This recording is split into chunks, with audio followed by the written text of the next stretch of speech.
And good morning, guys, and welcome to beautiful Bundt Park. It's June 8th, and we're about to get started here at the first day of the Rugby Showcase East. I am joined with Steph on my side. Steph, what's up this morning? Oh, things are good, Marissa. Good to have you back from your first year at Syracuse University. Go Orangemen, and happy to have you back. This is the duo that started the commentating right here, me and you. Yep. You and I, pardon me. And we have a...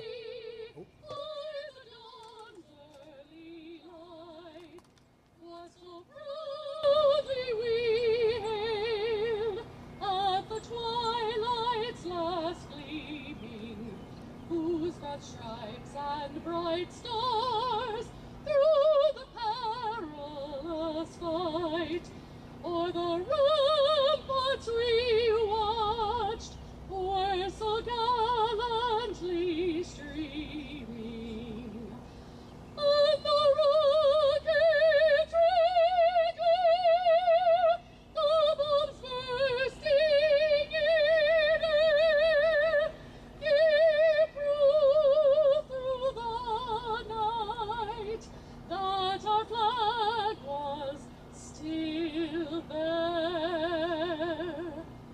Oh, say does that star-spangled banner yet wave o'er the land of the free and the home of the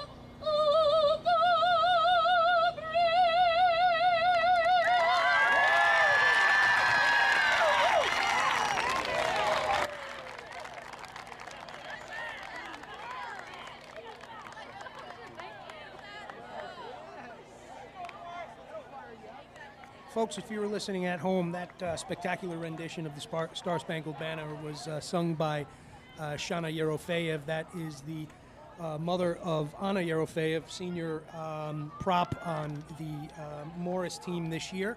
And so thank you very much to the Yerofeyev family. What a great way to kick off this weekend with that fantastic rendition of the Star-Spangled Banner. Absolutely. Great to see all four teams who are going to be kicking off at 9 a.m. this morning on our two different fields standing there. On this field with this live stream, we have West Carroll and Morris. Should be a good listen, it's always a great game between these two teams. It's hard fought every time. Morris has always come up on the win side of the column, but it's not for a lack of effort out of the West Carroll jersey, and I can tell you that they are coming here today to write that score sheet. So I suspect we're going to get a hell of a good game out of both these two teams. Yeah, first game of the day. I can feel the momentum already. They're coming into this. They all feel strong. They're ready to go. It's not too hot out yet. They haven't played yet, so I'm excited. I'm excited to see a real burst of energy when that first whistle blows. I'm with you. And I tell you what, if either side doesn't bring that energy, they're going to get punished for it today because both of these sides are competent rugby playing sides, well coached, well trained. They've put the work in, and we're here to see it happen. So I suspect we'll get what you're suggesting. If we don't, for whoever doesn't bring it, it's going to be a tough morning. Yeah, this is a game where every minute is going to matter, and those first 10 are going to really set the tone for this game. So this is going to be on the edge of the seats from the very start, I think. You know, and the good thing about today's format is I believe we're playing 30s. So when we're down to 20s in league play, it makes it tough when you get on the back foot and you're behind that way. That extra 10 minutes on either side makes a big difference in the final result in the game for whichever team wants to use that extra time accordingly. Yeah, absolutely. And that's another reason why you really have to come out strong as soon as the game starts. There's no time to settle in a format like this. Absolutely. Shallow kick from Morris kicking off from who I believe was Cirillo. Well fielded over here by West Carroll. West Carroll on the front foot. And it appears that Morris is doing the work they need to be doing on that line speed for the defense. So they're making sure that they're getting up there and trying to take that head of steam off of a very powerful running West Carroll team. Yep. And you can already see with the way that the ball has moved across to the other side of the field, those 10 through 13 on West Carroll have tight passing, tight communication. So it's really going to be a game of backs, I believe. Yeah, I'm with you. And that's Schussler in the 10 jersey and Baladaris at 12, and then joined by O'Boyle in the 13, with Cox, normally her partner at 13, moving to the 9 role today. Yeah, I'm very excited to see that. Layla Cox is a really talented player. She's taken her talents to Quinnipiac next year, really excited for her. But I think that she's going to have a great leadership position at that 9. Absolutely, and just as we were talking about the positivity around the line speed, I think it just dialed back right here, but Morris will benefit from a not releasing call right here. But they were slow to get that line speed going that opposite side, and they gave up 5 to 10 easy yards on that far side. And that's not something you can do with a team like this, like you said, particularly when you've got ball carriers like Cox, Baladaris, O'Boyle. Like, you can't give them the extra yards. No. They're going to take you with them. Mm-hmm. So line out far side, that was Morris's call, kick to touch for that penalty. We're looking at it just south of the 10 on the far side of the field. First set piece of the match. Ball's up, well fielded by O'Brien. They're going to call the maul, the other side. Good momentum from Morris here. A couple more piling in. It looks like Ronsky off the back there. Wow, strong push by Morris. Absolutely. Looks like it's brought down there. May have been just tripped up. Didn't look like anything malicious, so ball will play. There's Rhodes on the carry. Rhodes looking for the offload. Gets it into Corfin. Corfin stopped. She's able to get the ball back, off the back from Cirillo. Yerofeev on the carry. Ooh, big dump tackle right there. Yep, that's Baladaris. Yep. Ball moving well through the hands of Morris. Great line speed here from the green jersey. Nice little work there from Aaron O'Brien. Little show and go, and gets the extra yards. Great ball work off the back over here from Cirillo. Cirillo out to Gonzalez. Gonzalez brought down hard but able to maintain. Ball recycling well. Rhodes looking for the option into the hands of Kayla Ronsky. Morris is doing really well with support right now. No girl is running alone, whether on the wings of the field or right in the middle. They are working together as a unit on this offense for sure. I couldn't agree more. I think this is the offense that we were talking about just before the game, Marissa, too. It's I wouldn't say it's necessarily complex, but there are moving parts to this that have to become second nature for it to work. And I tell you what, JoJo's running a great backfield right now. Great idea to kick the touch over there, turning the ball over, but getting that additional field position, and the line out is fumbled by the green jersey. Yeah. I think Morris really has created a lot of momentum in their movement down these just few yards in the middle of the field, but it's really, I can see it working for them, and they just have to keep on pushing because they're getting awfully close at this moment if they keep working the way they have been. I couldn't agree more. First scrum down of the game, and one of the things I think you just said, which was really important, is that they're running with support, and that's what's keeping the continuity of the attack moving. Yeah, absolutely. I mean, you're not going to get anywhere if every ruck is taking forever because you don't have anybody to support, anybody to get the ball, and of course you don't want to turn over anything like that. The only reason that they have this movement down the field is because the ball is moving in and out of tackles very quickly. Absolutely, and it has to be there with support, and like you said, that's where you get a penalty for the not releasing over there because you've got the isolated runner. Ball moving well again, well fielded by Wise there, a bit of an errant pass, and it's carried into contact by Rhodes. Big counter-rucking there from the green jersey, but all for naught a little bit. Nice little pass right there to Gonzalez on the outside. Gonzalez, nice little dish off the ground right there. Out to Cusack. Cusack looking, stays on her feet. Wow. Oh, big tackle again. She made it through at least 2 defenders before she got brought to the ground, and those few extra yards are what's going to get Morris into that try zone. Absolutely. Unfortunately for Morris, fortunate for the green jersey, turnover. Just about the 22, the Marauder 22. There's Morris piling in to hold her up, hold that penalty. She's able to be brought down, so that penalty won't come to fruition. I hear a lot of talk on the field from both the offense and defense. I think that Morris needs to do a little bit of better listening when it comes to spreading on this defense because I think that Caitlin Maroney over there had to yell quite a few times before anybody started coming to the right. Yeah. And I think that when it comes to their defense, they really have to trust each other, and that's the only way they're going to be able to get their line speed and their width and everything that they really need to have an effective defense. I couldn't agree more. And right there is a little bit more pressure on that D. I think Caitlin was able to rally them over there. So that pressure that you were just talking about was put on, which just forced that knock on right there, which will be a scrum down in favor of Morris, just in front of the posts for Marauder. Marauder trying to get on the front foot there, but like you said, Morris defense making it hard. If Morris can keep it up, it's going to be a tough day for the green jersey. Yeah, that was a perfect example of what you can do with a solid defense, especially when you're this far down the field and so close to your own try zone. Defense is so key because that could create a turnover that leads to a try. Or a set piece like this where you're in a really good position right now as a team. So it's really important to have that defense, as important down here as it is to have it when they're about to score on the other side. Absolutely. Nice little work there. It was a little 8-man sneak off the back from Maroney, and then there was an offside call. And this is another good decision by Morris here to take the points early in the game. So this is really good on-field decision-making right here from the captains. Absolutely. I think that this was a great way to kind of set the tone for these first few minutes of the game. Both teams have come out really strong. And if this is how you're going to get ahead in games like these where it's going to be back and forth, you have to take this opportunity. 100%. 100%. And I think, again, to your point with let's let the kicker do the duties. That's Cirillo in the 9 jersey.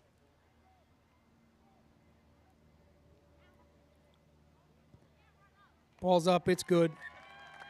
I think we've come to expect consistency from Cirillo's foot right there. In particular, great position that she had from there. She puts up the first 3 points of today's championship run-up here. And again, if you're just joining us, this is West Carroll facing off against Morris U18s.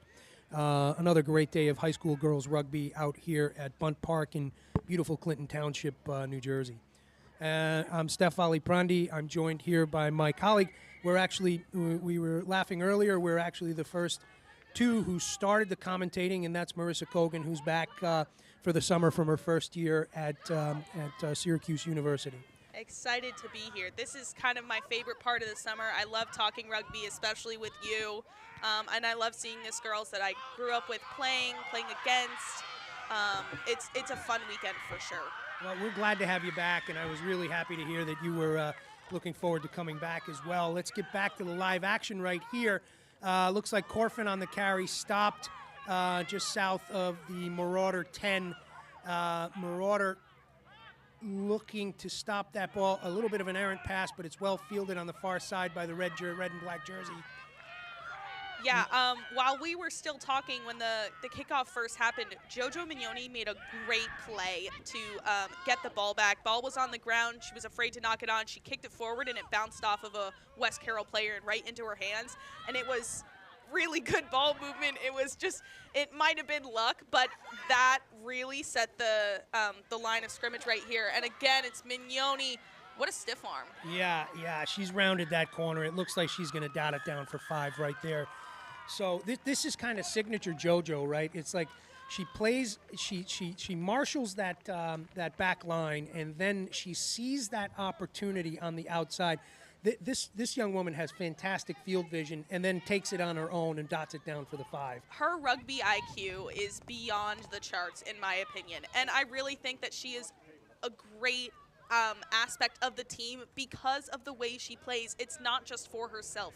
She is great at assisting and guiding her teammates to where they need to be and getting other people the plays that they want to get as well. It's not like she's running the ball all the time and she's always the one scoring. She really has a great sense of leadership and communication with all the other girls on the field that is obvious.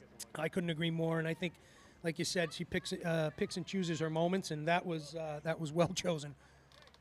Cirillo on the kick for the 2.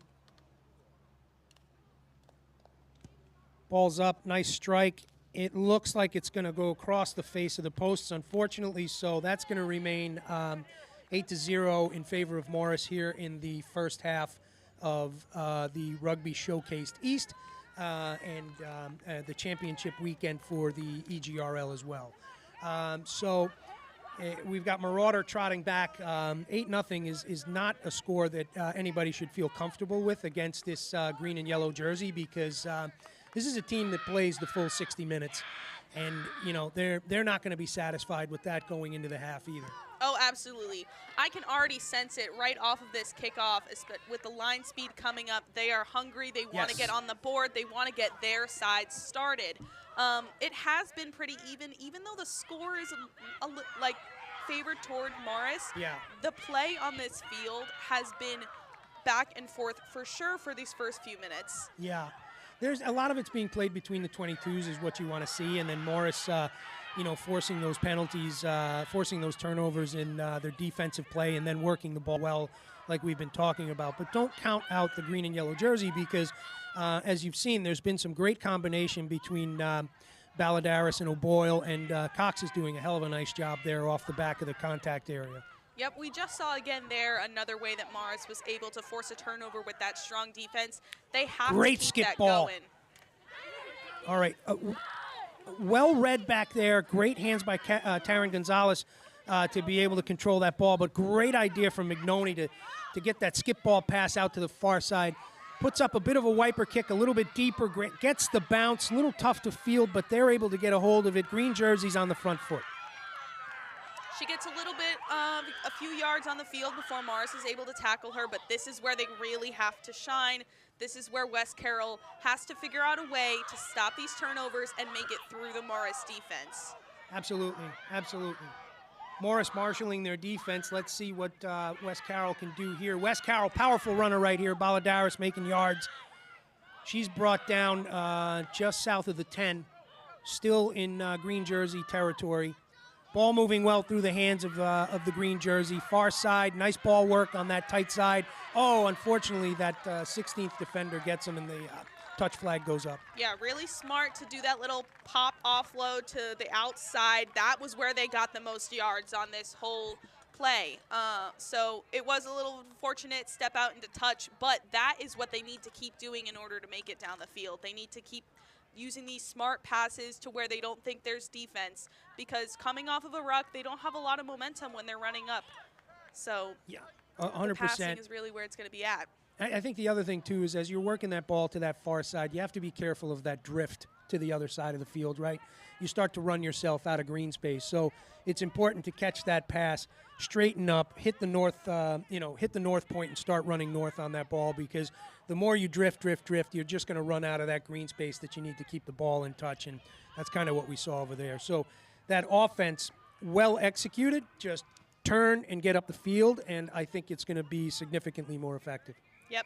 Looks like it's going to be a scrum down there on the far side of the field, just about the 10. And it's a scrum to Morris.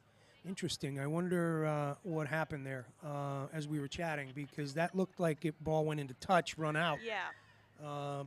They set up for a line out, and then the ref moved them back and marked for a scrum. Interesting. Okay. Maybe we have a chat with the ref between games and see what the call was there, and we can come back to you on it. So it's a pretty good pack here. You've got Weinberg, and this is in the green jersey. Weinberg at 1, Linder at 2, Brownagel at 3, Govier 4. You know that name well. Lech at 5, Aguilar Martinez at 6, number 8, Melody, and off the back there is number 9, Cox. Ball comes out the other side. Wiper kick off the back from Mignoni. Errant bounce right there, but well fielded by Rhodes, as to be expected. Just a hot player this season. Good speed by the back line over there. Corfin was there, unlucky bounce. Another Morris player was there to receive it. That's what we like to see. Absolutely. Big stick right there on Ronsky. No yards made. Nice little sticking tackle there. We'll try to get you. That's number 5, Lech on that tackle. And Lech family, if we're not pronouncing that name properly, let us know on the live feed. But big spear tackle there to stop that forward momentum. Ball moving well off the back for the red and black jersey. Through the hands of Corfin right there. Yerofeyev with the carry. She's brought down hard. Big spearing tackles right here from this team. That was number 9, Cox. Good ruck clear by Ronsky, though. That Morris support is going to be there, and they're going to come into that ruck strong. Absolutely. I tell you what, though, I like this tackling from the green jersey. It is with such purpose. Mignoni brought down just north of the 22. Great recycle off the back there from Cirillo to scramble there. Rhodes just looking for space again. I think she found it. Yep. Oh, fantastic chase from 15, Brodsky. She's able, try-saving tackle right there.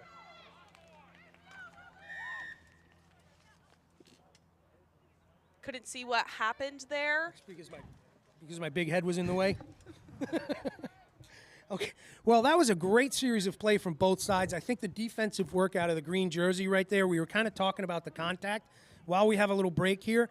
Like their attention to the contact area and their capabilities in there are really impressive. It's like it's a take no prisoners attitude in that green jersey. Like they are making it tough. Absolutely. From so far in the game, you see when a Morris player gets wrapped up, there's no getting out of it. They're going 100%. down. If you're lucky enough to get that stiff arm out like Mignoni was able to do earlier or dodge through the defense like Rhodes just did, that's great. But if you get in their sight and in their arms, you are on the ground.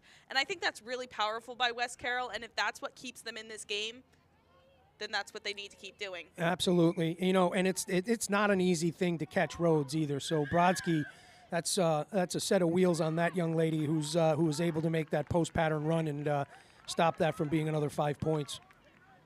So they did scrum, but the ref called Morris. So now it's just going to be a touch and go for West Carroll down just outside of the try zone. Baladares with the kick. She easily finds touch just about the 22. And it looked like it might have been an early engage on the black jersey, if I'm not mistaken from the arm gesture, but we'll get a reading on that as well. So ball is going to go to number 6. That's Aguilar Martinez for the for the throw-in. It's our first good vantage of a line out here. Opting for shorter lineouts here, using the additional players out in the backfield. Well taken by the green jersey. Ball moving well through the hands. Wow, nice work there. And there, Baladares with the show and go. Yep. She's put the wheels on. JoJo's on her. JoJo's able to get her right there, just at the 50. Baladares was off to the races. Great chase by Mignoni. A lot of grass was gained on that run. Absolutely. And that was a very successful line out by West Carroll. They had one not so successful on the other side of the field much earlier in the game. I'm happy to see that they have figured that out, and that really set a good momentum for them to keep their way going down the field. They've already made it to about the 50, so. Do you know what I like there, too? I was just watching O'Boyle in the breakdown right there, and she's on her knees, and she's getting that extra movement in there, trying to work the ball forward, right? She'll play the whistle on that. Some referees will kind of call that. This gentleman's going to let that go, but there's fight, and then as she starts to realize that it could be penalty, the ball pops out the back nice and clean for Cox in the 9 jersey. Yep, they definitely have grit over there in the green jerseys. What a great way to sum it up. Their shirts before the game, I made note of it, their shirts before the game said, "Ruck hard, play harder." And I think that has really been what they've been showing so far in this first half of this game. Agreed. Uncharacteristically jittery hands right there on Cirillo, which causes the knock. And it'll be scrum down to West Carroll just at about the 50. Yep. This is really where they need to think about what they need to do to get this ball moving. They're in great positioning on the field. If they use those first few backs that they have right outside of the scrum, with Cox picking up the ball and getting it out to Baladares or O'Boyle, with the run and the passing ability that they have, I see them going down the field in no time and scoring, but they have to use this opportunity of a fresh start and a new play that the scrum is giving them. I'd like to see a little bit more and I think we're going to see it right there. Melody's looking to fish the ball out of the back there. Unfortunately thwarted because it was a good push there from, well, no, it looks like it's going to go penalty, and it's going to go quick ball over there. Cox takes it off the touch, off the little, just right out of the hands, and she's brought down just about the 10, diving over penalty favorite green jersey. Quick ball again. Might want to slow the ball down a little bit here. I feel like they're getting a little bit frantic in their ball movements because they've made it so far down the field. You cannot panic and get too excited now. You have to keep a cool head and think very hard about what passes you're going to make, what runs you're going to make. That was a great run by Cox. No one's surprised. She's a fantastic runner, fantastic player, but they need to calm down just a little bit and keep playing their game in order to make it down to that try zone. Absolutely. Nice ball here. right through the hands of the 10. Schussler, she's able to distribute out. 15, Brodsky with the carry here. She's able to get the ball back securely, sealed off well. West Carroll needs to get a little bit steeper. They look awfully flat from this angle for somebody who's on offense and very close to their try zone. Cox doing the work on her own here. She's able to gain 5 hard yards. Offsides again from Morris. This has been plaguing the red and black jersey all season. Yeah, their defense has come on so strong this first half, and we saw it before. Their defense was strong enough for a lot of turnovers from West Carroll earlier, but it feels like it's kind of coming back to get them now that West Carroll is using this momentum and Morris can't figure out how to stop them without committing a penalty. Well said, yeah. And this is what you expect to see from West Carroll, right? This kind of grit and determination, moving the ball forward. And I think, it was starting to falter here just within the 22 on the far side, and it was Cox who was able to keep that ball alive and keep that momentum rolling. JoJo with a good clearing kick over here. There's a penalty called in favor of Morris. I didn't get the hand gesture. Potentially offside? I do not. Coming in from the side. That's Jan Monrad on camera 2, and on camera 1, as always, Chris O'Brien of Production O'Brien. Guys, can't be done without you. Thanks for all the hard work that you do. Absolutely. We're a team over here. Team JV AV. All right. Well, that's the half, folks. Pretty exciting half right here. Still 8-0 in favor of Morris, but Morris really turned it on early, and that's something that I know Coach Bill and Coach Mike were definitely stressing before the first whistle. But I tell you what, I think it shocked. I think it shocked West Carroll a little bit, but that shock wore off pretty quickly in that latter part of the first half. Absolutely. I think that Morris did exactly what they needed to do at the beginning of this game. We were talking about it before. They need to come out strong. Otherwise, they're going to get behind. This West Carroll team is hard to play against. They did exactly what they needed to do. It did catch West Carroll off guard for the first few minutes of the game, but then they got their footing. They really need to keep that going when they get into the second half. They cannot start out as slow as they did in the first, or it's pretty much game over. And Morris, I hope they're not tired because they have to play the exact hard-fought game that they have just been playing for the last 30 minutes again for the second half. Otherwise, they're going to get nowhere. They do have to pad this score a little bit. You can't trust an 8-0 against West Carroll. Absolutely not. Absolutely not. I mean, stranger things have happened, but I think to them it's 8-0 is an appetizer, right? It's like they're just looking at it like, yeah, all right, you want to hold it there? Well, let's make it 10-8 then. Yep. I think we'll have a pretty good second half on our hands, and I think the first half really, nearing the second part of the first half, really warmed up for both sides, and we really started to see that play happening within the 22s, which means that both offenses and defenses are firing on all cylinders. Defenses are bending but not breaking. Offenses are on the front foot. So it's been some exciting rugby. Yeah, and I do think that this halftime is exactly what West Carroll needs right now. They had great momentum going down the field, but then they got sloppy. They got too excited. They were getting close to their try zone, and then that turned into a turnover right at the very end of the half. This is exactly what they need to take a deep breath and say, okay, this is what we did good during that whole phase, getting down the field. Keep doing that.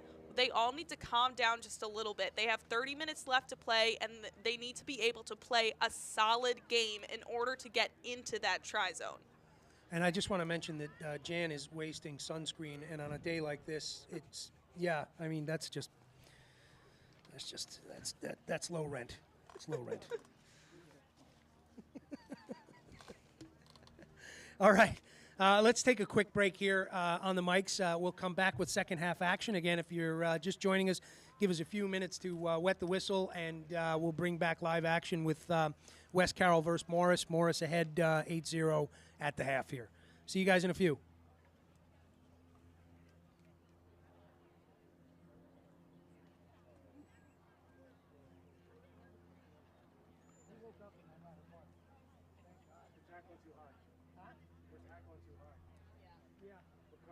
Coming in like this. With an arm tackle.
Okay, we're back. Morris is taking the field for the second half against West Carroll. West Carroll just wrapping up their halftime cheer and taking the field as well.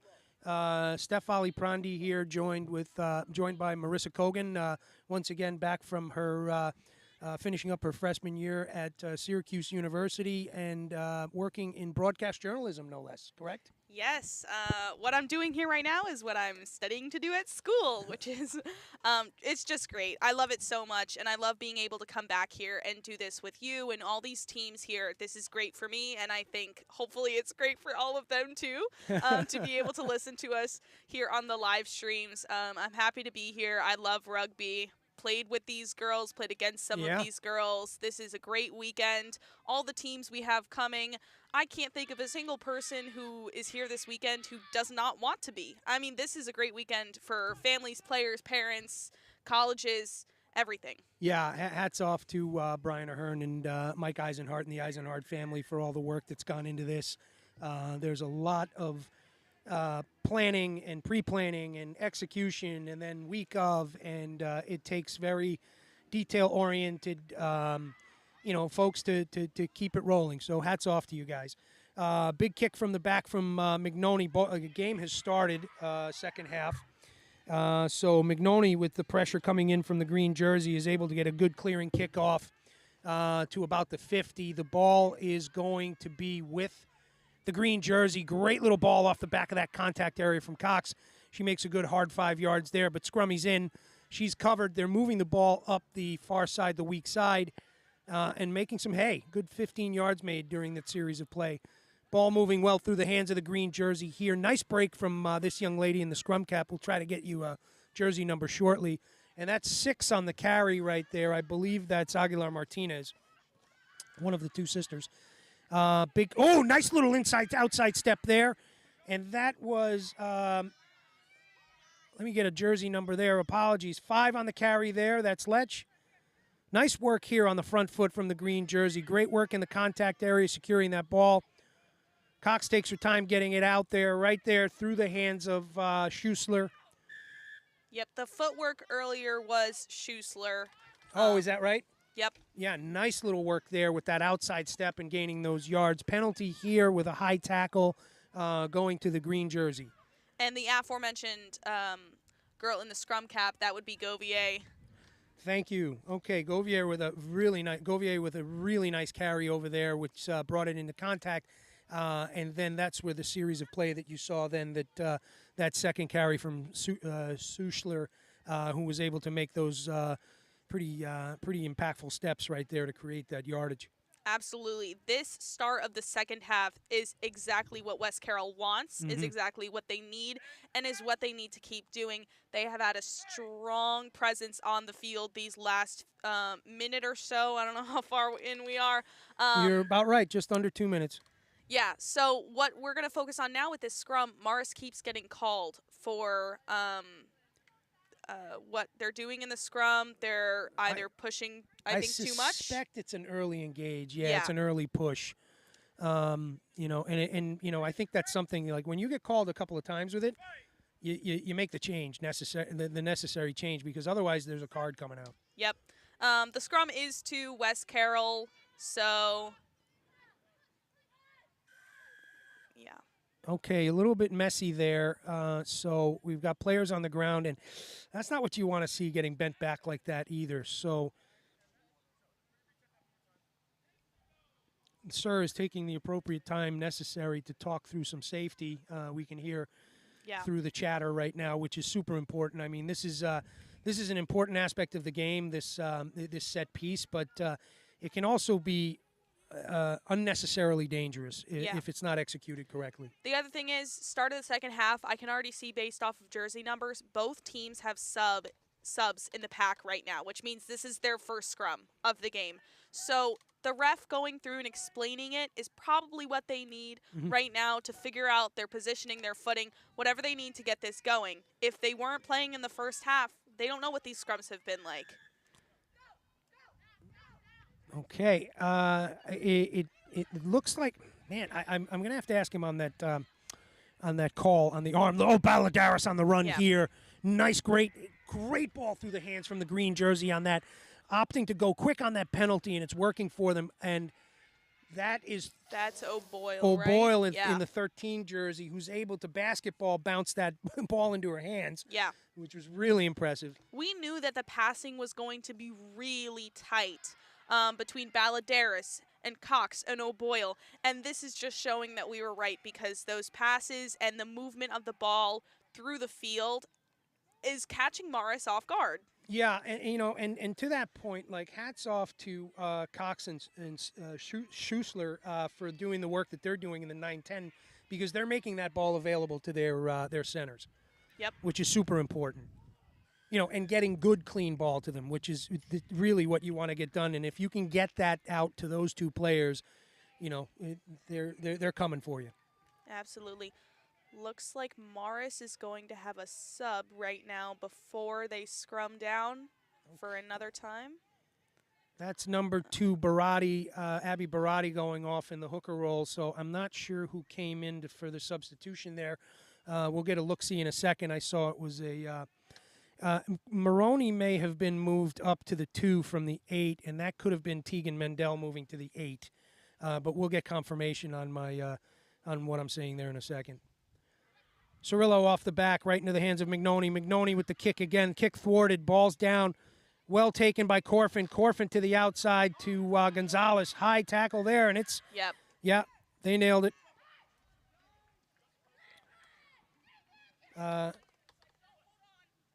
Gonzalez is unfortunately the recipient of a lot of high tackles. She will say. It comes with the height. Exactly. Although it does not take much for any player of any height to figure out the safe way to tackle anybody. I mean, especially at this level where the age range, it's a little weird. You have players who are super tall, you have players who are super short. It is very important to tackle safely, guys, and you need to figure out a way to do it. Absolutely. Off that penalty, Cirillo's not able to find touch, and the ball is fielded well in the back there by Harrison. Ball still moving, and with Harrison's capabilities back there, basically Wes Carroll was able to stay on the front foot over there. Unfortunately brought out on the far side into that touch, so it looks like it's going to be a Morris line out. But nice work there. You saw the field position being set up by Wes Carroll. When kicking to touch, you want that furthest back player to be right on the paint to mine that ball. She was right there. She's able to field it, get the ball moving, and put them on the front foot. Nice work. Yep, and this touch is exactly what happened in the first half. Yes. About halfway through, West Carroll got a lot of momentum, but they drifted a lot, and then when they tried to go to the outside, they ran out of field. They ran out of grass. Exactly right. So they really have to start using the width to their advantage. Playing on the outside is smart. That's the way that Morris got their try in the first half. But you have to be aware of where on the outside you are in order to figure out the ball movement that works the best. Balladaris just, oh man, making hay right here. Cusack doesn't want it. So Balladaris is brought down before she can dot down for the 5, but nice work here from the green jersey.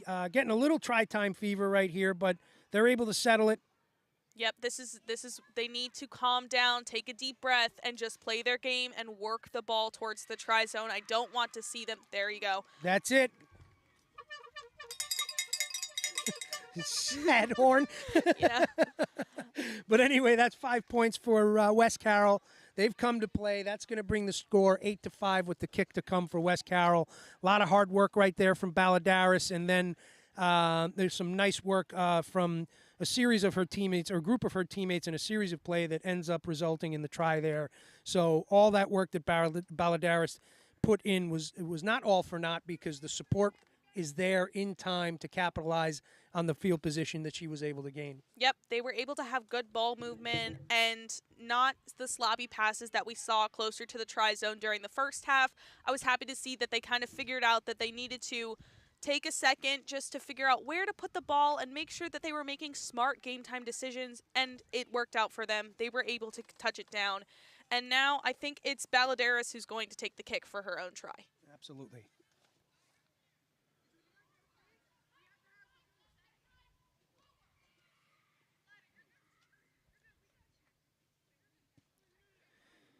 Okay, struck it a little fat, so unfortunately it's going to remain for West Carroll. It'll remain 8-5, but they are on the board, and there, Marissa, there's plenty of rugby to play here. We're about 8 minutes and 30 seconds into the second half here with full 30 to play. So a good 21 and a half minutes of rugby still to go here, and West Carroll on the front foot. Yeah, absolutely. I would not believe for a second if somebody told me that there were not going to be any more points scored in this game. Both of these teams are so hungry to score more, and they have both now figured out what it takes to get them down the field. They both need to just play their game, keep it cool, and I foresee a few more tries in these next 20-odd minutes because of the momentum that they have both built over the last 40 minutes. Yeah, and I think what you're saying about the running in the second half, right, in particular, from both sides, I think Morris was doing in the first half as well, but it's a straight line versus that drifting line, right? And I think you saw that with Baladaris's run there, shaking tacklers, and then the support.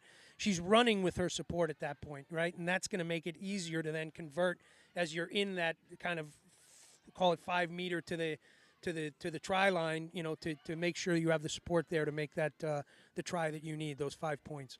Yep. A little bit of a bobble pass by Cox there, but it did roll backwards. So West Carroll was able to pick it up and keep on moving.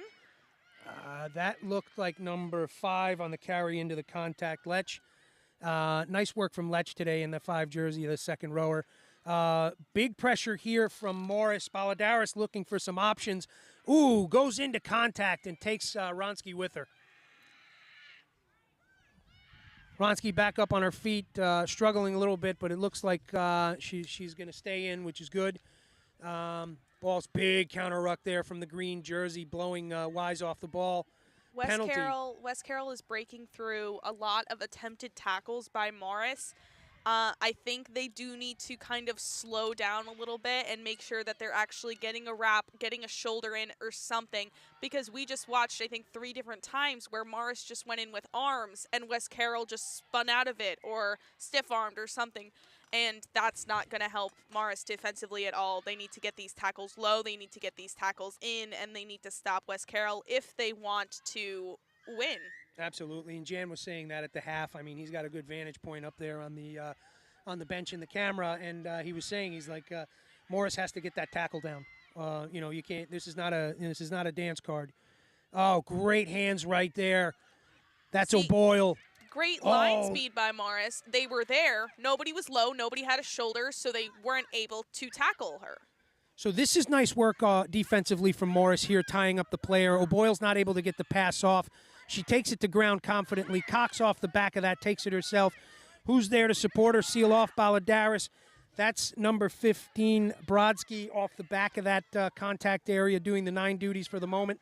Yeah, Layla Cox does love the pick and go. Morris has figured that out. They have people ready right off the scrum to tackle her. I think she's picked and goed a lot, and especially because some of the passes off the scrum are a little bit questionable. I think she's more comfortable with the pick and go. Morris sees that, and they already have figured out a way to kind of stop that. So I don't think that Cox will get another great run off of a ruck, but it just depends on if Morris figures out how to get their defense solidified. Let's get back to the live action here, because there is some great work happening here. Ball through the hands from the green jersey right there, and they're dotting it down. They're taking the lead here, 10-8 in the second half.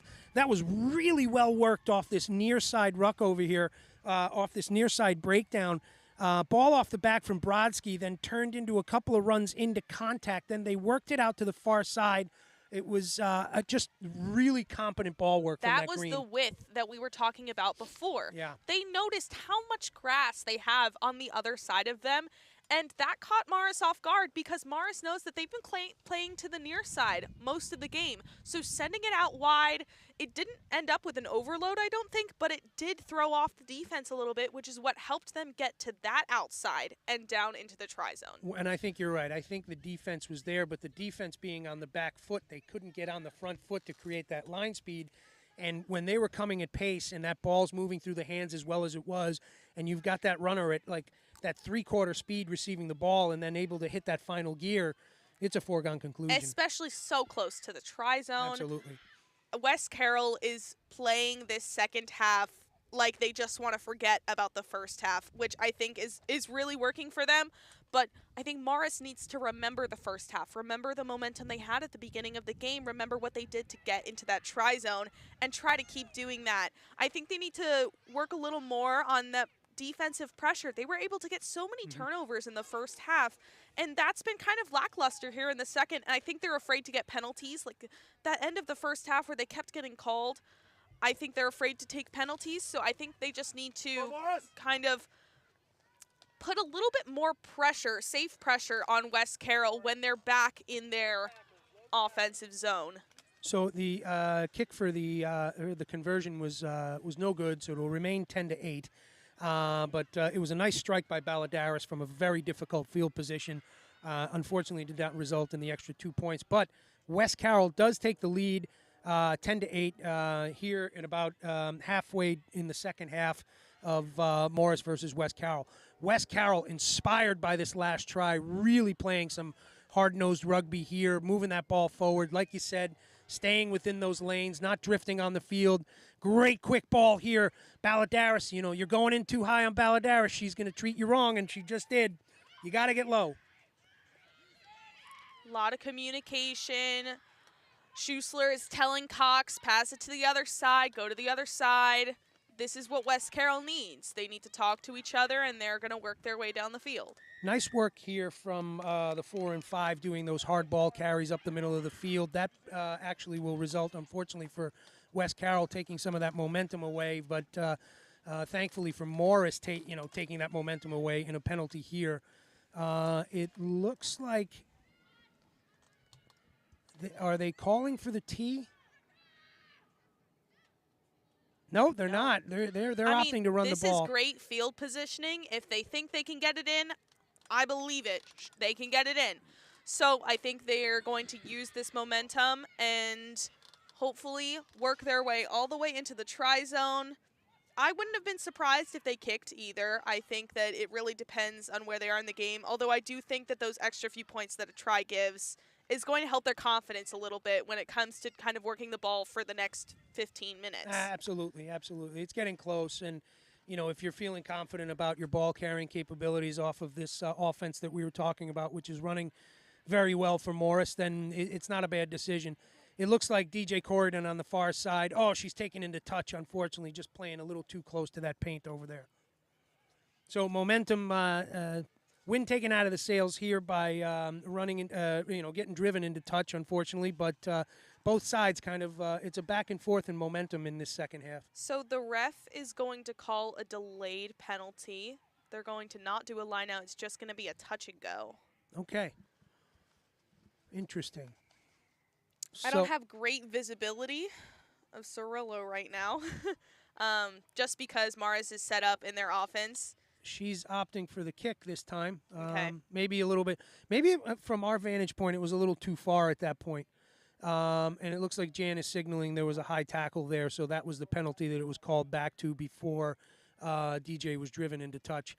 So lucky for Morris right there, and then puts it up for the option for Cirillo to kick, and the kick is up now. Yeah, I mean, they had their opportunity to score a few minutes ago. They were not able to get into the try zone by the time the next thing was called. I think the kick was exactly what they needed. Yeah, that makes it 11-10. Very tight game here. I think as we anticipated would happen. Opting for the 5 points, thwarted by some good defensive efforts right there from West Carroll. Unlucky for West Carroll with the high tackle, which resulted in the penalty, and the 3-point kick from Cirillo struck really well. So what, there's like 10 minutes left, Steph? We are looking at, I would say you're probably about right, Marissa. Let's see. These are going to be 12 and a half. These are going to be an intense 12 and a half last minutes because both of these teams really need to score again. This 11-10 is not making anybody satisfied, anybody happy. And Morris should be treating this as though they're the ones down by 1 point. Absolutely, absolutely. Great ball here. Nice work here through the hands. Yeah, that's a big carry from Sienna Miller right there into the hands of Corfin. Corfin looking for the space. She finds it. She's brought down just on the other side of the 50. Nice work there from Cirillo to get that ball. Oh, nice little over the top. And then We get a kick there from Maroney, and it's a sympathetic bounce, puts it out. It's going to be put in for, or throw in for West Carroll. Morris is talking to each other right now. They're trying to figure it out what their next plan of action will be, especially now because they're probably about to go on defense. They really need to work together as a unit to stop this West Carroll offense from moving down the field and not just scoring, but getting the momentum that they need for these last 12 or 10 minutes in the game to score. With that 1-point lead, I'm not sure I would have opted for the kick there. Nice take there from O'Brien. Good hands right there from Sienna Miller through the hands of McNoney out to Rhodes, Rhodes to Corfin, and then that's DJ Corridon with the carry on the far side. Brought down hard, but she's able to hold on. Sealed off. Ball's going to stay with Morris. That was great ball movement off of a stolen line out.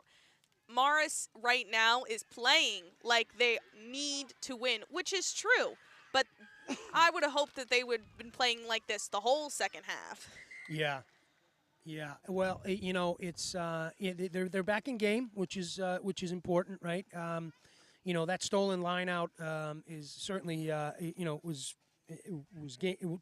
I wouldn't say game changing is the wrong word, but certainly kept the momentum in their favor because before the ball before the ball had been kicked into touch, they were making good inroads on the front foot. So it was you know, although it turned over to the other side, they were able to get it back, which is it made a statement. Yep. Scrum down just inside the Marauder 50. It'll be Cirillo's put in the red and black jersey. Ball's in. Good steady platform from Morris. Having some issues there with Marauder pack down. Yeah, I think Morris, I don't know if it was the last scrum or 2 scrums ago. It was their scrum. They did it very simple. They all took one step. Ball was pushed out. They didn't drive too hard against this West Carroll scrum, and it worked for them, and I wish they would do that again because if they had just taken one step, the ball would have been pushed out wonderfully by the pack for Cirillo just to pick up, and they wouldn't have collapsed because I think it's pretty obvious that this West Carroll pack needs to build a little bit more muscle. A little more cohesion.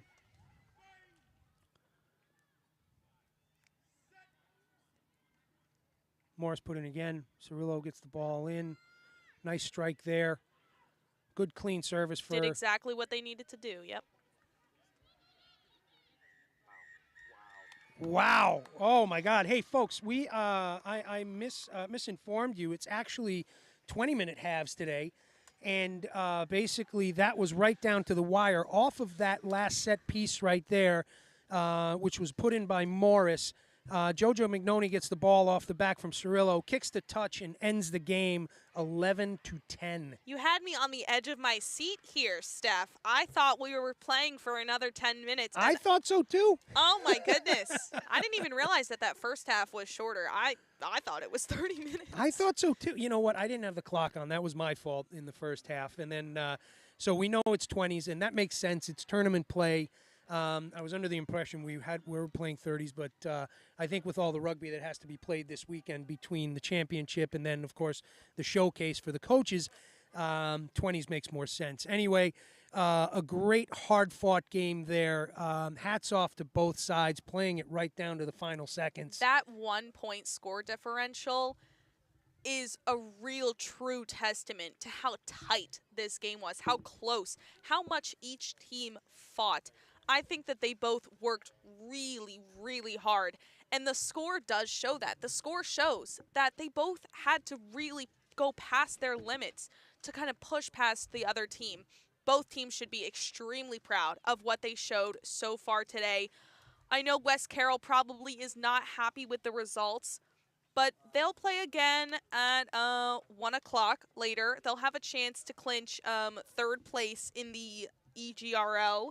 And I think that they just need to figure out a way to kind of be able to be pressured by other teams' defense and not turn the ball over. Their passing gets a little sloppy when they're feeling tight, they're feeling cornered.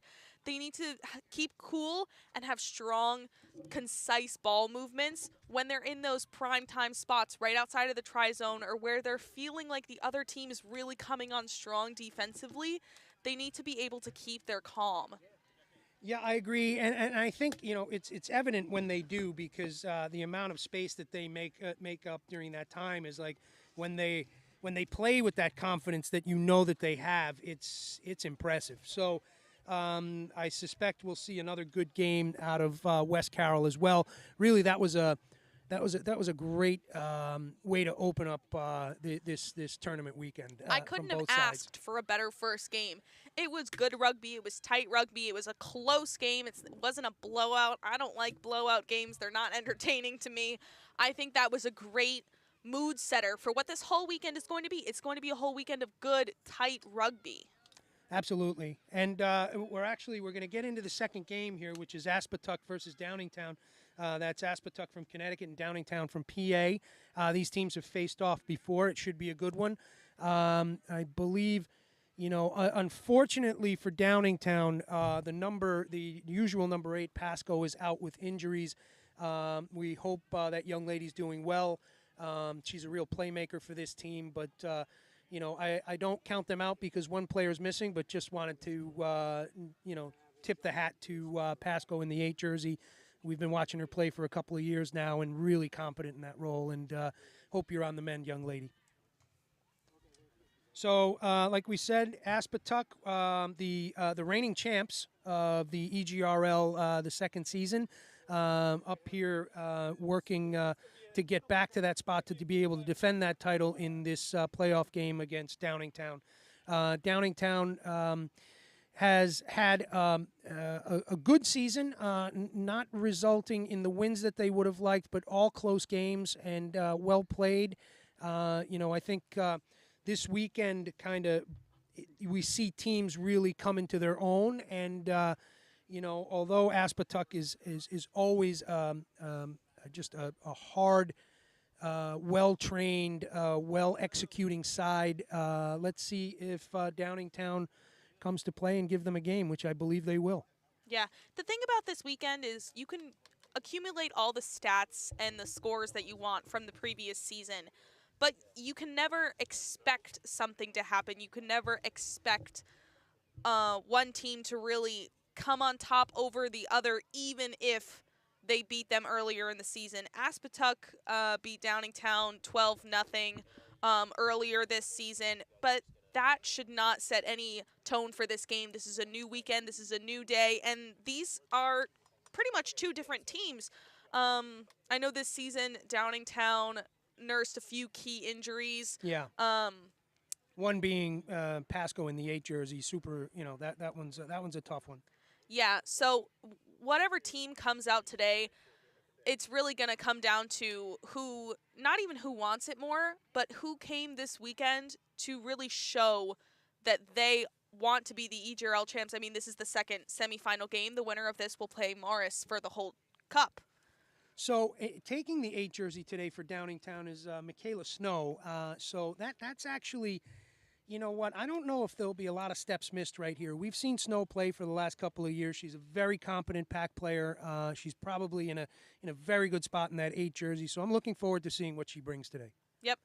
She was on the Pennsylvania All-State 15s team, so she's definitely no stranger to the 15s game, which is good to see. I love watching the teams warm up, see what they really think they need to work on. I don't know where Aspetuck is, though. They should be here shortly. I'm sure that they've warmed up on the far side somewhere, but there's so much space around here. I mean, and you were talking about facing off against Aspetuck and landing on the losing side of a 12-0. Aspetuck has been putting points on teams in the last year and a half, and 12-0 result against Aspetuck is nothing to really put your head down about. Nothing to be embarrassed about. I mean, we've all probably experienced much worse, better yet seen much worse. But to me, that's not a horrible game to me at all. Not at all. And we we have a celebrity appearance here by Sophia Loosemore of Virginia Tech Rugby. So good to see you. And here comes the trophy, the Elite Girls Rugby League trophy. So a couple of changes here on the sidelines. Andrew Eisenhart has joined us on the top cam. Good to see you, brother. Thanks for the help. And we've still got Production O'Brien on the other cam. And like we said, Sophia Loosemore from Virginia Tech has joined us here on the sidelines as well, captain of the women's rugby team down there at that fine school. Yep. Steph, I'm going to leave you here. I'm going to go over to field 2. Okay. So enjoy this Downingtown Aspetuck matchup. I look forward to catching up with you later. Sounds good. I guess, yeah, we have to cover both fields. Good luck over there. That makes sense. You want to take that with you?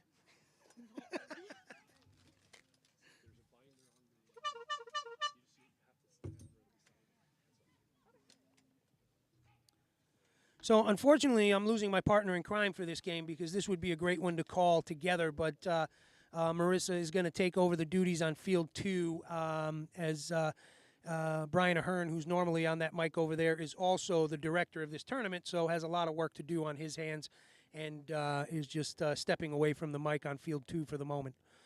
So more live action to come very shortly. It looks like Aspetuck is on the far side, ready to take the field. Captains are chatting it up.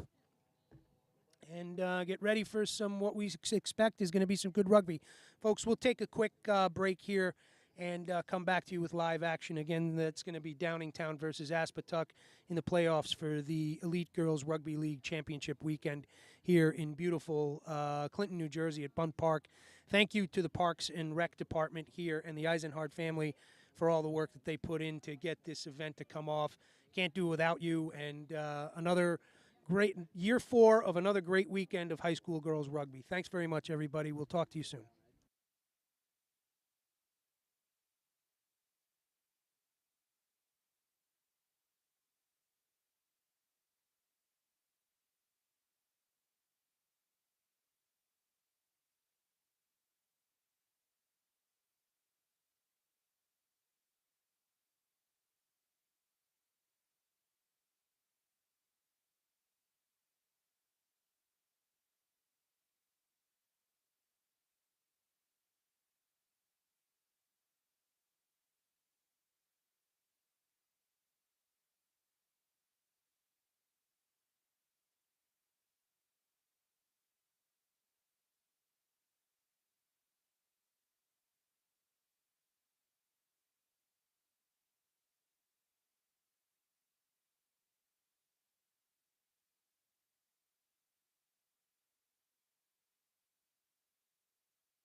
Test. Okay, folks, we're back. Both teams taking the field. Again, if you're just joining us, this is Downingtown, Pennsylvania versus Aspetuck, Danbury, Connecticut. Two competent sides here. This is a playoff match for the EGRL Championship, which will be played later this afternoon.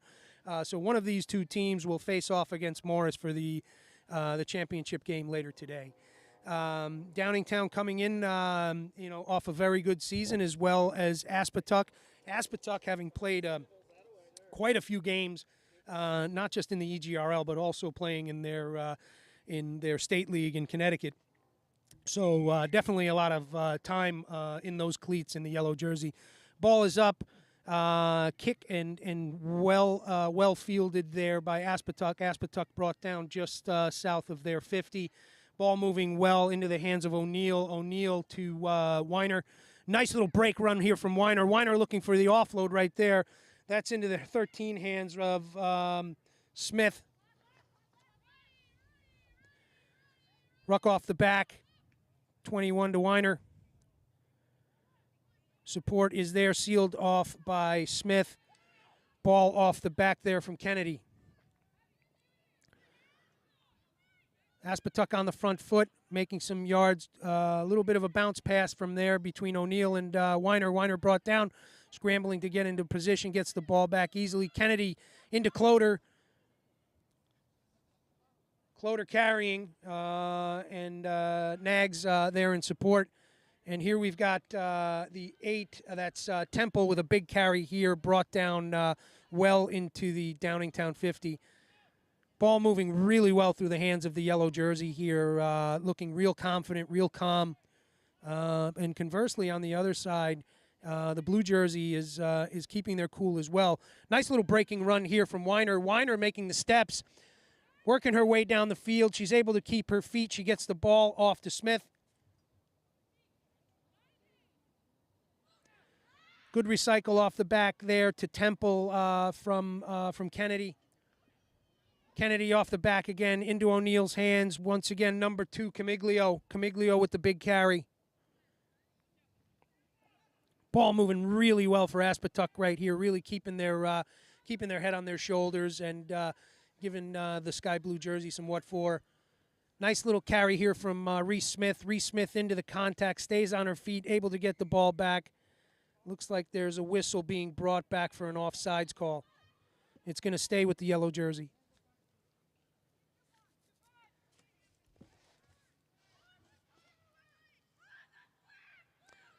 Looks like it's going to be a tap and go. I suspect it'll go into the competent hands of Cloder in the 3 jersey. And it does.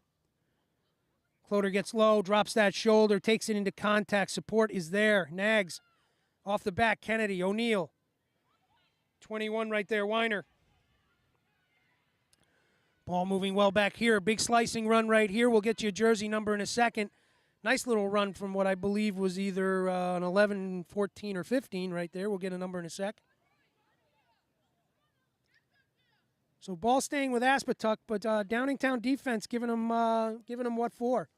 You know, bending and not breaking. So well marshaled. They've got using that spear runner, but then the line speed following up closely right behind. Aspetuck been kind of knocking on that 22 door for the last few minutes. Weiner with a big carry there, brought down just north of the 22, recycled off the back by Kennedy through the hands of Temple. Reese Smith with a big pickup right there, takes it into contact, just pumping the legs, breaking tackles. Support is there. Cloder seals off the back, Kennedy. Kennedy into the hands of the number 7, Mikowski. Mikowski, big carry. O'Neill looking. She doesn't have time to get the ball off. A little bit of a dance step, and she's able to move through.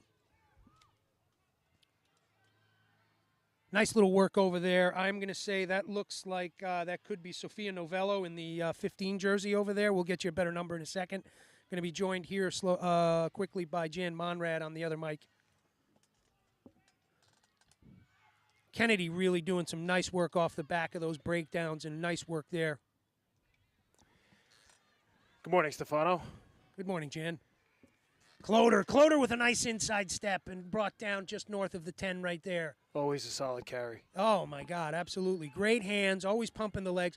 Big work from Temple here. It looks like she's taking it in, and that's it right there, yeah. Yep, there's 5. That's Della Temple. She's had a couple of big carries here. They got in close enough with it, you know, inside the 22, and then that carry work right there pays off with 5 points. Yeah, solid pressure the entire first few minutes of this game.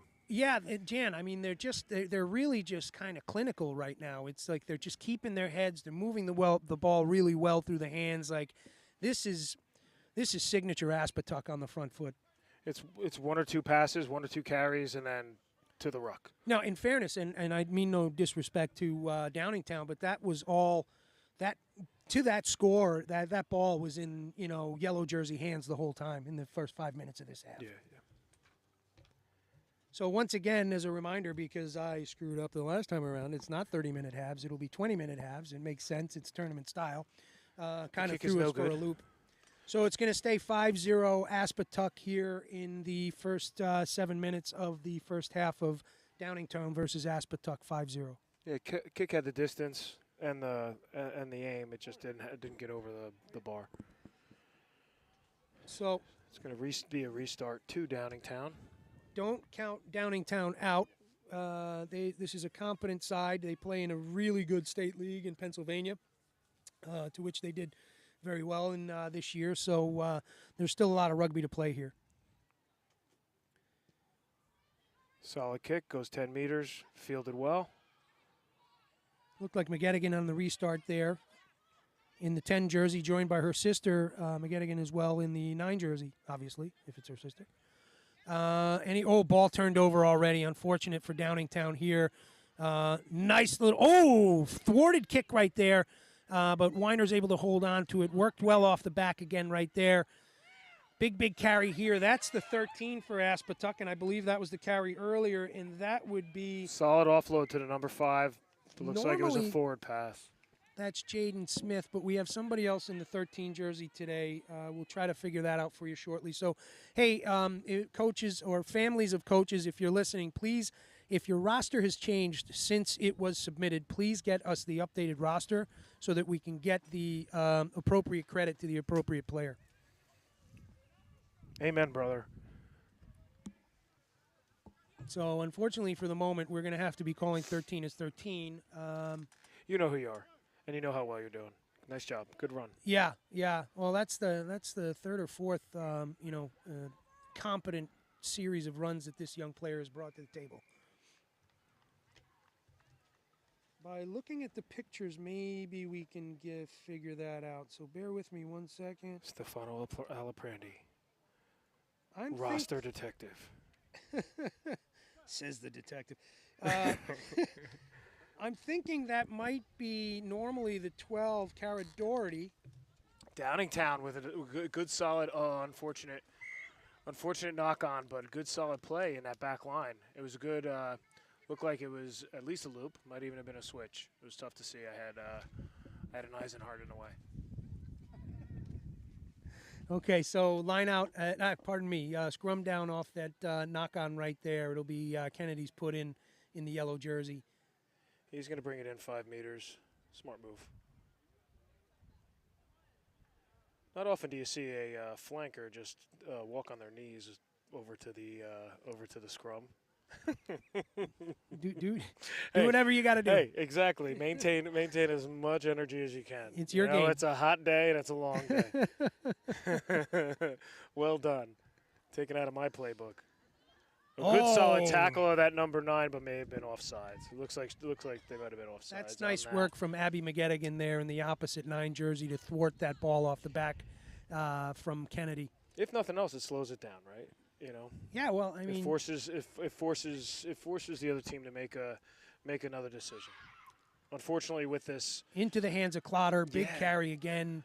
Unfortunately, that's the thing. Like you gotta know that if you're gonna do that, and if you're gonna cause a penalty, it's gonna go into the hands of Clotter, and she's gonna run it tough. This is good ball work here from working the ball across the field. Good scraping D from the sky blue jersey to control that, but that ball was moving well. Grabbed out of the air there by Smith. She's able to control it, bring it back. Kennedy with clean ball off the back of that breakdown, and once again just Weiner on the big carry. Kennedy off the back into the hands of O'Neill. O'Neill quick to the younger Weiner. Weiner with a great carry there as well. Clotter to the inside. Yeah, I'll tell you what. You know what? Clotter's a strong Pardon runner. me, Cloter. Cloter? We got to remember All right, Cloter. I'm sorry, yes. Cloter. Cloter is a strong runner, and these outside wings and these outside backs are tackling low and taking her down. This She's is still gaining yardage, but this is just great ball work across the field, back and forth across Yeah. the field by the yellow jersey. I mean, it's like, work it to one side, work it to the other, work it to Yeah. one side, work it to the other, and still, this looks like it might be going in. just They're short. just shy. Oh, ball a little off the back of that shoulder It's right all right. there, They making maintain it tough. possession. Yeah, that's an unfortunate pass off the back of that breakdown because had she gotten that in the hands with that momentum, that probably would have broken the line.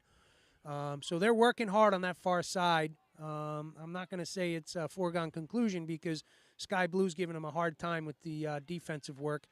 Clotter just drops that shoulder, and there Clotter. it is. Clotter, pardon me. Gia, my apologies to you and your family. Clotter. And your that is the name. ancestors. And your ancestors. So 10-0, Aspetuck. Yeah. And with the kick to come. Yeah, it's funny with all the because we get a lot of feedback every now and then. With all the accolades we give these young athletes, you pronounce my name wrong. That's what they yell at us for. And you know what? I apologize. Yes. Well, I mean, you want to get called the right name, right? No. I'm hoping. John. Nobody ever calls Right, me. John? Jan. It's a soft check. And it's a solid kick right down the middle. 12-0 And it is good. Aspetuck. 12-0 Aspetuck. Within and about, the 10th minute?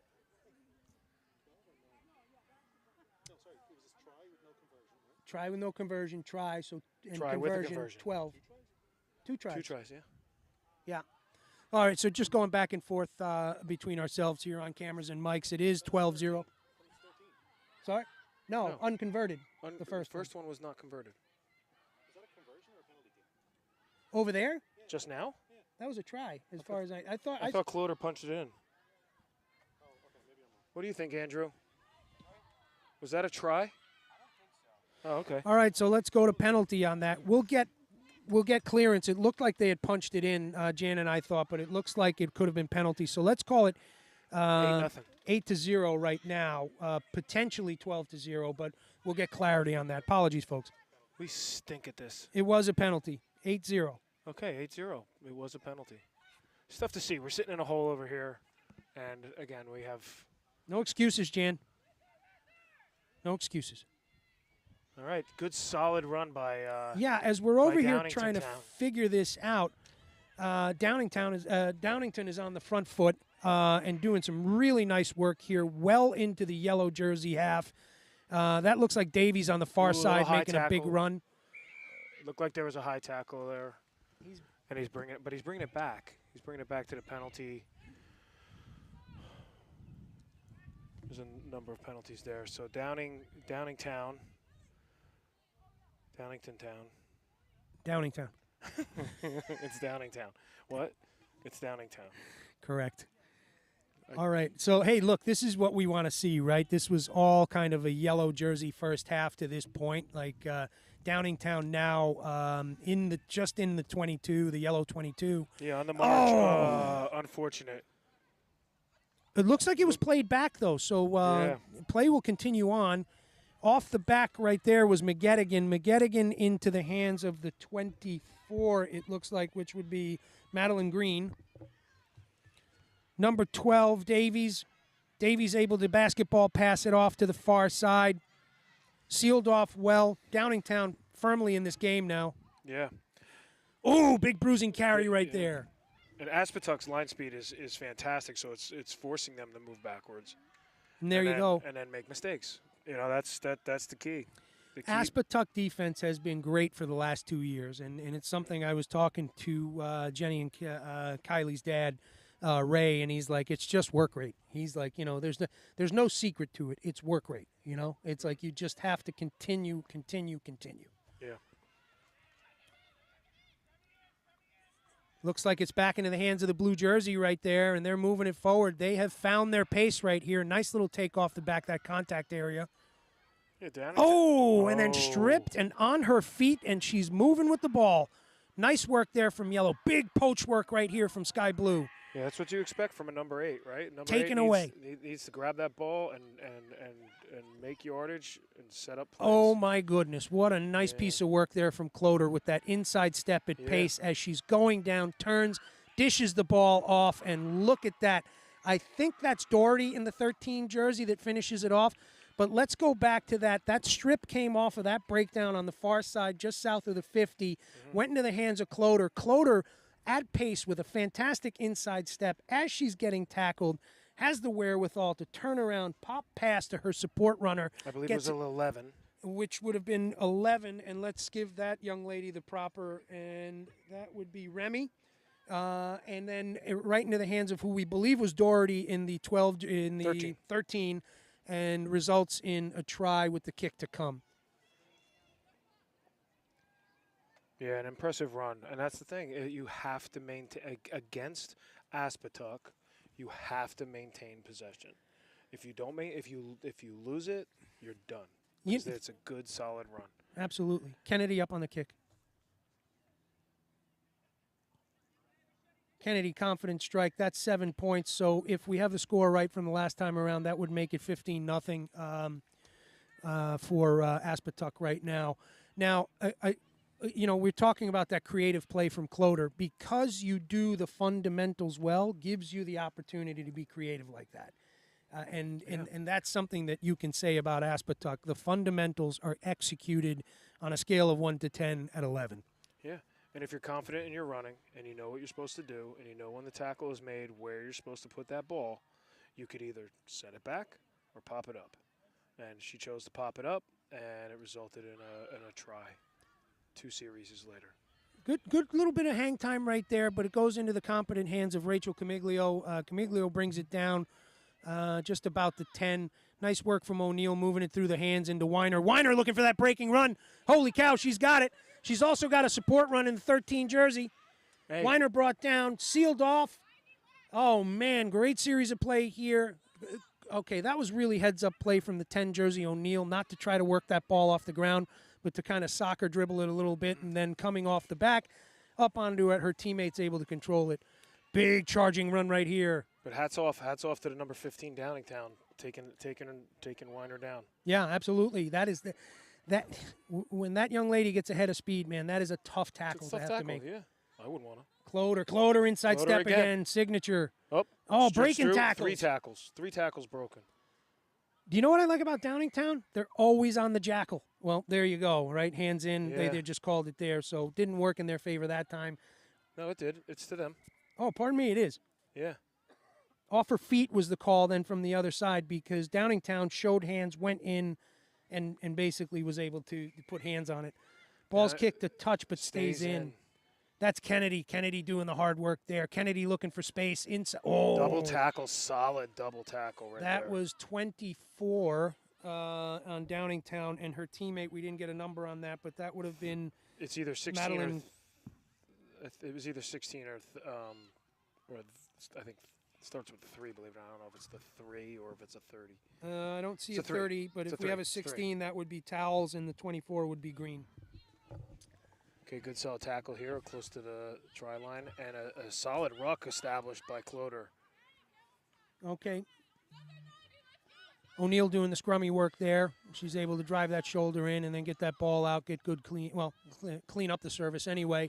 Kennedy back on the job. Oh, unfortunate at the laces. Yeah, you know what? It's you rush the pass, it gets low, and it's tough. By no fault of the receiver for sure. Absolutely. It's just I think it was a rushed play. When you're up 15-0, no need to rush. Maybe a little. I think it was tempo, and it just, and maybe you're right. Maybe just ratchet it back one notch, right, and then, only in the breakdowns, right? When you have a good solid ruck established, there's no reason to rush it, You can take your time. It's a balance, right? Yeah, you can even wait for the ref to say use it. Yeah. Take your time. Get a good solid pod set up. Finding that timing is a tough thing to do, particularly when you're on the front foot like that and you've just got series after series after series. Yeah. It's like it almost becomes tunnel vision, right? Oh yeah. And I'm not criticizing by any means. I'm just. No, you are. Yeah, I know. I'm such a jerk. Picking on kids like you always do. I know. It's because I was picked on. Hurt people, okay? Oh man, I wish we could take a commercial break. But hey. Can we have some sponsorship so we can take commercial breaks, please? This series of play brought to you by Dr. Phil. Okay. Back to live action. Far side, just about the 50. Looks like Good solid take by Downingtown. Downingtown. Yeah, nice little take off that, and great little rocket ball off the back. A little high, but okay. Running along the side, the straight up. Let's go. There it is. That's There what we it is. needed to That's see. What you needed. Looking for the gaps. Oh, and it's stolen. Oh, but penalty diving, reaching in. So Looked like and offside. Quick grab. Quick take right there. That's another carry right there. I hope these rosters are correct, folks. We're going to get you a number on that young lady in a second. That's going to be pick off the back right there from number 24, again, Green. Green doing a lot of hard work in there. Big carry here from forward 3. in the 3 jersey. That would be Dixon Logic. Number 10 puts the ball up. McGettigan. Oh, nice wiper kick to the far side into the 14's hands. Beautiful. Is this going to result in a try? If it does, and it does. Wow. That was MLR style play, right? Oh, my goodness. McGettigan, what a great kick to your buddy. I think that was the 14 jersey right there, which would have been Morgan Whalen. What a nice play between those two ruggers right there. A little wiper kick to the far side, well fielded, and then just the afterburners are on and 5 points are put up. You see stuff like that again in MLR and in Six Nations and stuff like that with just in tune backs. You know, that's like I believe it. What were the numbers again? Intimac to Jalabert. Yeah, what was the numbers though? Where were they? What positions were they playing? That was the 10. Your fly half into the hands of the 15. Okay, so 10 into the fullback, right? So into the fullback, I believe, or the wing. My apologies. But we got a little excited there. Great series of play. Kick is coming up here. Yeah, that's how we get it, right? When we see stuff like that, especially at this level, it's so impressive, and it just shows excellent coaching. And we forgot to. That's nice, right in front of the kick. What a jerk. Oh my God! I didn't mean to do that. I don't think she heard it. Sit on your hands. I know. Don't give him shiny things to play with. All right, so that's the half. That is the half. That's going to be 15-5 for Aspetuck. But Downingtown's going to go into the half with a 5-point score right there.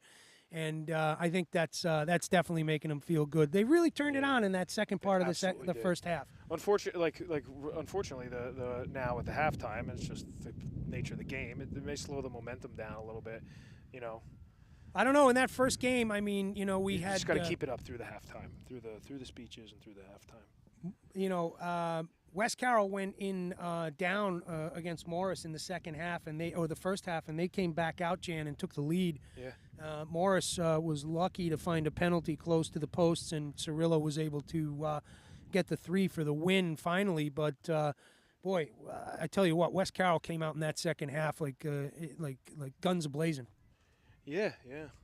And I mean, when I was on the camera, I was demoted down to the camera because we had much better talent here from that. That's someone who's trained Marissa and educated in Marissa Kogan. Fantastic family, by the way. Nice folks, yeah. Yeah, kids no longer in the program. However, they are always here to support. I suspect Mom Allison is over at the refreshment table for the coaches, for the college coaches, and good solid family always. Well, I know Marissa's older sister too, who came through the program as well. They played together. Liz was here last year as a representative of University of New England, where she plays, and hopefully we'll see her under the coach's tent doing some scouting for that team as well. Yeah, I coached Liz and Marissa for many years up through U14s and up through the high school when I helped out a little bit with the high school, and they are a good solid family, but a good solid rugby family, and they Nice, found good they folks. found this sport and they thrived at it.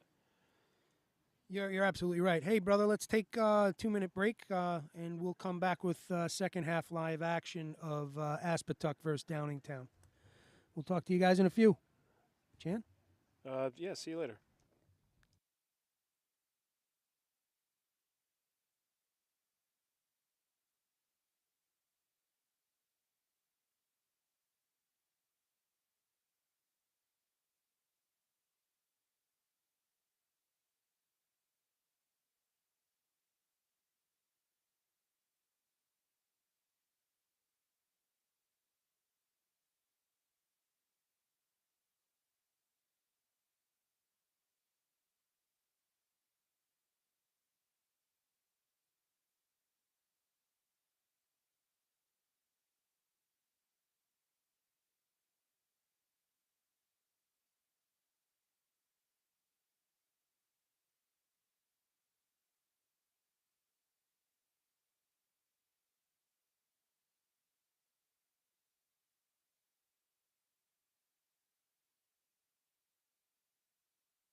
At what point? So when's Doylestown play?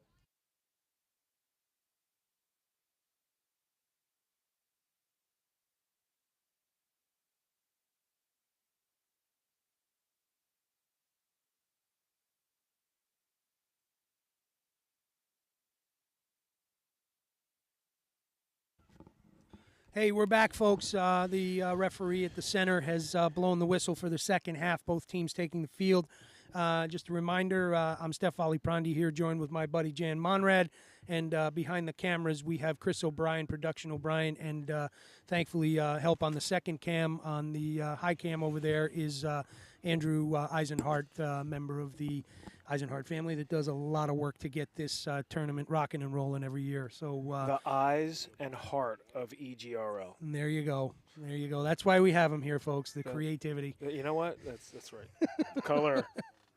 Okay. Color and stupidity. Oh, God. Here we go. The restart ready to happen right here. Weiner on the ball in the yellow jersey.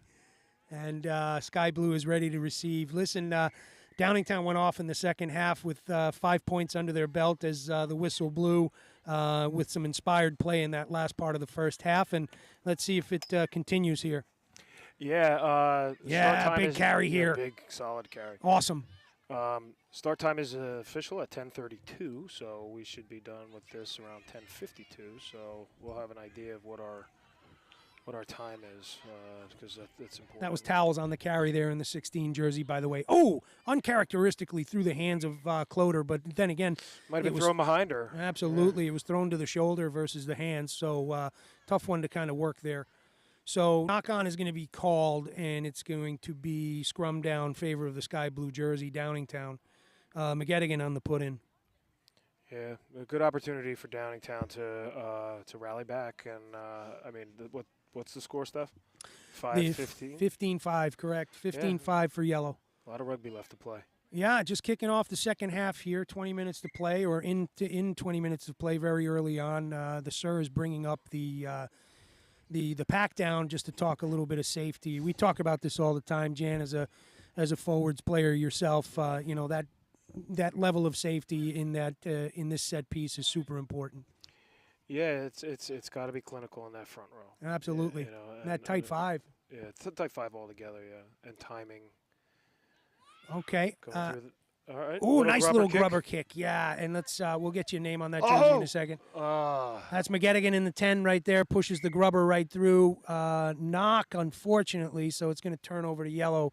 Great idea from McGettigan to punch that ball through. And it popped up, and it was right in her hands. It just hit the backside of her hands, and unfortunately she wasn't able to grab it. That bounce has never happened to me. Ever, No, ever, no, ever. Oh. Oh, fighting words. Hopefully nobody could hear that on the backside. Oh, no, and in case you didn't, neither has that run. Is what was said. And I don't know why he's so mean. He's just nasty. He's just mean and nasty. That's right. But he says it with that accent, so it sounds sweet. But it's like neither is that run. I think. And it's like wait, did he just compliment? No, he didn't. He just insulted me. We better tighten it up. We're starting to make players laugh, and that's not what we're here to do. Oh no. Oh God, no. Or maybe it was more embarrassment, but. Yeah, it might have been for us. All right, kicking the touch. McGettigan is going to put foot. On a penalty. I don't know what happened in that scrum, but it was. Bounces in. I think it made it into the try zone. Yeah, so I think you're right. But it never went out, so it bounced back. I'm thinking could potentially. I don't know what the call is on Me that. either. Was never a referee, nor did I ever aspire to be one. No, I can't take that much criticism. It looks like it's going to be a 5-meter scrum. Yeah, we'll have to see. I don't want to have. I have enough people who can't stand me. Why would I want 30 more, plus coaches? Well, just grow that list. It's a network. Depending on the coaching staff, that could be anywhere from 30 to 50 people. No, hey, what is it? Actually, is getting. Oh, it did go out. All right, Yeah, it's a line okay. out. All right, solid take. Yeah, McGettigan, nice work there. Yeah, clean not that sure up. what to do. Not seeing anything from the back line, so decided to take it in on our own. All right, and causing and unfortunately getting a penalty. It looked like not rolling away, so ball is going to turn over, go back to yellow. Yellow kicks the touch and punches it in. Yeah, in and around the 5-meter, I suppose. Probably not the kick that they wanted, but it's secure and it stayed out. I'm surprised. I guess that hit the line. We should have been watching the touch judge, the young man in the white shirt over there. He must have thrown up the flag there. So.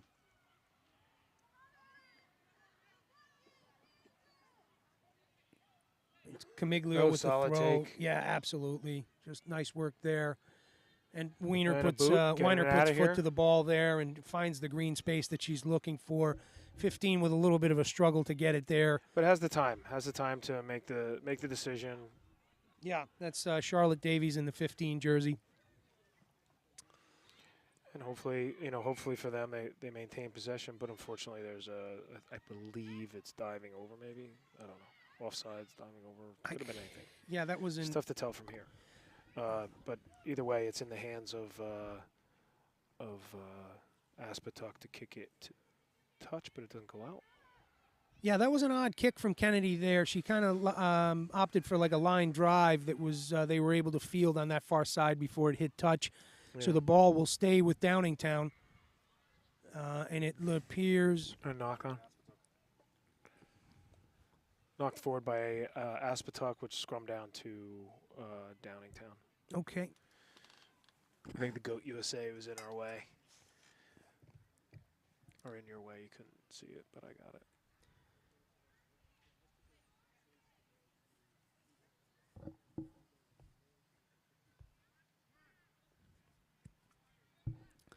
About 6 minutes into the second half here with 12 to play.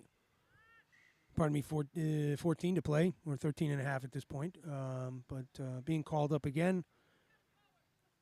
Looks like he's a little concerned with the engagement.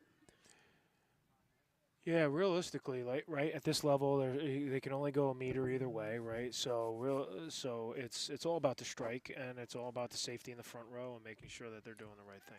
Quick ball out. Yeah, that was well struck, and it came out like a cannon off the back of I've never that. seen it go through second row's feet like that. Yeah, that was fast. Ooh, high tackle by Downingtown, which gives it back to. I like the scramble to mind the penalty here from the sky blue jersey. Nobody was strolling back. They got ready for it. They accepted it. No hands up, no nothing, right? They accepted the penalty and they ran back. And the only thing I would say here is Downingtown's got to work up that line speed a little bit more, because you cannot give this yellow jersey that kind of give him that head of steam to get started. Yeah. Because it's just going to make it tougher and tougher. And here you go. This is a perfect example. You can't wait. Yeah. You can't wait for that number 8 to come to you. You got to go to her. Absolutely. It's a scrappy team. The ball is always coming from depth. Nice little. Whoa! What a Nice great moves inside by step. 15. Holy cow! Still keeping it. Wow. Breaking a number of tackles, or getting through, or coming, and the whistle's blown.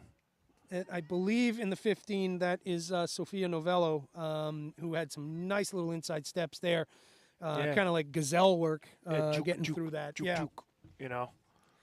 Yeah, I mean they were like riding a motorcycle. Yeah, I mean it was spring steps, right? It wasn't it was even unbelievable. Yeah.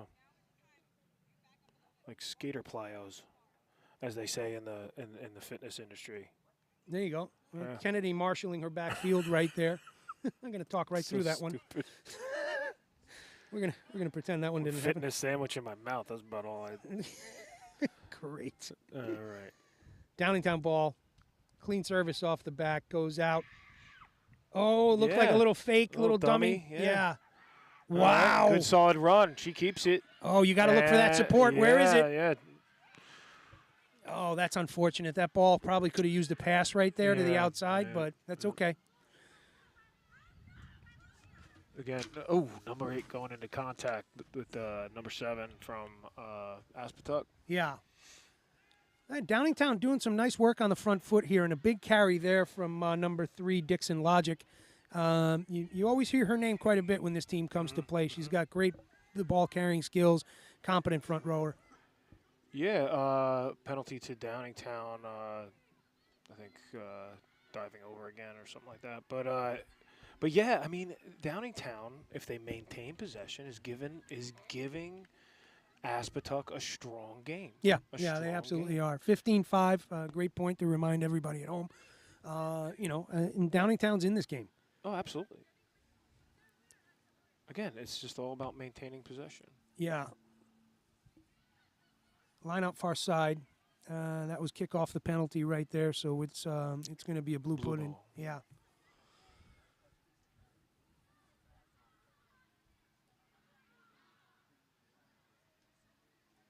Oh, they opt for the short. cheese.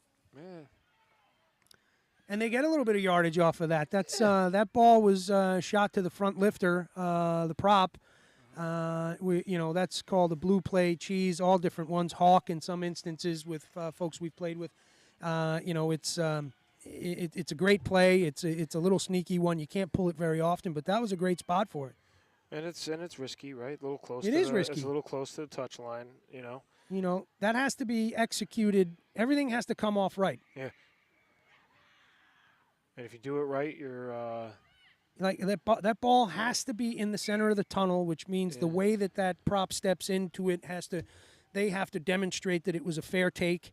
It's also, you're doing it on a spin. There's a lot of motion in it. It's not an easy thing to execute well, and that was well done. And if you do it right, you're 11 scores. Yeah. Exactly. All right. Looks like it was knocked forward in the tackle, so it's going to be a scrum to Aspetuck. You know, we've been so keyed in on the games here that we've forgotten to mention that there's a hell of a cadre of college coaches here today and tomorrow under the gray tent to the right-hand side of us who are looking at the high school talent up and down the the eastern seaboard. So thanks to all those coaches for coming out. Good solid run. Wow, what a great grab. Yeah. Oh, my goodness. Without, Fantastic chase, though, and yeah. brought down. Oh, wow, a little bit of backward scorpion there. Yeah. No selfishness in that one. She gave it away. Oh, an unfortunate knock on. That was Camiglio with the knock right there, but that is uncharacteristic for that young lady. She's got hands of glue. Ooh, nice little inside step from the winger here. Well read. And, well, Camiglio gets it back right there. Strips.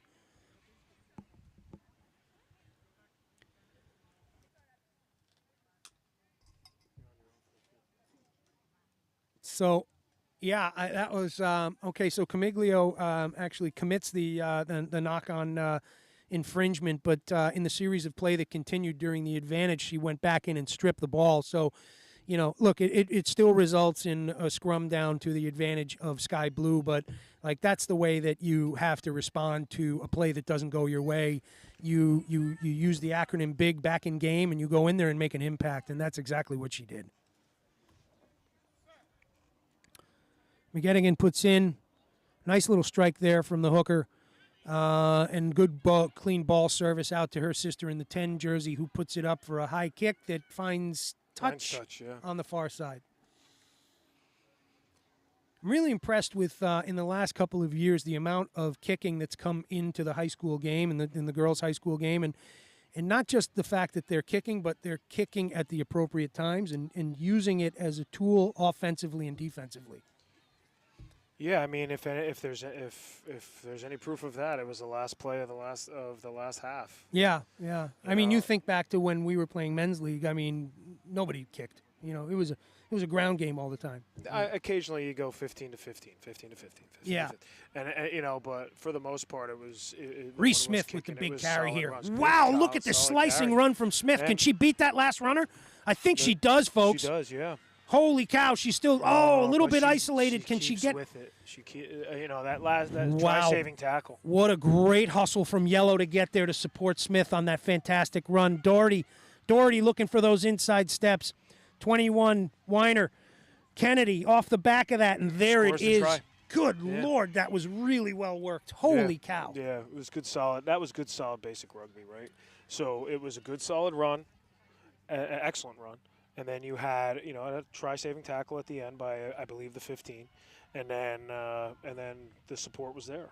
Listen, that momentum was put together by Reese Smith right there. I mean, she broke through 3 or 4 arm tackles there. Then she sidestepped into the open field. She put the afterburners on, got caught up, but was able to get off the pass. I mean, then the series went, and it was just.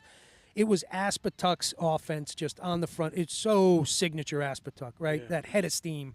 Man, that was a great score. So that's going to make it 25 Aspetuck right now with the kick to come from Kennedy. Kennedy with her signature prone sniper.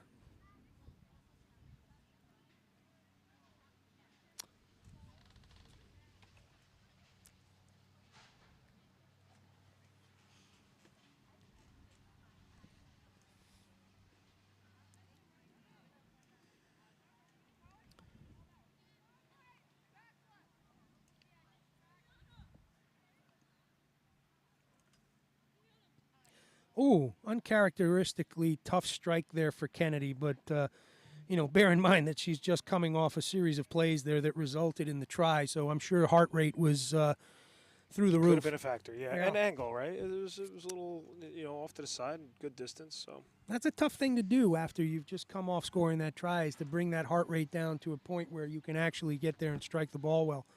Plus you're working into the second half, and as nice and breezy as it is under this tent, and it is probably on the field, that sun's hot out there. And it does take its toll on these athletes. Yeah, and it's a beautiful field. Man, it's a great day. Beautiful field, beautiful venue, beautiful day. Great day. Great day, Brother good Jan. friends, and good friends. And good friends. Tonight is kind of special. Beautiful friends. Remember that? Yeah. Michelob? Of course. Oh. All right, good solid kick, a little deep, well fielded by Aspetuck. Kennedy, man. I mean, wow, what a player, that 9. Yeah.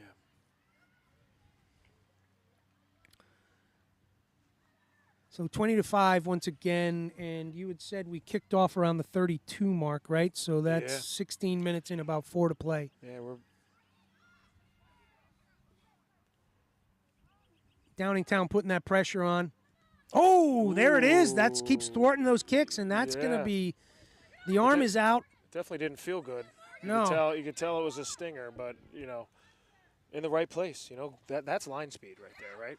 To Morgan thwart Whalen, stuff who like was that. carrying that ball in there, and it's going to stay with the sky blue jersey. Nice work off the back. There goes Ooh, Towels good again solid with run. that just Oh, and breaking run right there. moving, and not and breaks that last tackle. She's still And on her feet, still folks. on her feet.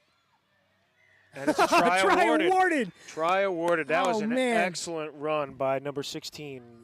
What's That was Towels in the 16 Towels. jersey, and from Well two run. broken down forwards over here. Young Yeah. lady, we are proud of you. Well that's, done. That's right. Vicarious. Oh, man, nothing like a forwards try. Well done, young lady. Hang on. That's right. So make it 20-10 with about 3 minutes of play left on the field, and Downingtown on the front foot. Yeah, excellent run. Points to come up here. It looks like, McGettigan does the prone sniper approach too while lining up her kick. Is that what that's called? The prone sniper? Prone sniper. Okay. It's the prone position in shooting. Is that right? Mm-hmm.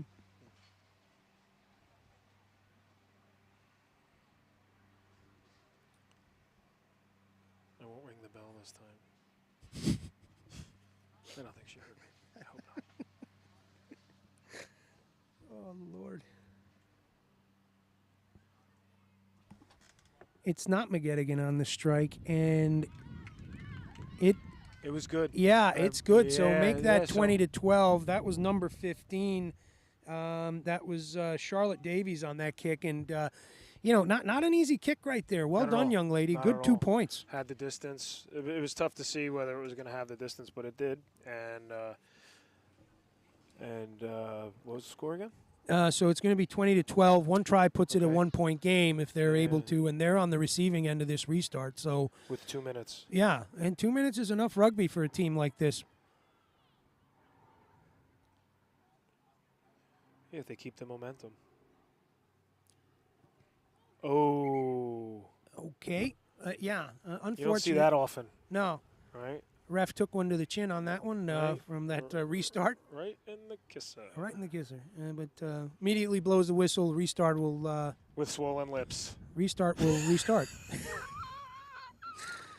Oh, God, help me. God, help me. Help us Line all. drive down the middle. Field it again Oh, right here. Looking good for run, Good space. solid run. Yeah. Has the support. Needs to use it. And maintain that possession. Look at the jackal work in there. Look at the Yeah. counter ruck and the jackal. All right. It's Nice brought work. up. It's brought up. Oh, look at this. Well done. Right on the line. McGettigan, well done. Just like knowing where she Yeah. is at all times, making sure she doesn't hit that white line. Nice work. That's right. Ponytail, field the awareness. Ponytail hit it. Yeah, I wonder if that counts. It does not. Okay, good to know. It is part of the uniform. I don't know. Anywho, ball's being recycled well. Downingtown and it looked with the Aspetuck kick. putting some pressure on. Oh boy! Kick. And it's Oh, in boy! hands. And here we go Oh, again. wow. Very nice play. Oh, look at the support run there from blue. Yeah, Big counter ruck from yeah. yellow though. Holy cow! Oh, Diving and they over. draw the penalty. Excellent work by Downingtown. Yeah, You know, I mean, this is great series of play right here from the sky blue jersey. Excellent rugby Yeah. by Downingtown. Absolutely. And I mean Aspetuck as well, but that was a good series right there. It's good to see. Get the penalty, kick it out, get some yardage, brings it in and around. I don't know. Yeah, It's 15 meters. yeah, give or take the far side over there. But once again, just like what you were saying, Jan, I mean that was really nice work from Downingtown off that restart. and just moving the ball well. And that good pop right into the hands. Great pop, that sympathetic, bounce pop right into the hands and taking advantage of it. But, you make luck, right? You're there at the right moment. The support runs there. I mean, really nice work. But some people know how to kick it. Oh, and they go with the short. They go with the short again, and it doesn't look like it made it quite 5. But that looked like there was a player going to run into the channel because jumper was up, but it looked like it wasn't the prop who was going to turn onto that cheese or blue ball, right? It's tough to see from here. I think we're going to have to ask them about that play. That's an interesting one. It looked like almost like a channel runner. Yeah. Anyway, scrum down far side because the failed attempt at the line out, so that'll result in a scrum down for Aspetuck. And we're overtime, so it's I believe we're close to overtime. So if Aspetuck gets it, kicks out of bounds, game's over. Yeah, look, if we're reading this right, it's about minute over regulation time. But Aspetuck's looking to move this ball. Definitely. Holy cow. Holy inside step and well caught on the ankles there, but releases Good back stop. on her feet. Again, I believe that's Doherty. Doherty doing the hard work. Penalty. Oh. Ay, not releasing, unfortunately. Good sealed it off right there. Made it tough for her to get hands off the ball, and that penalty is going to work for Downingtown. So the game can't end on a penalty. That's so correct. We're gonna see another series of play. Ball's kicked out. Hits the college coach's tent. Whoa.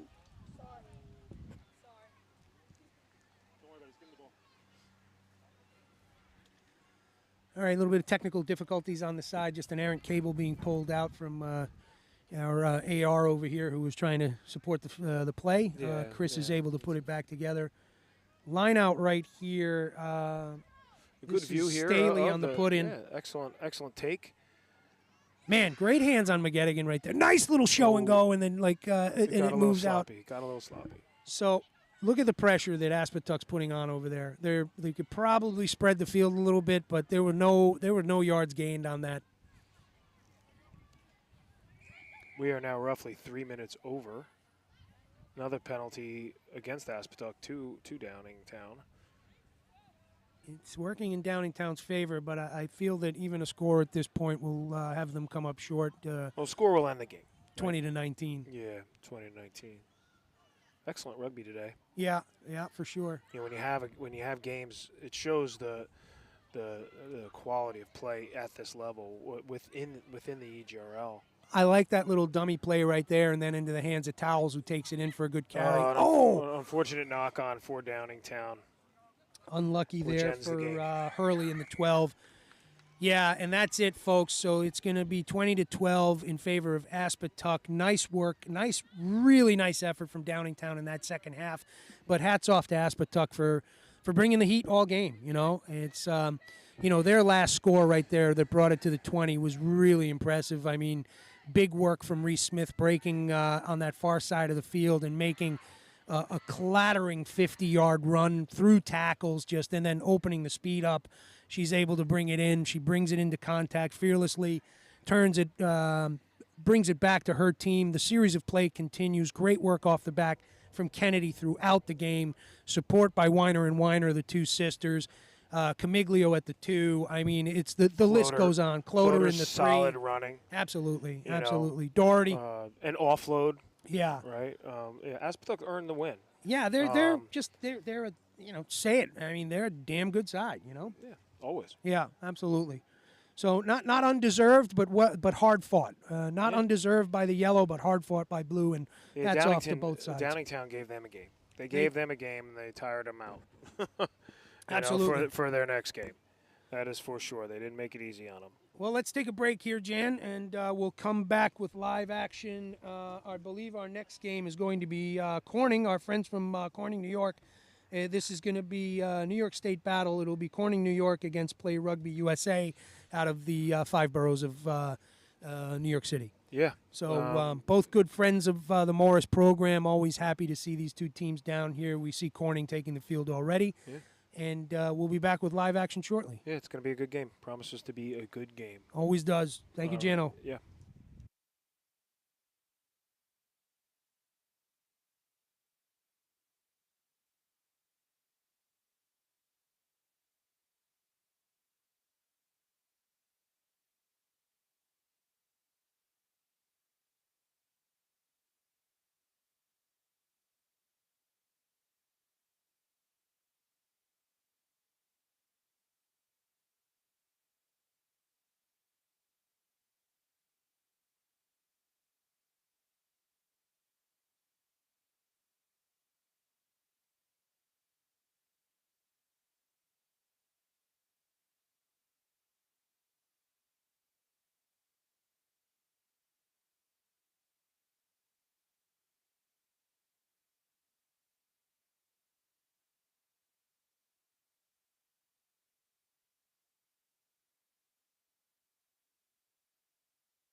Hey, welcome back, folks.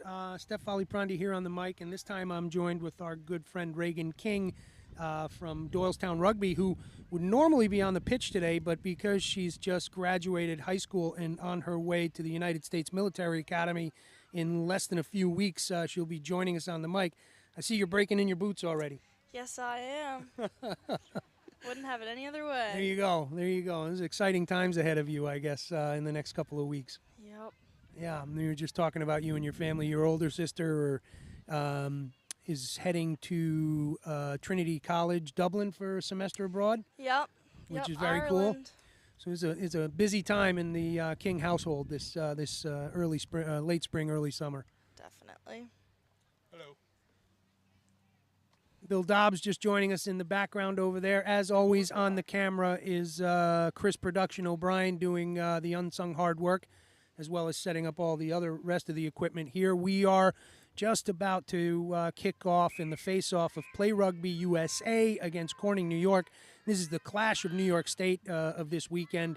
Grubber kick. Oh, big sticking tackle from Play Rugby right there. What a way to start. Holy cow, yeah. But this doesn't seem to be thwarting the blue hoops here. They're still on the front foot right there. A little bit of jittery hands coming off that ball off the back of that breakdown. Little unlucky. Into the hands of the 10 there, who would be Kylie Richards. We saw this team play earlier in the season. We drove up to the beautiful southern tier of New York and had a great day at their home pitch. This is a competent side. And against some old friends of Morris Rugby right here in the Play Rugby jersey, we like to call that face-off the Battle of the Hudson. Yeah. Okay, scrum down early in this game right here. Good vantage point from myself and Reagan. And it looks like a solid pack here. That's a good tabletop pack right there. Yeah. Yeah. And it actually looks like Corning is yeah, they're very putting competent a little in the front extra row. push on that one. Oh, wow. Ball moving nicely through the hands of Play Rugby right here. A little high on that last pass, which probably took a little bit of step out of that attack, but looking real good off the back of that scrum down. Play Rugby just Play putting Rugby's a couple drives in. team really came together for this weekend. I think every team really gels when it comes to that final weekend, right? All the sharp angles have been worn down, and it becomes a well-oiled machine.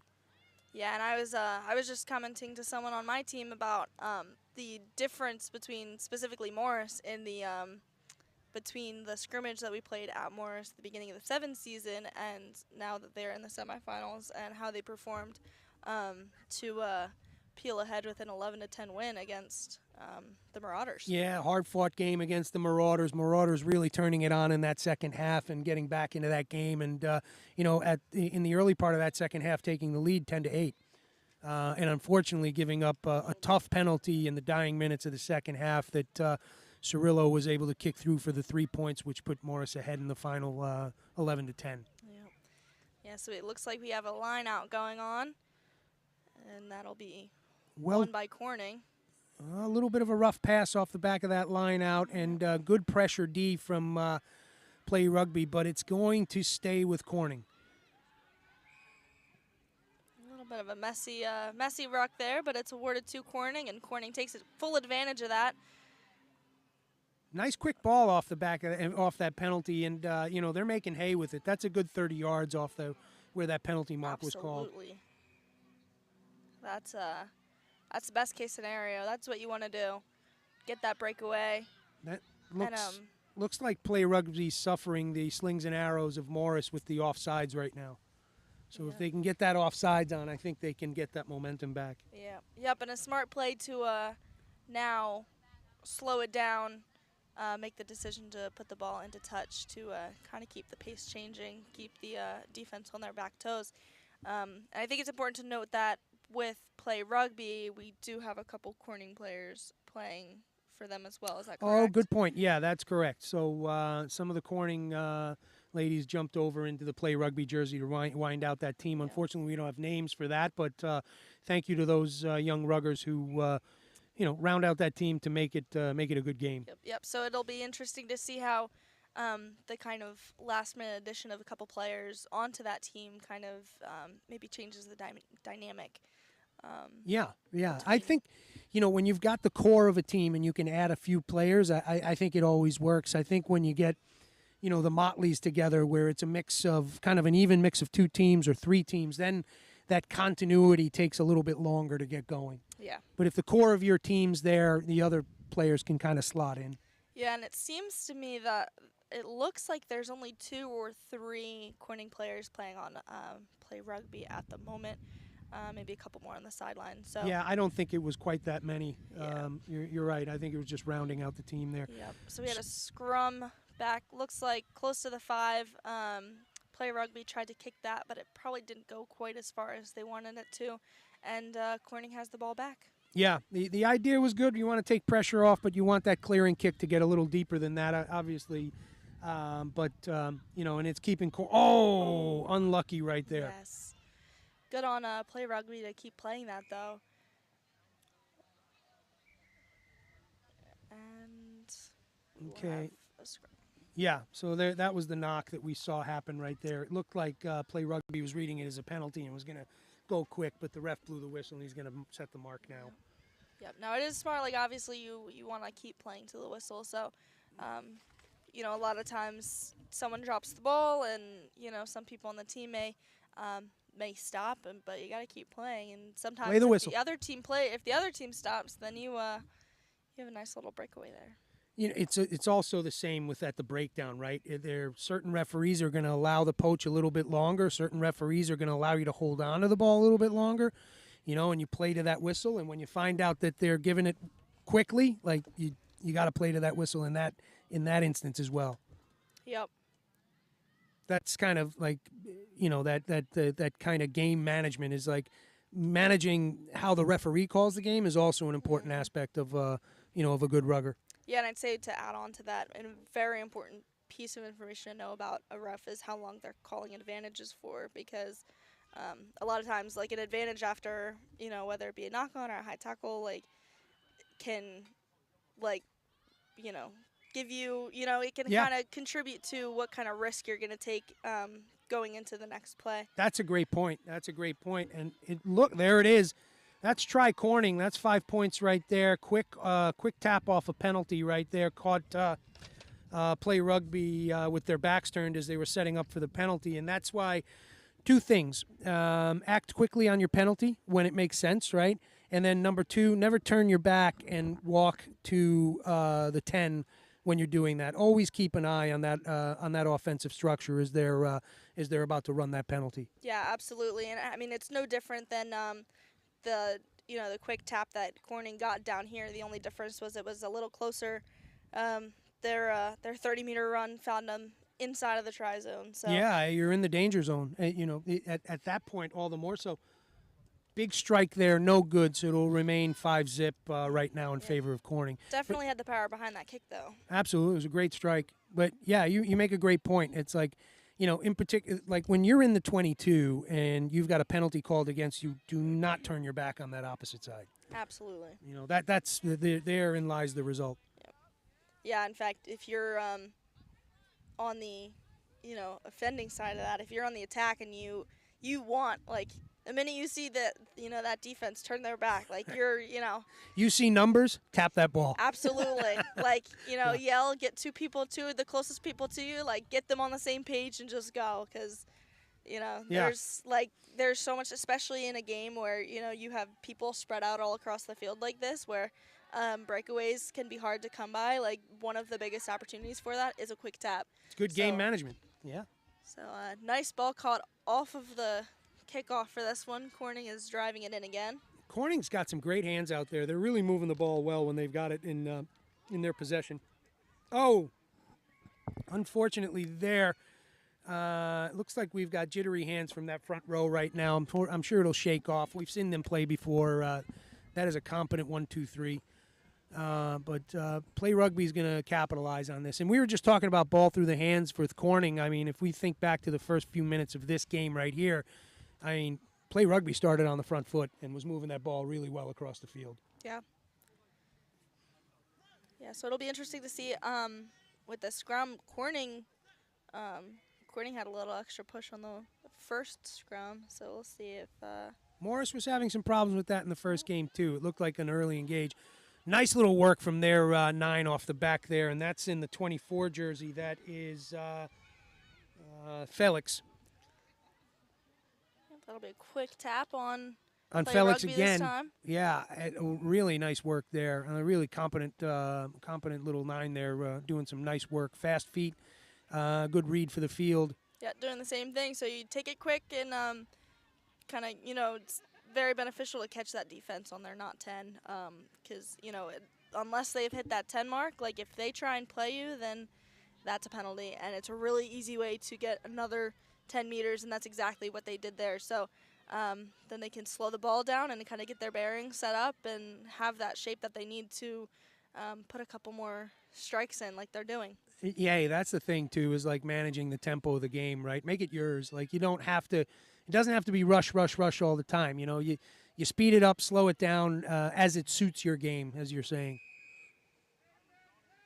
Being brought back for a high tackle. You know what I've noticed this morning is there have been some high tackle calls, but there's been nothing egregious, which means that, people have been trying to mitigate that kind of thing, which is a good thing. I think, certainly in the girls' game, as we've watched for the last few years, that's become, I think in the youth game to begin with, but certainly what we've been seeing here is that the mitigation is super important, and that's why you're not seeing cards.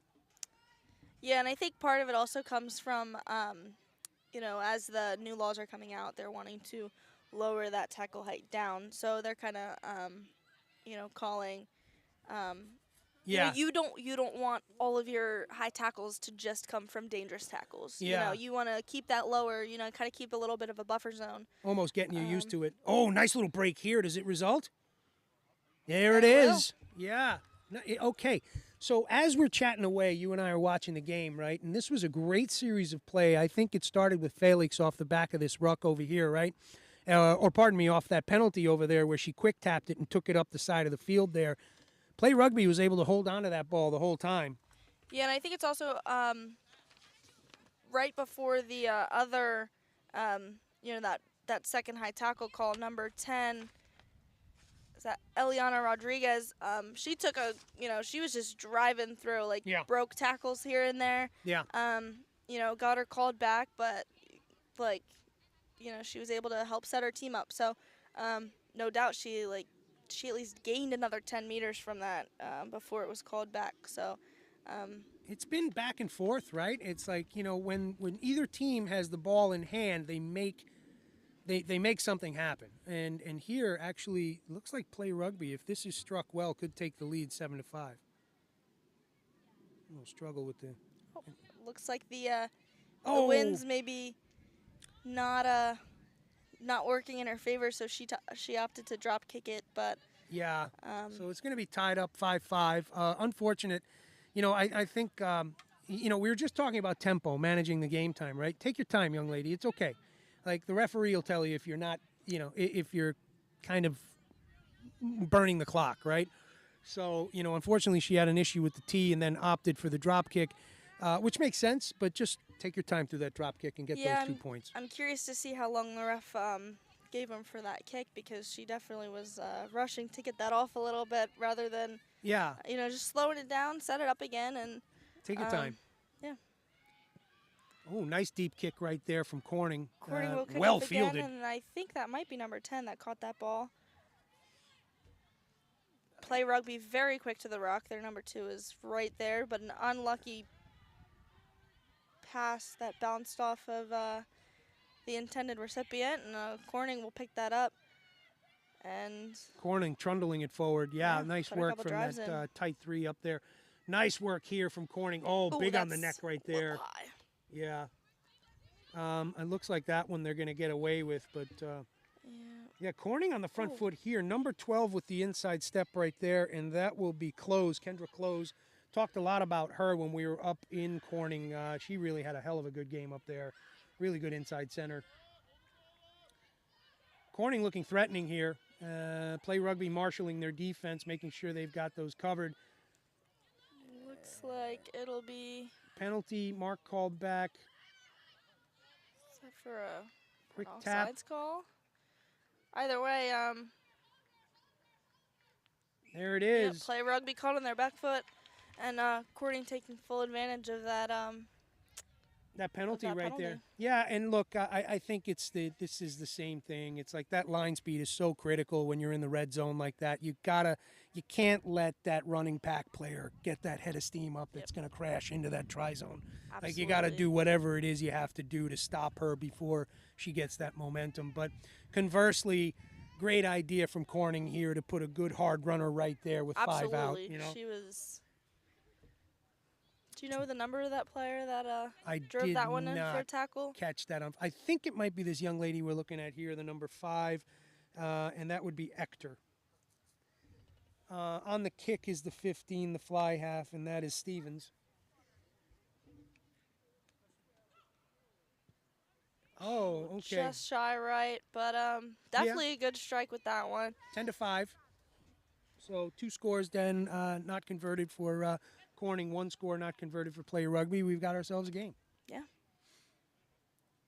Yep, and Corning will get this ball back, so we'll see what they do with them. But, I mean, I think this is a very, very even, I very agree. well-matched Yeah. matchup. You know, both definitely using their offensive time to the best of their ability. And I couldn't agree more. Yeah, really good ball in hand, right? They're making good decisions with it. You know, they're secure in the breakdowns. They're not turning it over there. And, you know, if it's a turnover, it's maybe not releasing. You know that. But very little of that. Yeah, and I mean, Play Rugby is not at all showing that they have a couple different players on the team. Like their team chemistry is still about as Yeah, it's good. like Strong. still pretty good. Ball's up and well-fielded basketball style from Corning right there. Once again, big run here from the forwards. Really using the forwards to carry that ball today, really playing to their strengths. Look at this once again. You're talking Absolutely. tight 3, just making the hard yards for this team. Great number recycled one ball that, off the back. Got that tip pass and gained a couple more meters. Jordan Hill in the number 1 jersey for the Blue Hoops. Great recycle work off the back of these things. The support's there. Rhodes in the 9 jersey doing some nice work here. Yeah. Good. And on both sides of the field, number 2s are just so quick. They're on top pretty much as soon as the ball carries on the ground. So definitely what we like to see. And what I liked there too from Kendra Close in the 12 was that little bit of a soccer stop on that ball, and then she's able to control it on the ground so it's not turned into a knock-on, and then she pops it up for that kick to take the pressure off. And that was a really strong counter ruck to give Corning the ball back. Absolutely. Again, Play Rugby was right on the ball, but Penalties. Strong push by Corning. And then it'll be a penalty to Corning. They'll take it slow, potentially kicking it to touch. That's a good strike. That is a good strike. Way down the field. Yeah, man, that's easy yards right Nice. there. Nice ball work right there. That's about as As good as it gets, right? yeah, that went out last second. So Yeah, great strike. especially from that close to the out of bounds to begin with. Yeah, Was, if that could have been close on the kick. She's got a great foot. And then I wouldn't be surprised. Yep. But yeah, nice work from both these teams in this first half here. Yeah.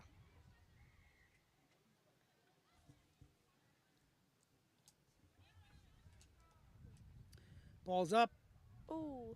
Interesting. It looks like she almost faked it for not being straight. She definitely did. I was gonna comment on that. So that was very smart. As like the rule Yeah. for a lot of refs is that it just has to be on the inside. So surely if she'd stayed up, just stayed still, Yeah. it probably would have been on the Not outside straight. of her. But by leaning over, she was able to. That was the most. She was able to pull that. Yeah. Yeah, that was the It's a most little- creative play I think I've seen. It's definitely smart. Absolutely. Definitely some really creative and quick thinking there by their jumper. Thinking in your jump. Yep. Thinking on somebody else's feet. Yeah. Okay, ball carry into Number- contact. looks like number 8 that'll take that ball in, and number 1 right over top of it. You know what I like about both these teams is when they have ball in hand, there's no drifting work here. It's all up and down the field, right? Oh, yeah. You know, it's all about positive yards. You're either punching or you're making a play in the backs, and then there's...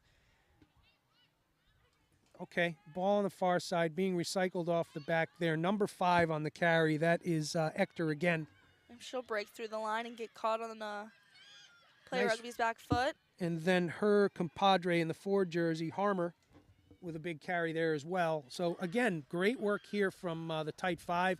Oh, little inside nice step. strong push. That's what we like to see. Like, you know, you have your backs, you have your forwards that are creating those strikes, and you have your backs that are passing the ball out. But you just have to have one person on the team to make that hard run into. And then it's up to that 9-10 to get that ball out there to your centers, which is exactly what happened, right?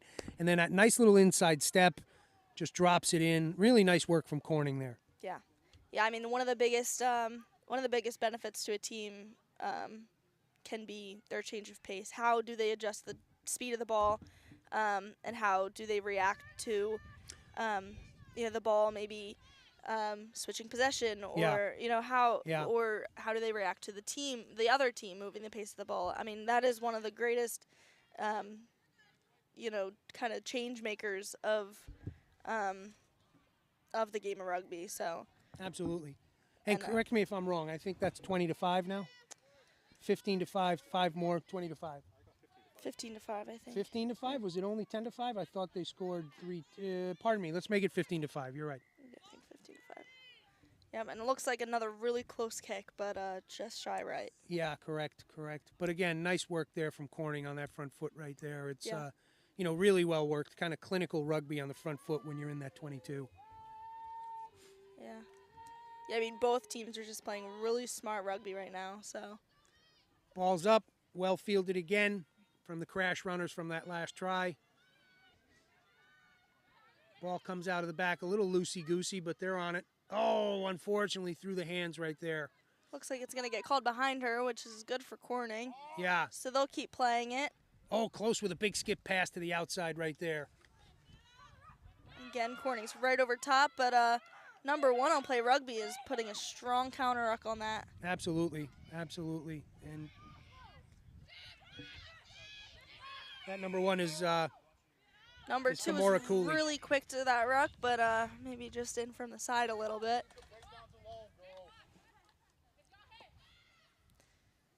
Another carry here from the 4 into the 6's hands, it looked like, if I'm not mistaken. That would have been Harmer into Looks like it might be 8. Moses. I think that's 8. If it was 8, that would be Creeth.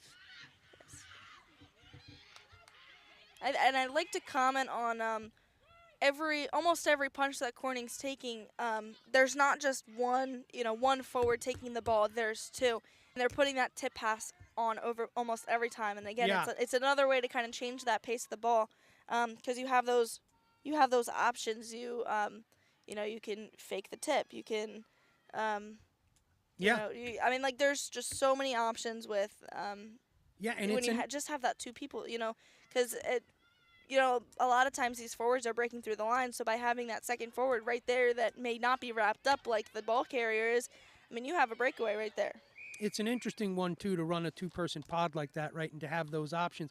You know, I think we're accustomed to seeing those 3, maybe even the diamond shape, but I do like the work that they're doing 2 on the ball together. Like you said, that little tip pass can be super effective right there, or you go into contact, you're down, your support's right there, right on your heels. Yeah, that's what I was just going to add is, I mean, no doubt it's assisting in Corning's quick 2s. 100%. Yeah, it's just keeping them with the ball. Another nice kick to touch there, putting Play Rugby, putting some pressure on Play Rugby down in that red zone. Yeah, it looks right about little past the 22. Maybe about 15. We'll call it. Sounds about right. Looks about right.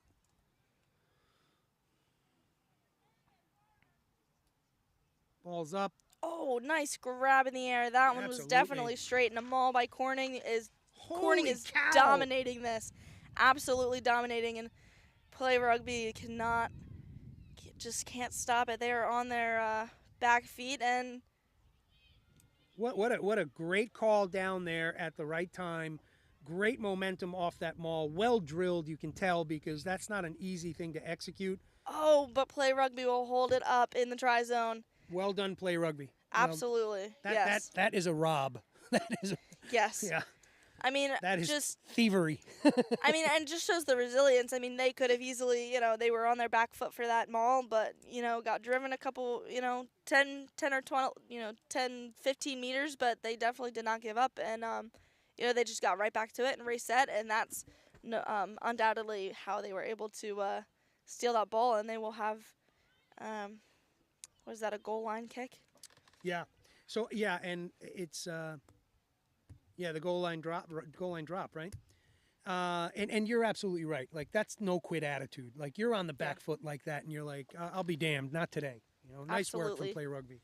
Real gritty defensive work. Yep, and Corning will get it back.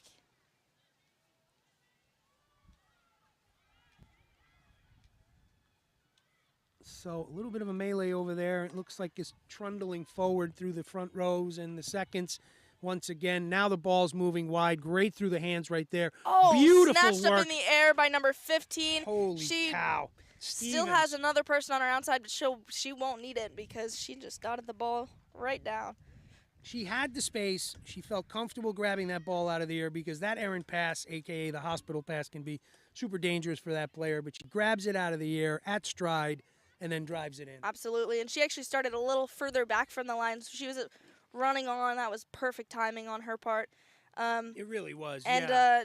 I mean, the outside player, the wing for Play Rugby, didn't see that. They were matching up with the outside player for Corning and weren't anticipating that mismatch. extra. Yep, they weren't anticipating that little extra player heading in there. So their hips were turned, and it worked. Yep. Stevens with a great strike here. Oh, and she will make it. Looks like the wind is putting a lot of movement on this ball, but 22-5. Yeah, so Stevens will make the try and put her own kick in. So at 11:32, that's the first half, folks, and this is, if you're just joining us, Play Rugby USA from the New York City Five Boroughs against a sister New York State team, Corning, out of the beautiful southern tier of New York, playing each other here. 22-5 is not indicative of the play that's happening on both sides of the ball here. Just some more keen opportunities there for Corning to put the points on the board against a very tough and well coached Play Rugby team. Yeah, I mean, like I said at the beginning, like this is a very well matched challenging matchup here. So, I mean, just tit for tat. Back and forth for sure. Hey, tell you what, Steph Aliprandi here with my pal Reagan King. We're going to take a 2-minute break to wet our whistles and come back with second half action of Corning versus Play Rugby USA. We'll see you briefly.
Hey, welcome back, folks.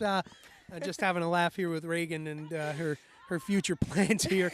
So good that we're having a laugh about it, right? So yeah, but Absolutely. again, wishing you well. There's the whistle. Second half is up. Corning kicking off the restart to play rugby. Play rugby having a little bit of a tough time getting a hold of that, giving it time for Corning to get there to make that tackle. Oh, a little unlucky. Bounce forward. Yeah. Almost So- looked like it bounced back too, but must have been right on the line. So yeah, good restart there. Effort from Corning, right? They catch the knock on there, and it gives them a a good attacking platform. We've seen them scrumming down right now. In that first half, and that's a pretty competent pack, and that's a good position for them right now. Yeah. Yeah, I mean to start off, making the kick, but having the opportunity to get the ball back this close in is definitely beneficial for a winning team.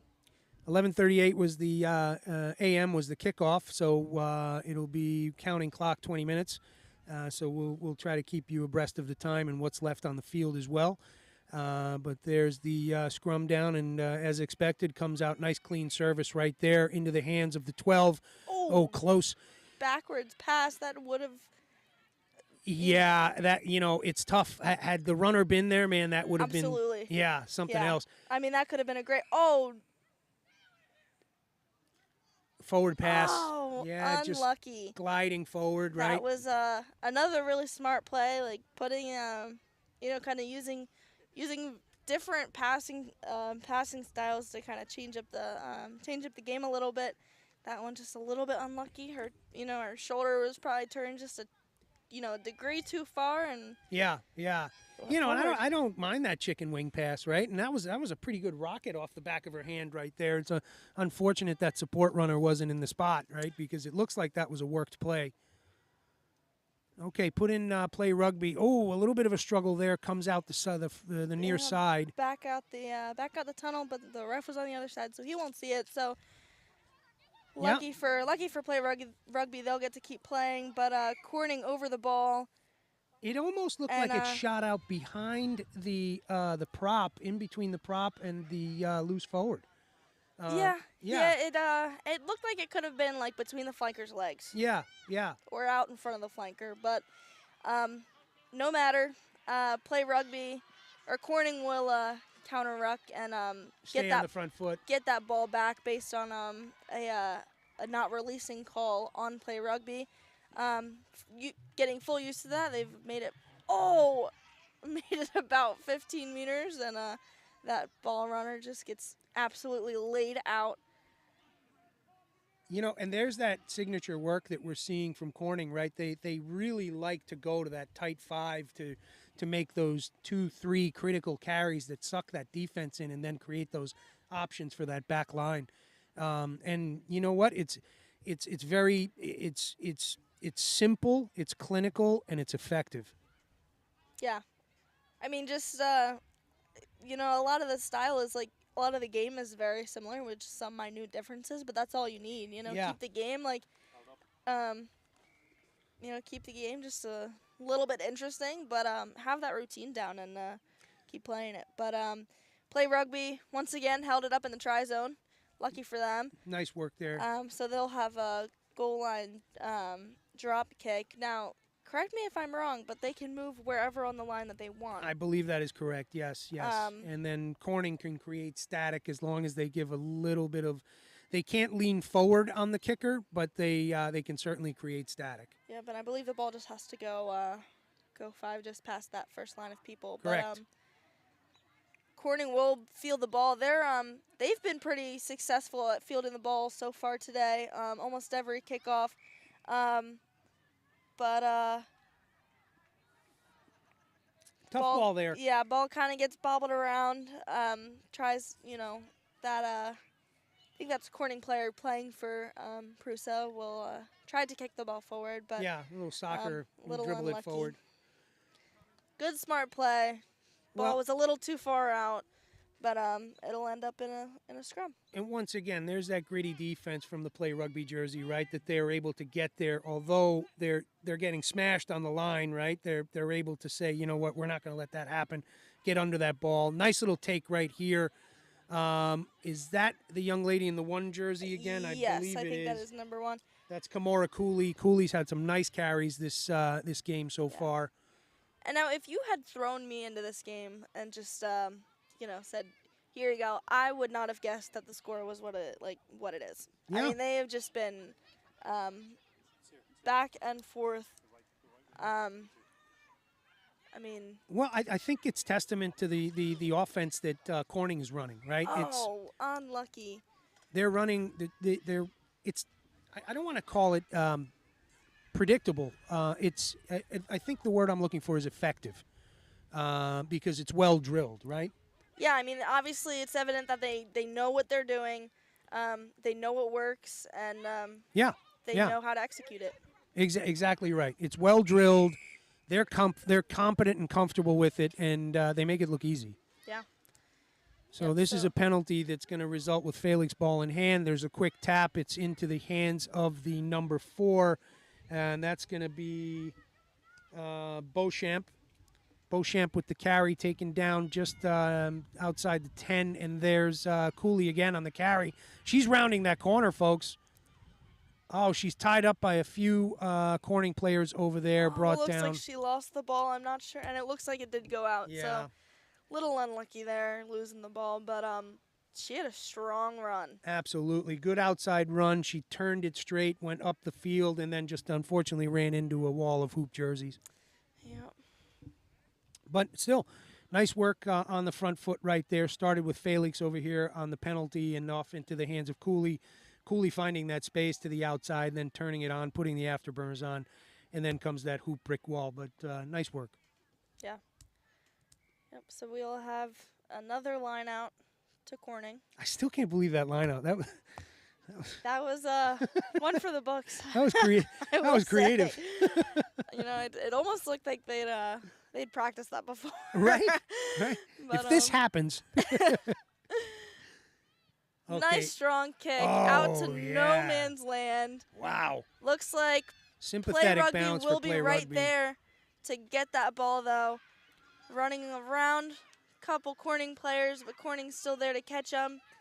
Rugby support, Play Rugby support's right there. Nice work off the back of that ruck right there from that young lady. Yeah, and again, just the twos. They're so quick. Okay, we've got a good vantage point here. I love the communication between these two. Stay up, stay up, stay up. Go down, go down. Absolutely. Nice There's work. no guess about it. Yeah. That's great on-field coaching to your peer player, your peer right there. Little messy ruck here. Yeah. Looks like it'll go back to Corning. There's Felix marshalling her defense.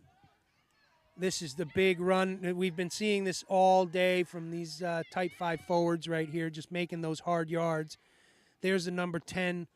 Pardon me. That is Richards, Kylie Richards in the 10 jersey, doing a lot of great work in that hoop jersey in the 10. Ball's kicked into touch, and we are about 6 minutes into a 20-minute second half. 6.5. And this one's being played between the 22s. Yeah. I mean, again, just like back and forth. Yeah.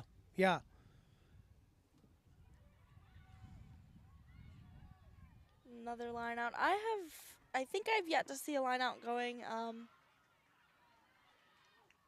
for Play Rugby. I think they've all been by Corning. I think you might be right.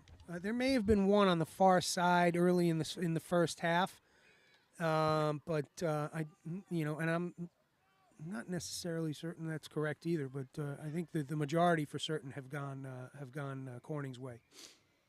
Yeah, and I mean, Corning just dominating in the set pieces. I mean, they're getting You're right. Yeah. They're getting all of their scrums, and I think winning a couple of Play Rugby scrums, and from the head. so far they have gotten all of their lineouts.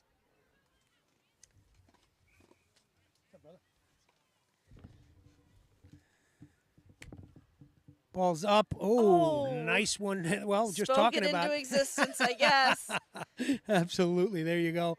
nice work here from Play Rugby, seals that off. They're marshaling their offensive line, calling for the ball, coming out a little dirty, probably wanted a little better clean service there, but Yeah, they're going to hold on to it. Play Rugby making quick work of it.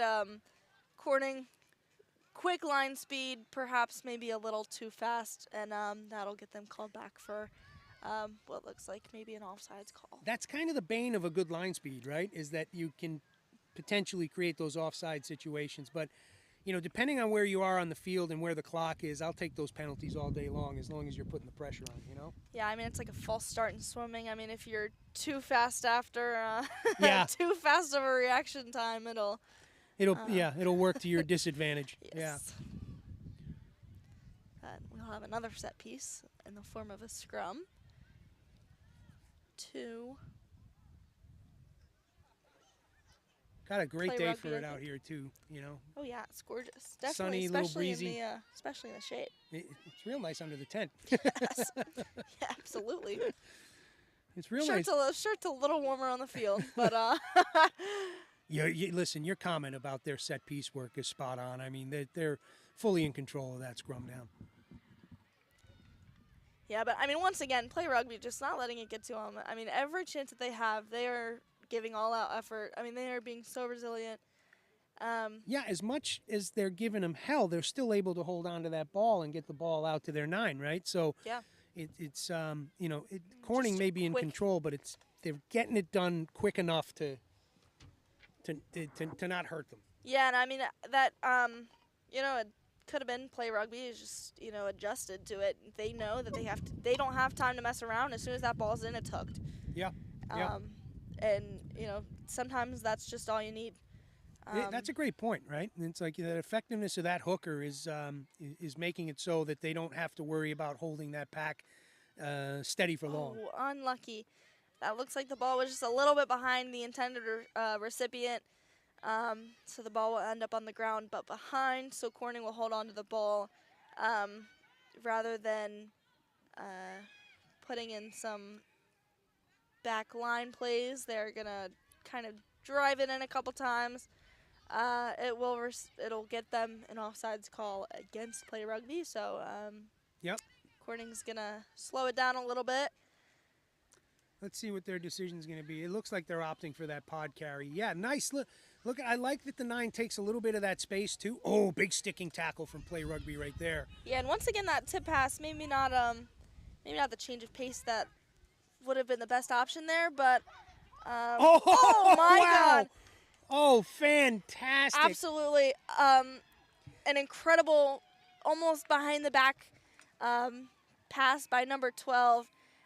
Looks like I think that might have been the same player that attempted to do that earlier in the game about midfield. This time it does find a ball Number carrier. 13, yeah. And so not only that, but a ball carrier that is running full steam ahead.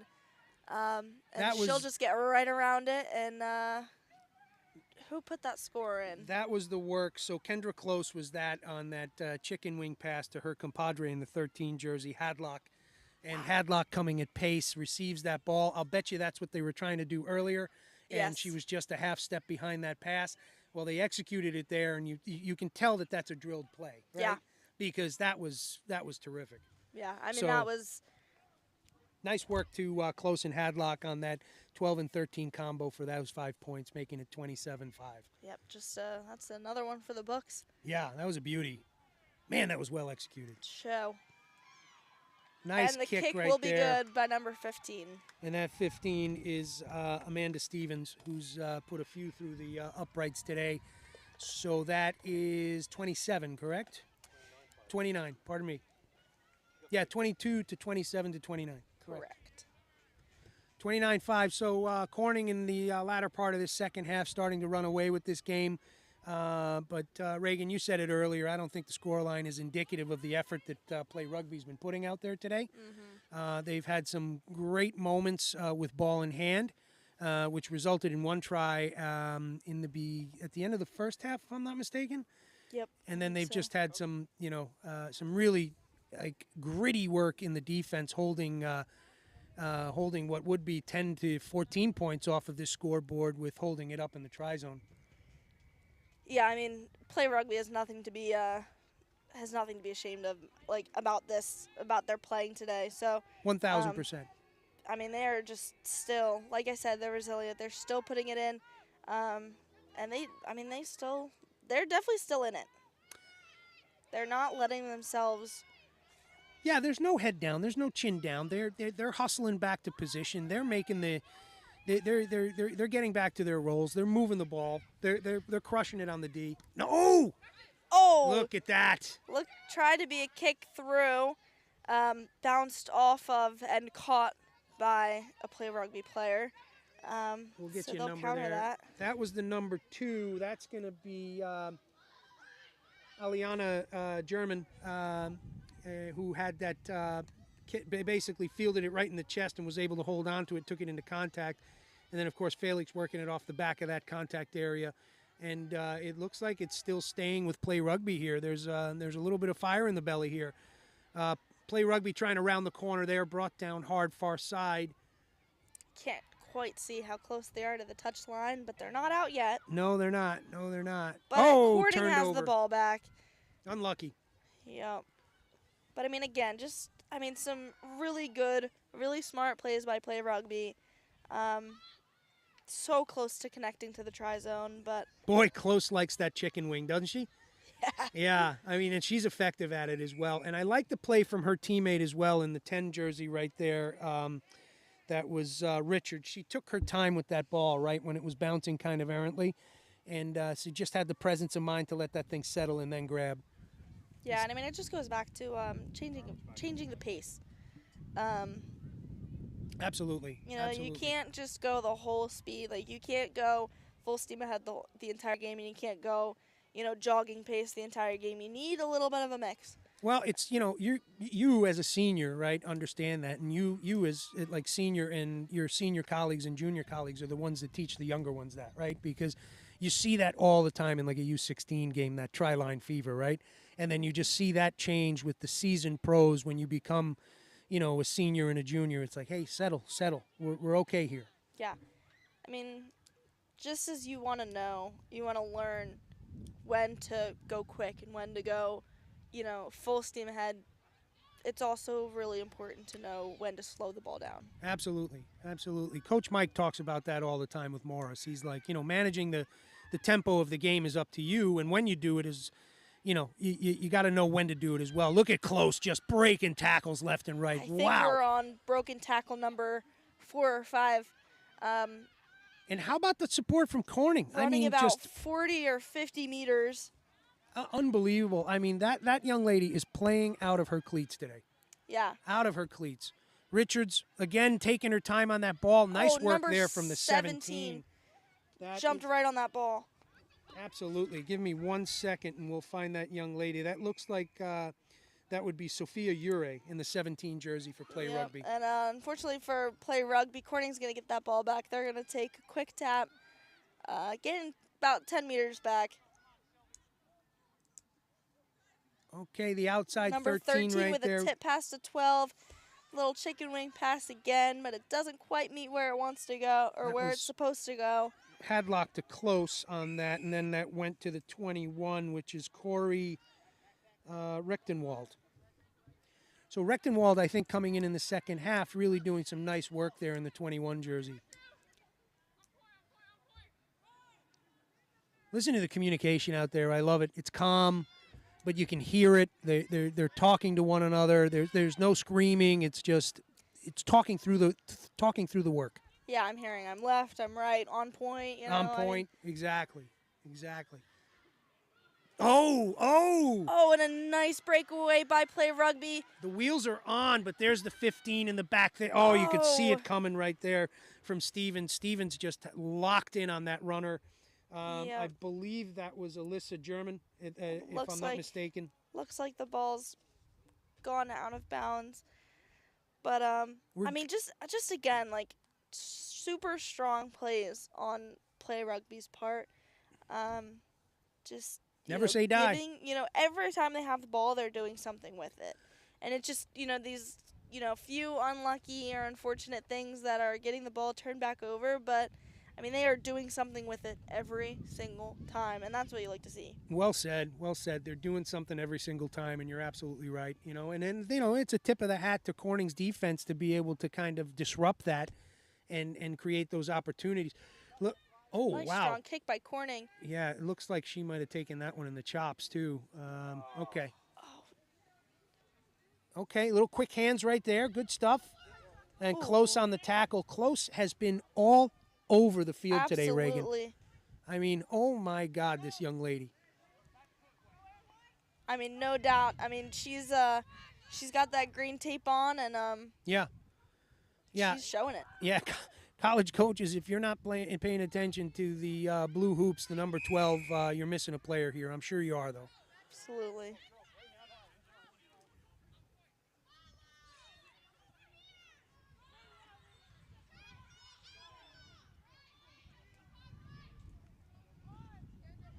Good chatter from both sides here, organizing, mustering their defensive line, getting their offensive line set, taking their time, right? Slowing it down, being smart. Nice strong run. Yeah, absolutely. Still pumping the legs right into contact, getting those few extra yards. Great little pick off the back. Pick and go by number 2. Tough little player right there. That's German. In the number 2, if it's correct on the list, is German. Nice slip Still on the through- front foot. Slip through a couple tackles that player did. Oh, Oh, and Corning gets it back. I don't even know how. oh my God. Back and forth, folks. Man. We got to be in the dying minutes here. Yeah, we're about 59, so we're probably in extra time at this point, just playing through this series.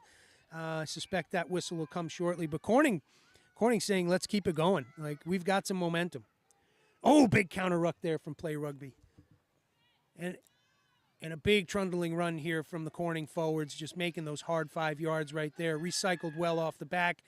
Yeah, I mean that's what you like to see. Every forward that's making a punch is carrying three or four players with them. Another little behind the back pass Close from to 12 to Hadlock. 13. Yeah. And Look at this young lady, man. She was just in that first contact, gets back up. Talk about the acronym BIG, right? yeah. Back in game. I mean, I mean, Close. she's You doing should a change really your good last job name.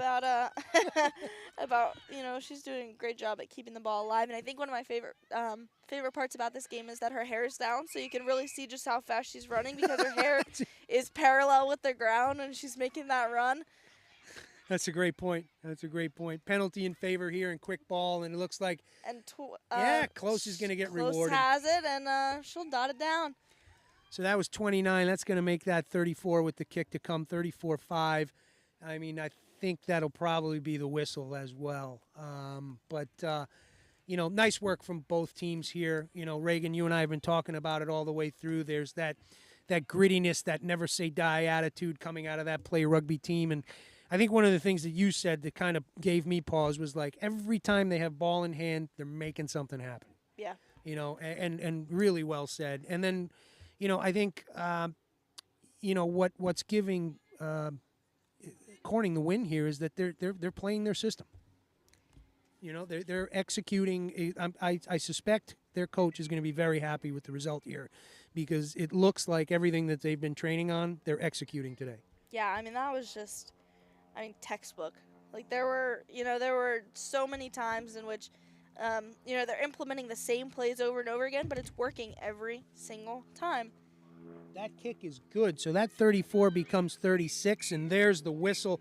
Yeah, and how deserving for Corning, that for Close to dot that ball down after all the work that she's put in throughout the game, and then you got Stevens to make the kick again. Correct. And took her a couple tries to get her momentum going, but I think she was had the last four correct, or had the last four at least three dotted into the upright. So that's what you like to see. And totally again, dialed in.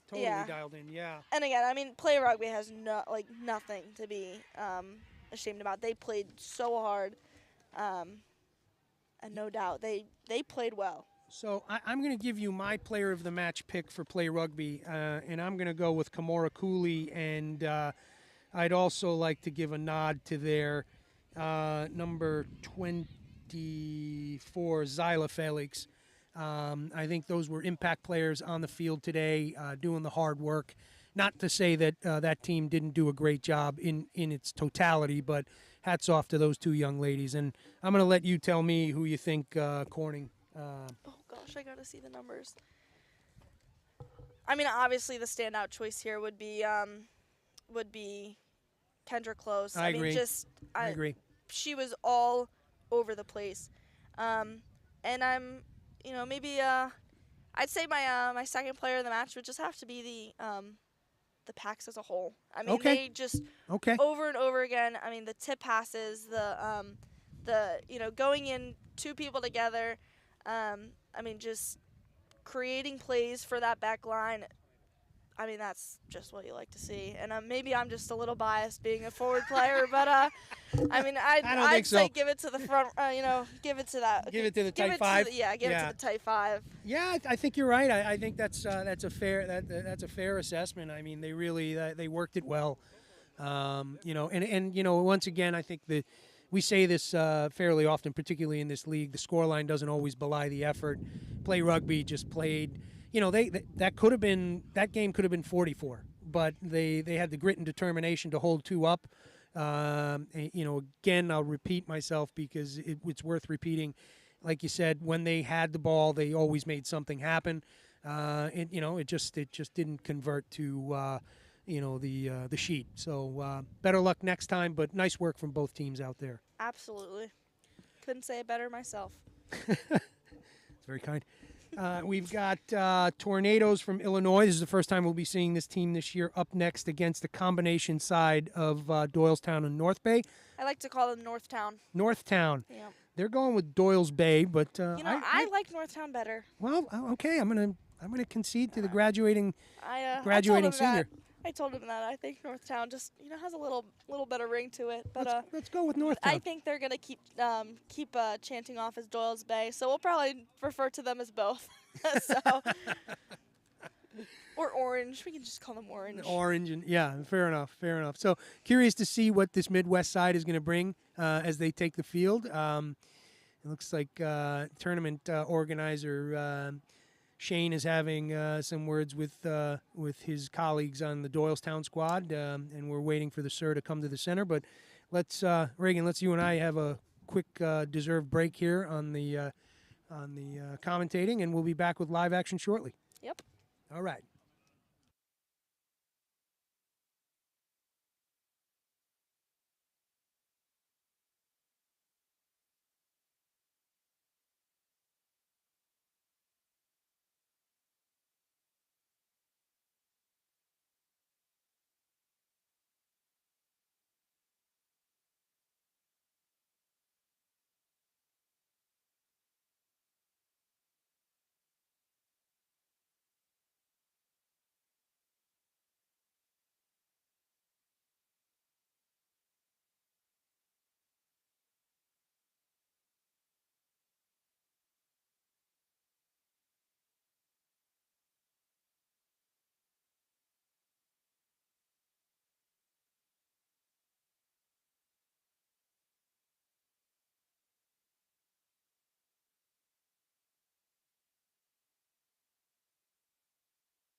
Welcome back, folks. Back-to-back action. I'm joined here with my buddy Reagan King.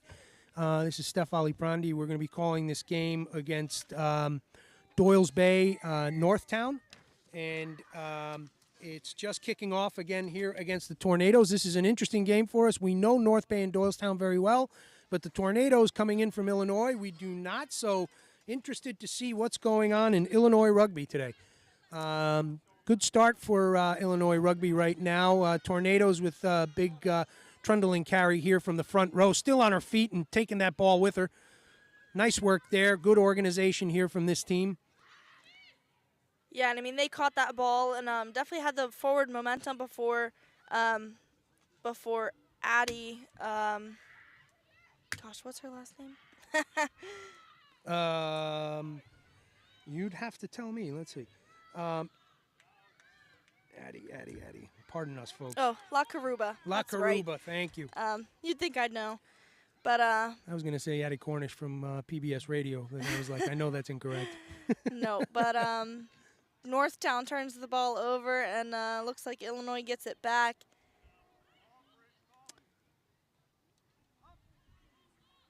So, once again, North Bay and Doylestown combining today. Long seasons lead to, long injury lists, and unfortunately both teams suffered those slings and arrows, so they have combined today to bring some action against the Tornadoes here. Nice little inside-outside step from this number 12 here from the Tornadoes, and that's Tiffany Ho. Nice poach work here from North Bay, from Doyles Bay, and turned over. Ball being worked well through the hands right here. A little bit of a flat-footed start, but they're able to get that front momentum going. Yeah, and having been over on the sidelines watching their last game against the Red Hawks, I'd say one of their downfalls was a little bit of a drifting run. Okay. They weren't running up the field. They were kind of running side to side. They never really ran running at 45-degree angles. So something I'd really like to see for this game from them is just straighten kind it of up. fix that, straighten it up, make some hard strike lines like Bridget McGonigal is doing right now in the number 1 jersey. And she passes it off to Nora Rosenberg, and Nora will put it in right under the uprights for a try. So ask and you shall receive. Yeah. Because McGonigal just straightened up that line and broke those arm tackles and then off into her colleague's hands right there for the dot down.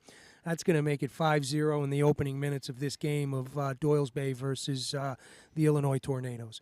So, interesting start, a little bit back and forth in the first couple of minutes there, but it looks like Doyles Bay kind of got their attacking form under their feet.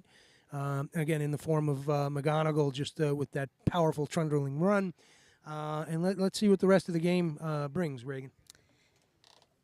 Yeah, and McGonigal is a rising junior. Wow, for real? Yes. Holy so cow. Doylestown's got her for a couple more years, which I'm so stoked about. So she's in the same class as Nola Flynn. That's an impressive class right there, just those two.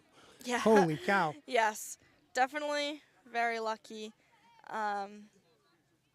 Good to see. Am I good not to see for seeing the future. Nola out there right now?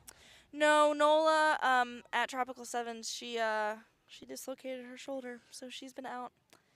I didn't even hear that. I am sorry to hear that. Talk about a competent player, like all around. I mean, when I first saw her playing as an 8th grader, I'm like, who's this sophomore or whatever? Yeah. It's like, jeez. Yeah, between her, Jocelyn Terry, Bridget McGonigal, and there's a couple others on the field now. Just so excited for the future of Doylestown. Just to watch them grow. I mean, with how incredible and how smart they are now, it just makes me so excited to see how they do with a couple more years of developing that potential and developing that IQ. Absolutely. I think the benefit of that comes with your strong U14s program, right? Because you've got ball in hand with young players. And when they graduate up to that competent high school side, it just builds that IQ more and more. That base, like, team IQ. not just Yeah. the individual player. Yeah, I mean it's really interesting to see how many orange tape, how much orange tape is out there. Yeah. Out there on both sides. But, Indicative of young sides, right? It's like, and that on the Illinois carry, the number 3 right there, that was, bear with me 1 second.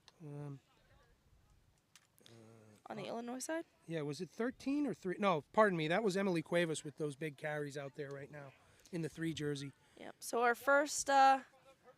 Pack down. Yep.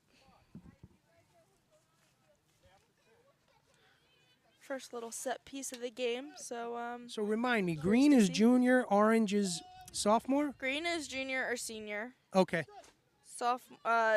Orange is anything else. And orange is anything else. So Okay. green is eligible to talk. Orange is not eligible. Yeah, and you're right, man. These are So. both young sides out there. There's a lot of orange tape. Yep. And I believe some of the teams have been told if they are not even in the running, like middle school, then to not wear tape. But it's also kind of confusing because it's hot out, it's sweaty, the tape falls off. Right, So, right. so We should go kind with of- spray paint next year. Yeah, maybe. Just get some face paint and just Well, there draw, you go. Yeah. you know.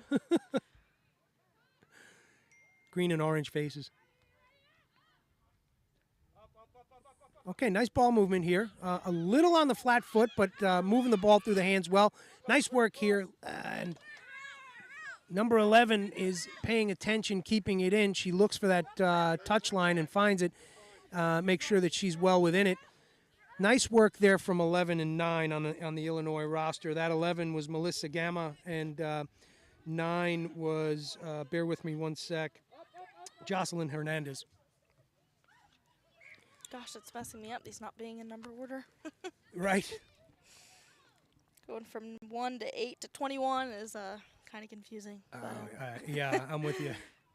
just it'll just take us a couple extra moments. Yeah, But that's all. we'll have another pack down here. So we are in, let's see, we've had one. We are in the 4th game of the day with 3 to go. We're getting into the playoff component and then into the championship. It'll be wrapped up then with Osprey from New Hampshire and play rugby at 3 o'clock, around 3 o'clock this afternoon. So plenty of rugby. Covered some good rugby already this morning, and plenty of rugby to come this afternoon in day 1 of the Regional Showcase East and EGRL Championship weekend. Once again, I'm joined here by my colleague Reagan King, graduating senior from a long and storied career at Doylestown Rugby, and going to ply her wares very shortly up at the Military Academy at West Point, the United States Military Academy. Thank you in advance, thank you for your service. Thank you. So, and then once again behind the cameras we have Chris Production O'Brien doing all the heavy lifting and not getting unsung many times, but the product that you get at home, which is always high quality, is due to that man who not only films here but then spends the time to edit and make sure that everything is up to standard. So thank you, Chris, for your hard work. On field 2, we have Marissa Kogan, who is a graduate of the Morris program and playing rugby at Syracuse University, Go Orangemen, and also studying broadcast journalism, and is here as part of her summer internship doing the commentating. And funny story, she and I were actually the first ones to start the commentating about 3 years ago, kind of as a fluke here. I think I remember maybe jumping in on a game You might have, on a yeah. half or two. Yeah, it's kind of, it started as she wanted to study broadcast journalism. That's what she had decided in high school, and then the opportunity to mic up came up, and she's like, "Hey, would you do that with me?" And I'm like, "Yeah, okay, let's do it." And then it's turned into what it is today. Terrible commentating. So thanks for nothing. Packed down just south of the 50. It's going to be an orange put in. Ball's well handled by Doyle's Bay.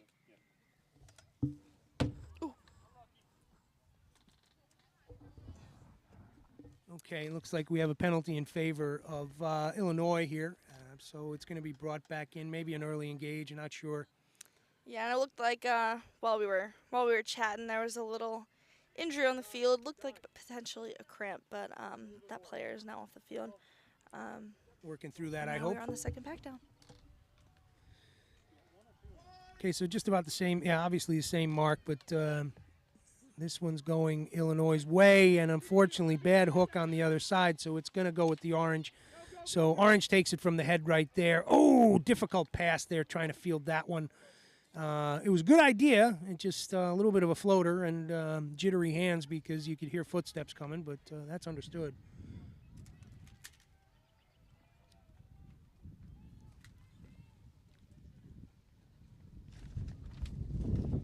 Breeze picking up a bit here. Not only difficult for the kickers, but also for the open roster books. So we'll have to lean on the pages here so they don't go blowing into the woods. Go find some rocks.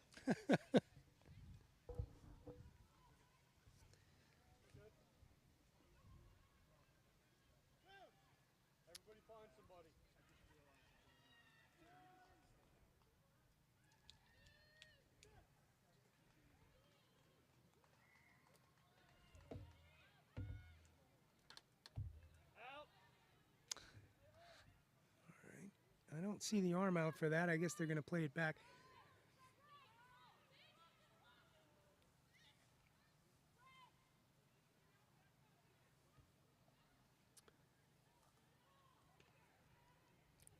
Illinois making some hay over there on the far side. A little tip pass and then some yards made. So recycling off the back of that into the hands of the tight forwards right there. And this young lady really making some hard yards right there. Support's there and the seal comes. They're able to recycle. Illinois on the front foot looking real good here. Nice leading pass there coming off of that young lady right there. We'll get you a jersey number in a second. Big carry here as well. And that was the 10 with a great leading pass into the hands of her compadre. Number 1 on the carry here, going into contacts, keeping her feet. She's brought down into the support, cycling off the back, the number 6. Nice work again here from that same young lady who started this series of play in, I believe, the 6th jersey. Wow, great. I'm liking what I'm seeing here from Illinois. Good front footwork. Oh, nice little breaking line right there. Tackled down just north of the 22, I'd say. Yeah, number 6 on the Tornadoes would be Julia Gankars. Julia Gankars, big carry there.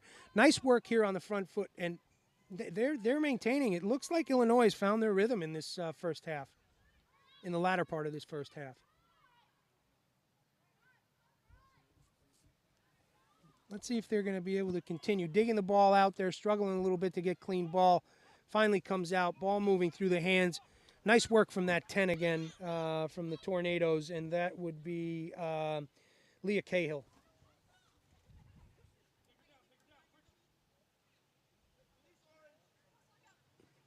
This is what you want to see. Oh, okay. Trying to dig it out right there was McGonigal.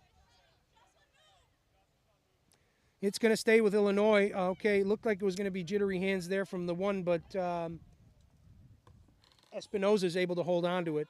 Yep, and one running behind a couple of her teammates, but Going to get away with that obstruction, I guess. Yep, and they'll be called. Northtown will be called. Doyle's Bay will be called for the high tackle, which will.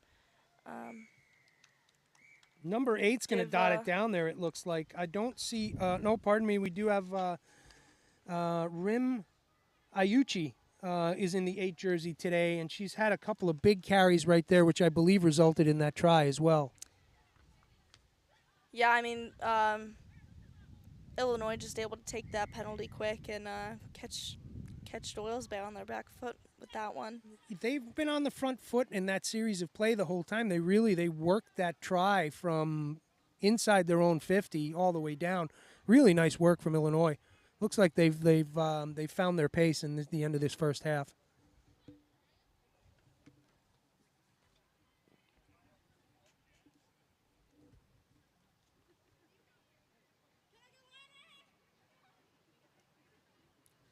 Number 10, Leah Cahill on the kicking duties for the extra 2. So it was 7-0 if I'm correct, right? The kick was good off of McGonagall's work over there. I'm gonna say yes. It was directly under. Yeah. So let's call it 7-5, and the kick to come here, and it's good 7-7. 7-7, tied game. That's a nice strike from Cahill here, or as my buddy Ahern would say, Cahill. But yeah, I mean, not an easy vantage point for her, and she struck that well. Are you sure he wouldn't say Anna O'Leary? Well, isn't everybody an O'Leary out there?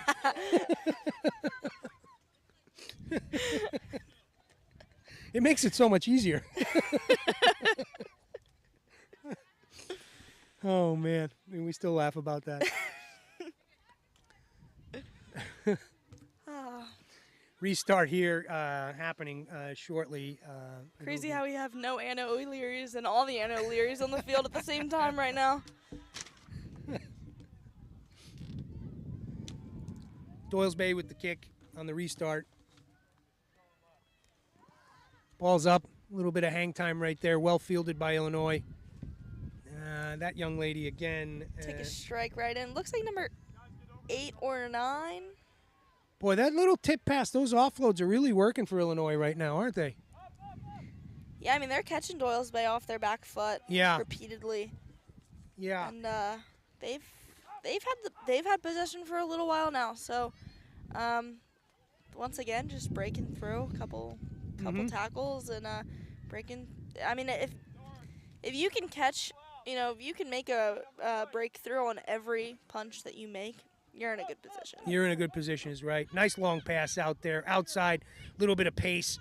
Oh, just a little bit on the back foot on those passes right there. A little bit more depth right there, I think, could have made the difference for, getting down the field here. Yep, and that is a nice, strong counter ruck by Kayla Robinson, but she'll get called for diving over. Now, I'm going to check, not because I don't know what grade she's in, but just because I want to make sure that I'm getting it right. Correct. But Rim Iuchi getting up over here, making those hard carries, Kayla, doing a great job for her team. I don't even know if she's on this roster. If I'm correct, she's in 8th grade.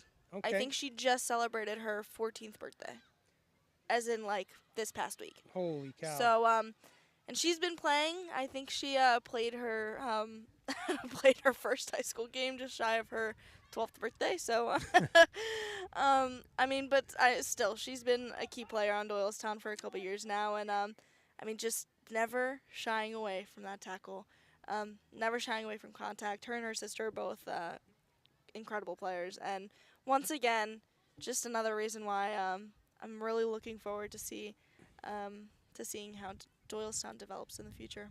I don't know what's in the water down there, but you guys seem to grow these amazing under, U14 players, right? And it's like really talented young folks who just come up and then apply their wares at the high school level with such, skill and tenacity. It's really impressive. This scrum down it was off of an errant ball from Iuchi, which is out of character. She's really been doing a lot of the heavy lifting from these carries over here. And that 12-13 combo from the Illinois Tornadoes, which is a make-up of Brittany Aarons in the 13 jersey and her colleague Tiffany Ho, really doing some nice work there, too, moving the ball in the back. But Bridget McGonigal with a strong run and a little pass back to Maddie Rosado, but unfortunately turned over. For Doyle's Bay, it'll get turned over to Illinois, and Illinois will make a couple countering strikes. Iuchi again. Yep, just barreling through. Drops that shoulder, then spins out of it. Support is there.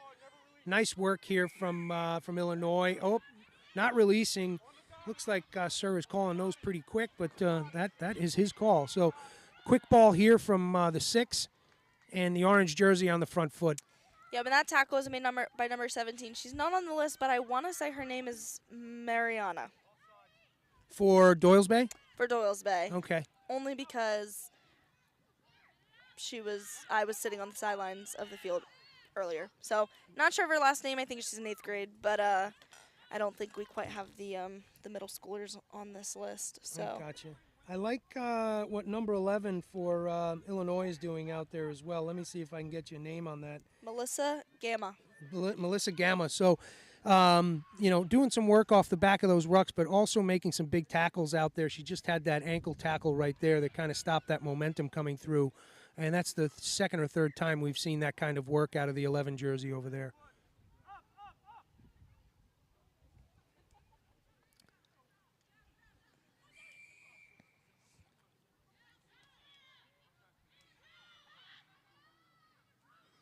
Okay, penalty obstruction.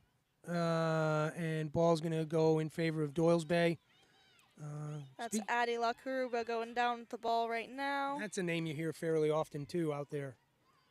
Yep, she is, she's a senior.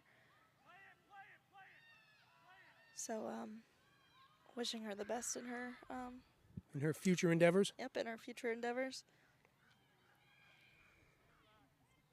Okay, penalty, maybe Still back to Doyle's Bay. off the feet. Maybe tough to see on that one. It's Doyle's Bay is still in possession. They're going to call it back to the mark.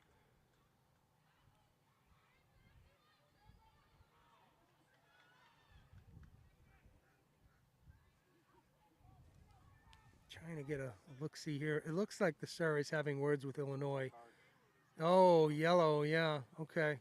Unlucky for Illinois. Couldn't really get a gist for what was happening there. I didn't see any motion to high tackle, so it must have been some infringement. Maybe it was off the feet that he's not happy with, that he was seeing, that it's been called a handful of times. That certainly could be it. Yeah, and I think it's important to note Addie LaCaruba is has committed to play for Westchester University next year. Good So very staying well in the done. area, and that'll be dotted down. Nice work there from Doyle's Bay, kind of getting back on the front foot. They had a pretty good start there and kind of then tailed it off in the latter part of this first half where Illinois really started to pick the pace up on their offense. I hope that this yellow card, which unfortunately I believe are 10 minutes, which seems a little long for a 20-minute half. We'll have to confirm that for you, but let's hope that didn't take the wind out of the sails here. Yeah, maybe they're a little shortened, maybe 7 minutes. Yeah, something like that. But I believe that ball was dotted down by number 17, who's again a middle schooler. it's amazing. Good on her. Good on her is right. And you said we didn't have a jersey for 17, correct? Yeah, I'm not seeing her name on here. Okay. Well, we'll try to get a name to that young lady later. Nice work there for her in the 17 jersey for Doyle's Bay. So that's the half, folks. We're going to take a quick breather here and then come back with live action of Doyle's Bay, which is a combination of Doylestown and North Bay against the Illinois Tornadoes, who it's our pleasure to see for the first time here at the RSE. Glad to have you guys out here from Illinois, and nice rugby work out there in that first half. Yeah. We'll see you back here shortly.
Okay, and we are back after halftime for the game between the Illinois Tornadoes and Doyle's Bay.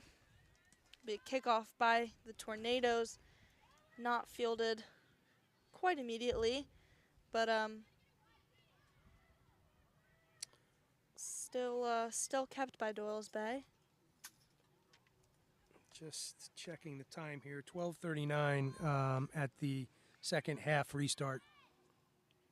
PM, that is.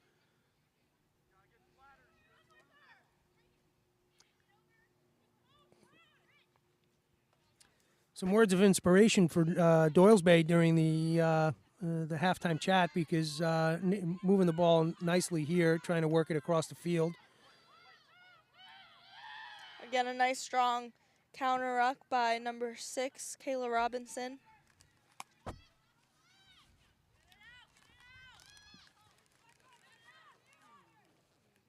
And a strong run by number 17. Once again, we're trying to get a name for you there, but we're working on it. Doyle's Bay really working hard here, trying to run that ball out of their 22, but some nice pressure here from Illinois to kind of stifle some of that. Ball's been moving well across the fields back and forth, but, Illinois really creating some static out there, making it tough. That line speed's good.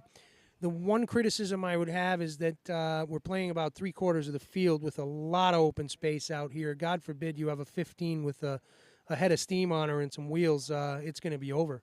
Yeah, I'd say they're completely on the inside of that for us, the rightmost upright. But yeah, the far post, yeah. They got about It's tough, I guess, when you get into that 20, 30 meters. Yeah, give or take. It's tough. I mean, you get in, you're in the moment, and people can be yelling at you to do, and you won't hear a bloody thing. So I totally get that, but I think it's something that you probably want to look out for, because that's quite a lot of green space to be left open.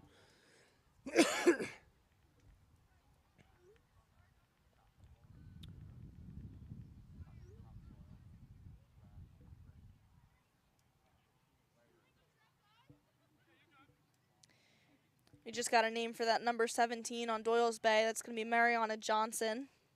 Okay. U14? Yes, I think she's 8th grade. Wow. Little pick off the back right there for what looked like it might have been the 6th jersey for Illinois, if I am correct. That would be Goncars, Julia Goncars.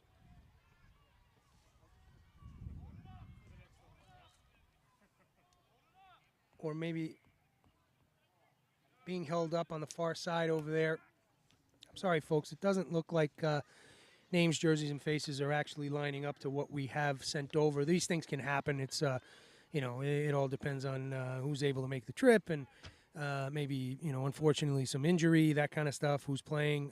So we'll do our best to make sure we're calling the right names here. If you're watching at home on the live stream, feel free to comment in the live stream. Chris will pick it up and let us know if we've got the right folks. He's always good to let us know if we hear some chatter from the home front.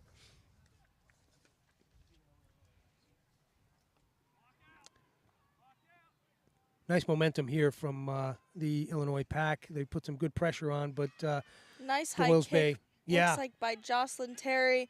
Oh, It's gonna go kind of back and. Is that Gamma again, who gets the bounce there and maybe bringing it in? I think it Can't was. quite tell, but Tornadoes will have it back regardless, which is definitely not what Doyle's Bay wanted. But I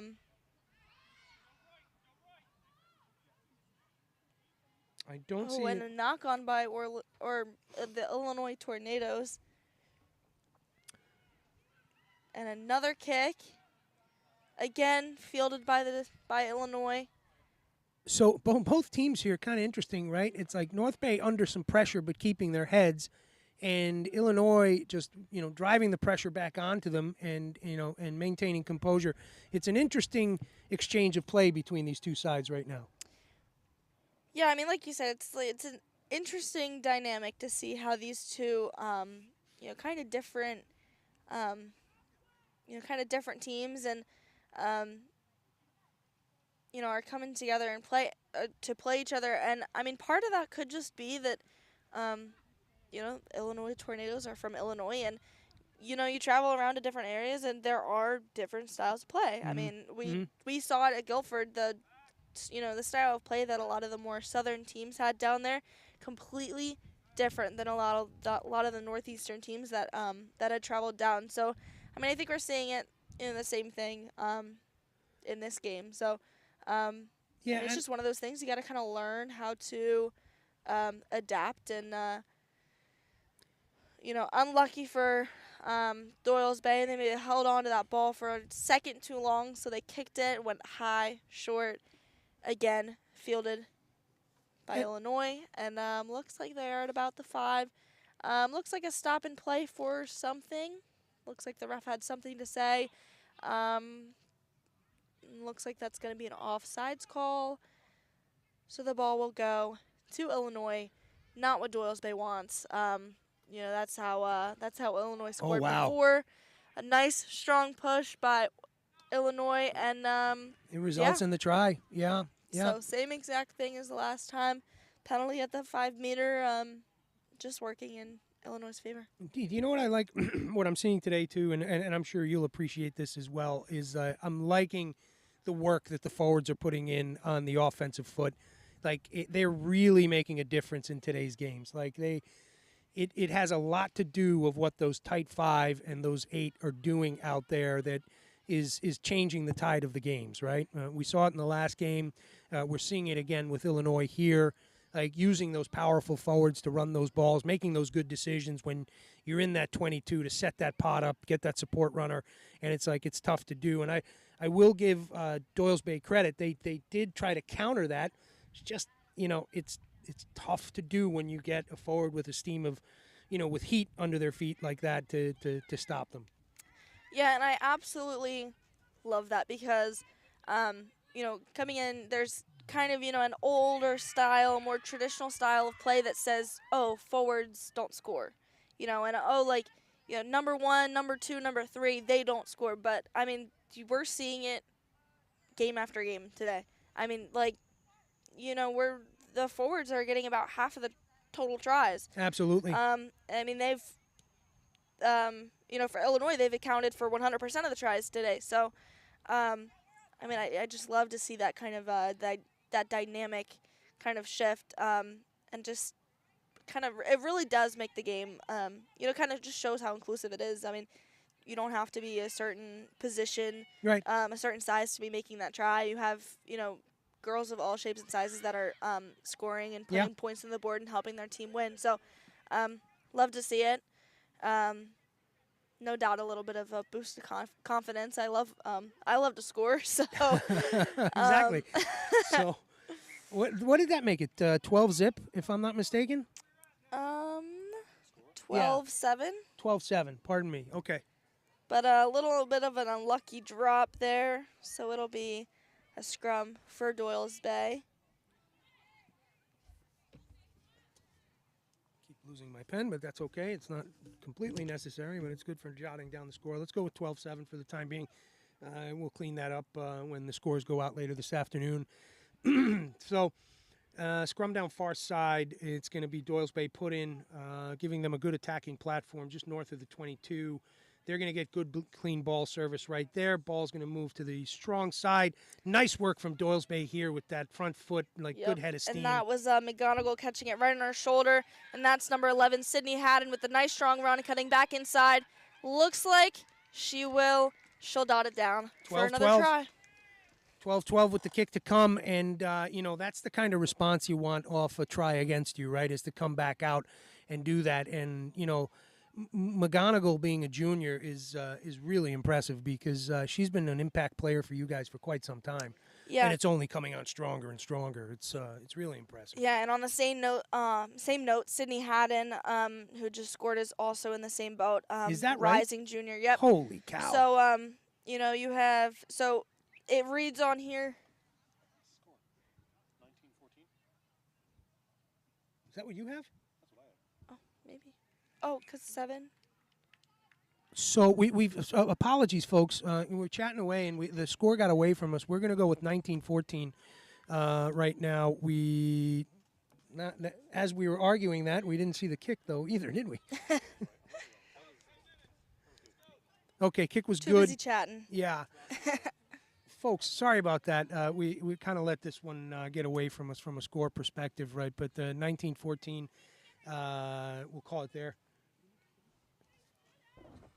But apologies. I texted you back. Thanks for checking. 21-14? Don't worry about it. We're back and forth on the score here. We go So to that our was- AR.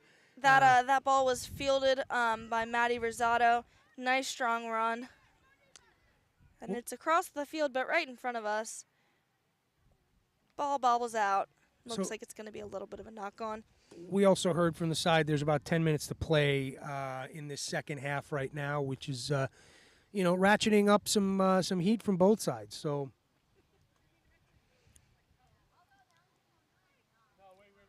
Yeah, but I mean, I think one of my favorite things about this weekend is that because you're kind of dividing up based on who's a junior, who's a senior, and who's just finished their sophomore year, is like you get surprised. Like there are individuals that I feel like I've been playing with since I feel like I've been a senior since I was in 8th grade, and they're still with me. So. yeah, it's amazing, right? And it's interesting to see them as as folks graduate out of the program slot into those leadership roles, right? It's really impressive.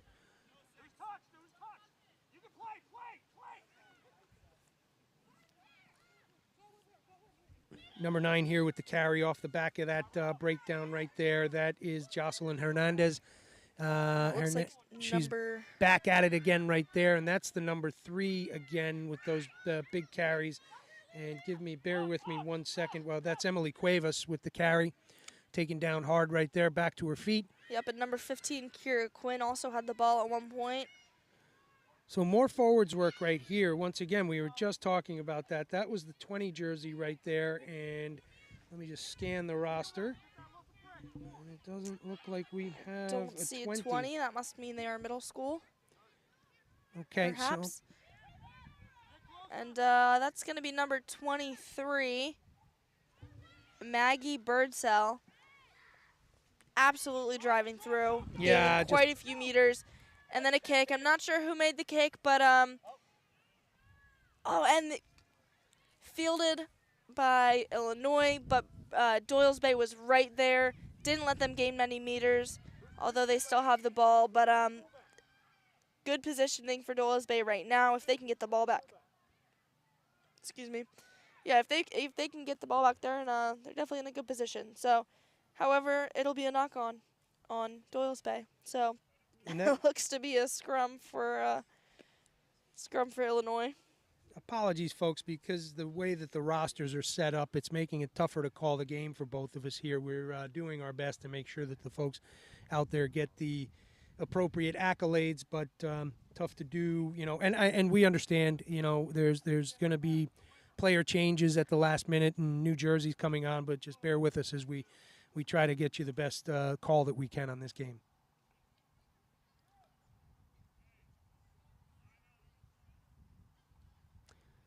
Scrum down far side. Illinois put in. Ball came out nice and clean right there, but lost in the hands of the 10. She's bit able of a to cover it. bobble. Yeah. Two's right there. Kayla Robinson over the top, and Bridget McGonigal's right there with her. Nice counter rucking from both of those to create some havoc there on the Illinois attack. And it's going to stay Illinois then. And great idea from their 10 right Strong there. kick right about to the Absolutely. 50. That's going to be Addie LaCaruba that's going to get that ball back, and she's going to make a run for it and hope that her teammates get there with her. She's up the side. Wow. Wow. Cutting back Oh. inside. That's about the 5th broken tackle that she's made. Luckily, her teammates have caught up with her. Kind of nerve-wracking there a little bit. Not many options there for a second. But that's going to be Nora Rosenberg that's taking the run up. number 7 making a couple dummy passes. That's Maddie Rosado. Wow, who's that on that far side? Oh, my goodness, what pace. Running right through the middle, and she's going to dot it down. Let me see if I can get a number on that. Can't quite see. Hang on. I still have her in our sights here. Maybe she'll turn around here in a second. Come on, young lady. Come on. Dotted it down right in the middle. And again, just like I mentioned last game, it's that change of pace. Yeah. That, everyone around you is running the same speed. You got to make a difference. And she did. She ran completely, she ran a hard line up the middle, caught everyone else's hips off guard, and she was rewarded. I was thinking it was 16, but it doesn't. I wouldn't say that was Lily Fisk, 13? correct? No, that's 13? not Lily. I want to say 13, Adelina Jackson. That makes more sense. Yeah. Okay. Tough to see the numbers there. Hopefully we got the right person there. But you're absolutely right. Like, she hit that gap, and then she hit that second gear and was just gone, right? And it's, and you saw the arm tackles out there trying to get a hold of her. Like you said, the hips Ears were going pinned. the other way. Yep. And, Ears pinned straight through. Yeah. I really, So. good stuff. Good stuff. I mean, change of pace, a little bit of a change of momentum in the game. Chris, let's go with your score. What do you got for score off of that one? 28-14 it is. I feel like that added. We're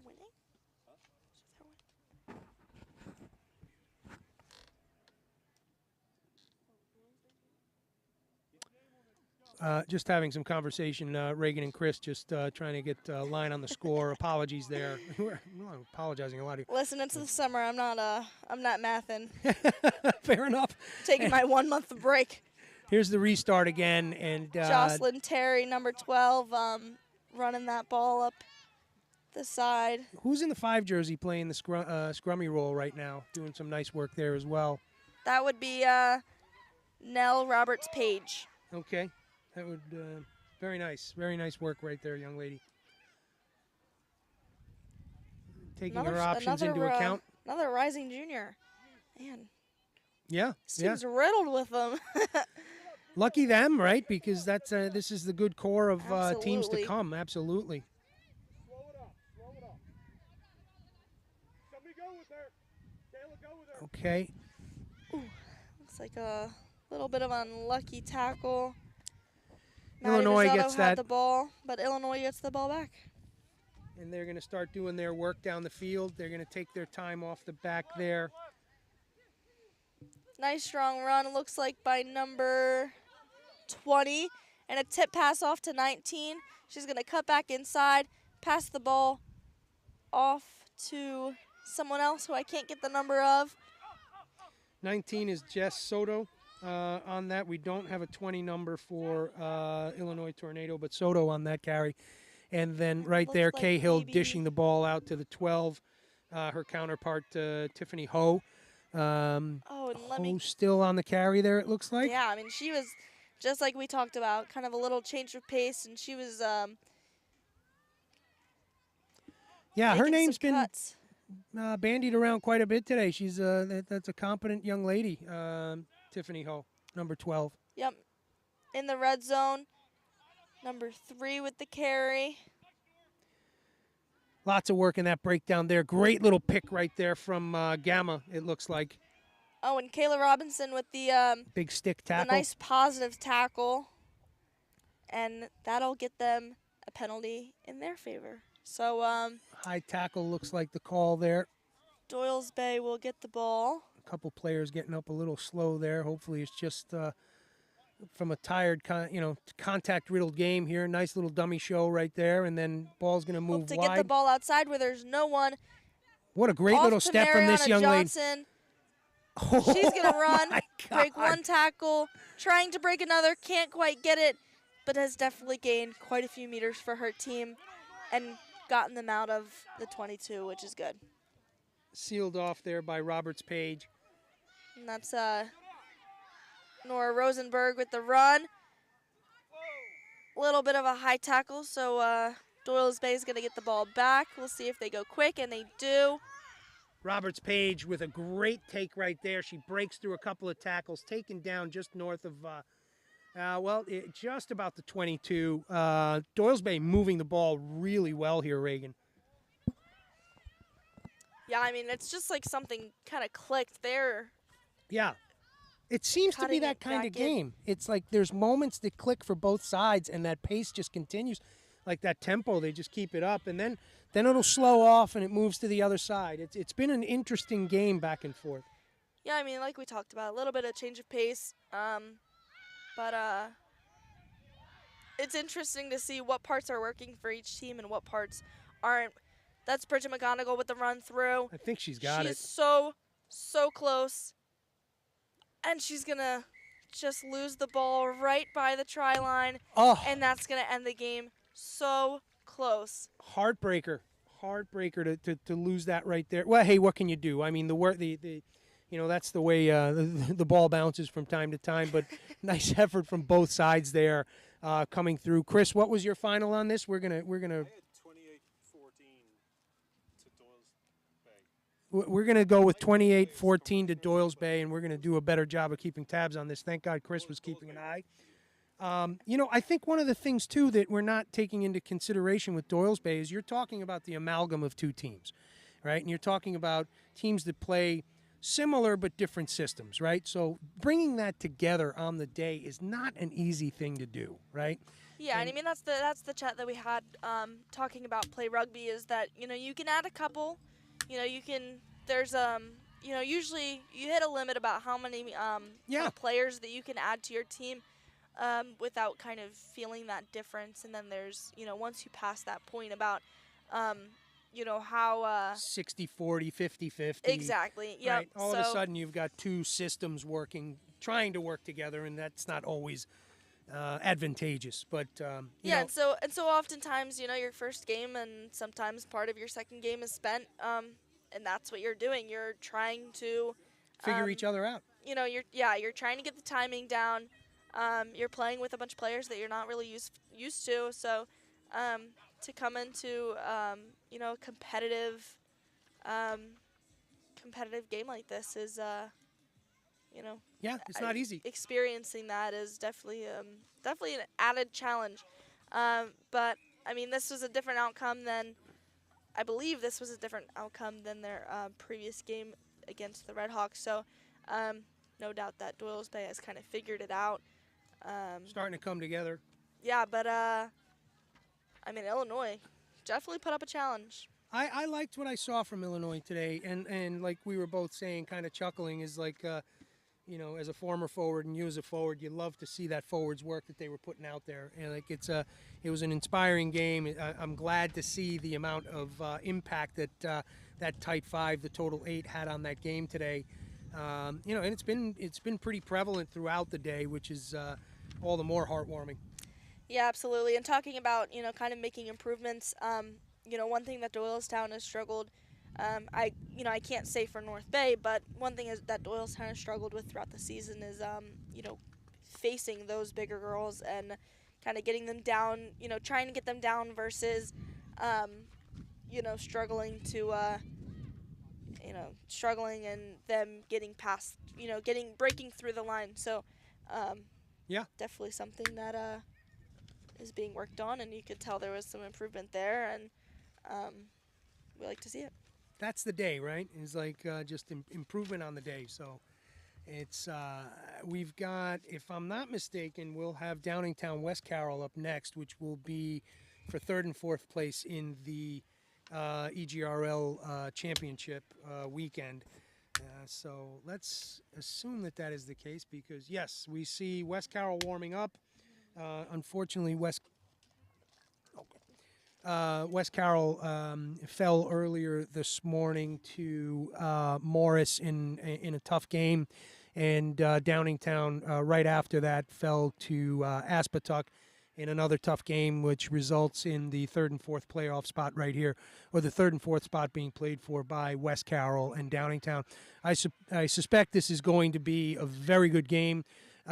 Two well-coached physical sides, good ruggers out there. You've heard us talk about a bunch of them throughout the morning and even in past weekends that we've gotten together on. And both teams are taking the field right now. My colleague Reagan King has stepped away briefly for a bio break, but should be back shortly. And we're going to start calling this game here for third and fourth place in league play. So we'll be right back with action shortly. Hang tight.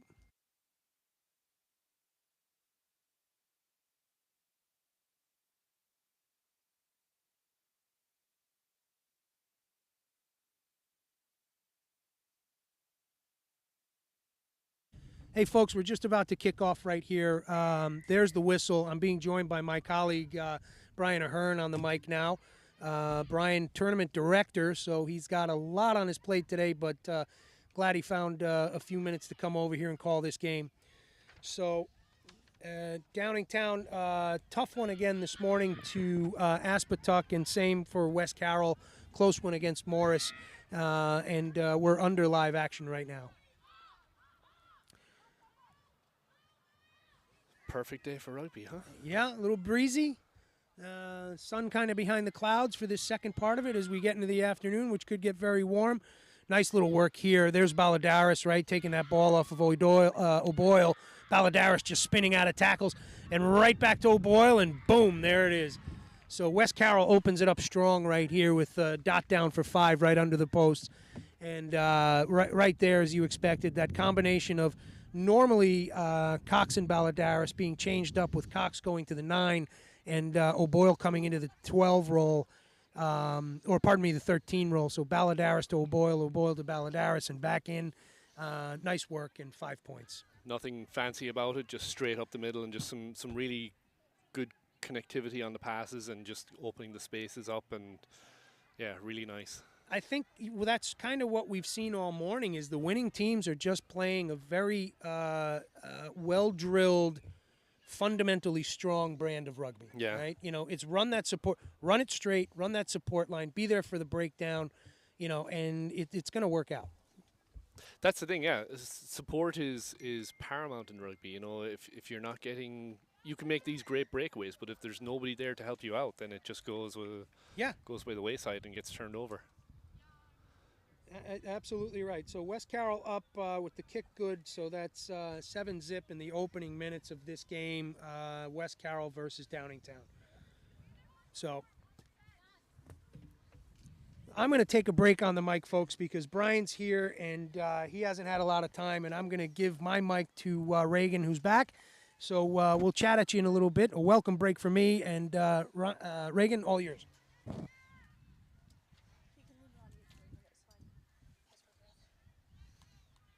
All right, kicks off. McGettigan to kick off. Bounce backwards off Layla Cox. And she's on the move. Nice little run here. She's staying on her feet. Being tackled by 2 or 3 Downingtown players.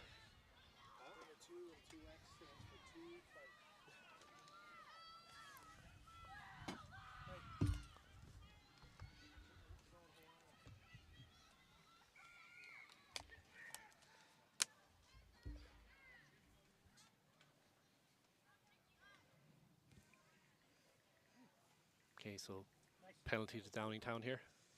McGettigan has it. She'll probably kick for touch.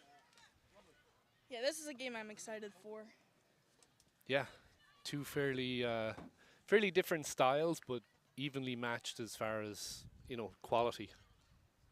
Yeah, I mean, both have put up super strong teams this year, so unfortunate that they're not playing in the winner's bracket, but still super excited to see who will come out for third place for the EGRL tournament this year. So quick score by Downingtown to get it started, by West Carroll to get it started. Ball's up in the line out. Cleaned up by Downingtown. It looks like it's not straight.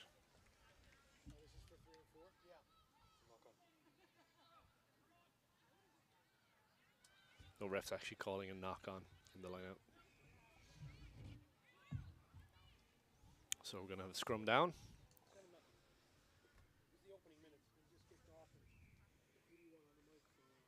Abby McGettigan to put it in. She's got her sister at 10.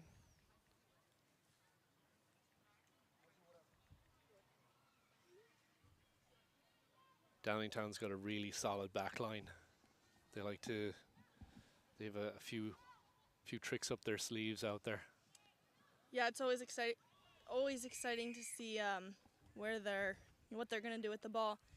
That was a little bit of an unlucky drop, but looked like it would have been a really strong play, and then a nice strong tackle by Becca de Baladeris waiting for her. Yeah, it's just she was called offside, so it's going to be a penalty to Downingtown.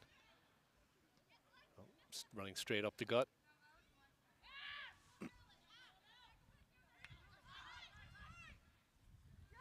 Good hands there. Ball moving well. Number 15 with the ball, That's Davies running all the way across the field. trying to find some space. And she's found it. Looks like She's she breaking her way has. through. She ran probably 100 meters to get that 20 meters forward there. When you have that kind of speed, you get away with sideways running sometimes. Yeah, not me. I'm just told the ball moves faster than your feet. Go forward. Oh, good hands on that one by number 13.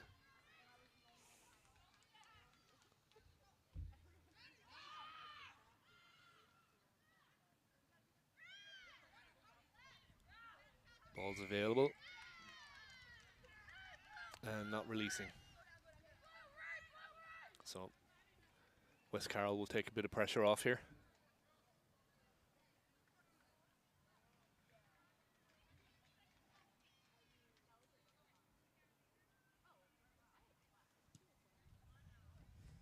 It'll be a kick to touch at right about the 22, maybe a little more.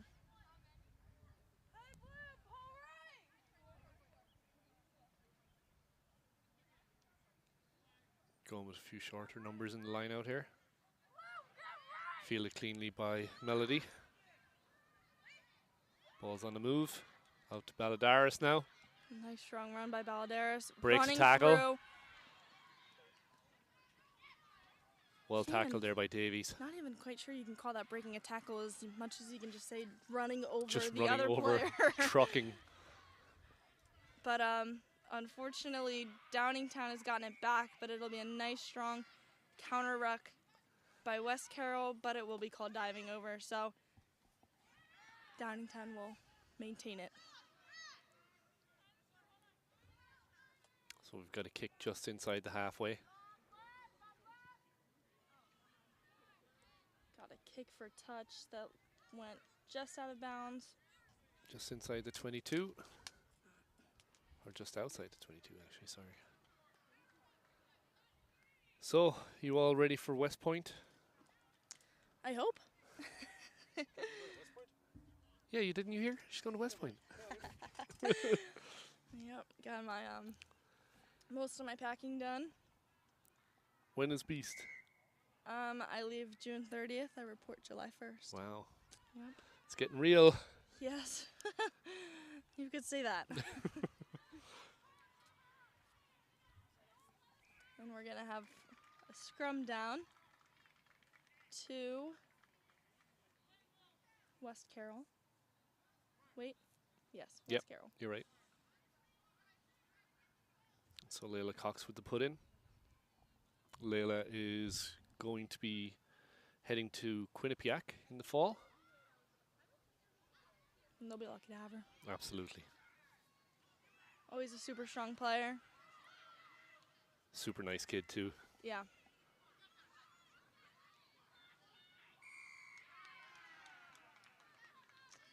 And that'll be a penalty pulled against the Marauders. So Downingtown will get the ball back. And it looks like they might attempt a kick for touch again.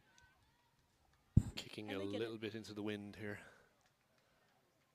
Yeah, we noticed on a couple of the tries the last game and the game before, kicking against the goalpost. The ball was almost Away, stopping. Yeah, away from the other field. A lot of the balls ended up veering a little right because of the wind. So, little unlucky there. Ball's thrown in, little low. Looks like it's called maybe not It looked like it was knocked down by Downingtown, but I think the ref was calling Maybe West Carroll for being in the channel. perhaps. Either way, Ball's moving. advantage for good thing for Downingtown, who's put the ball to their 10 and then their 13 and then their 11, who's just barely managed to stay inside. Then to Looks their like the 24. number 11 might be hurt. Yes.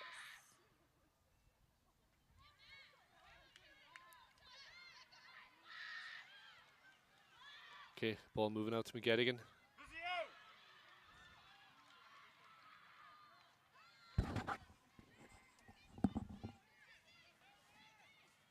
And Downingtown knocking on the door here. the athletic trainer will be tending to the injured player over here. The ball will continue to play because it is on the other side, but he might stop it for the injured player now. Now, typically in rugby, if there's an injury, as long as the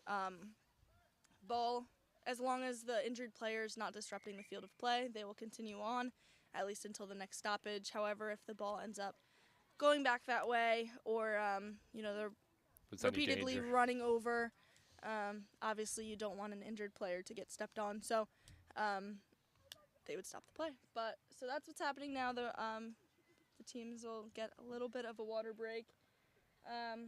It's Gianna Lazonio is down. She just came off the field. Looks like it might be a shoulder injury, Definitely maybe. don't like to look to see her holding her shoulder the way she was. So Yeah. wishing her the best.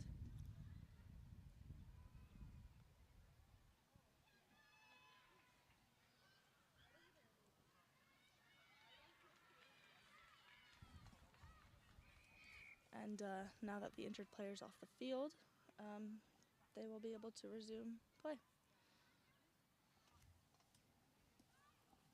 So Downingtown will bring on a substitute.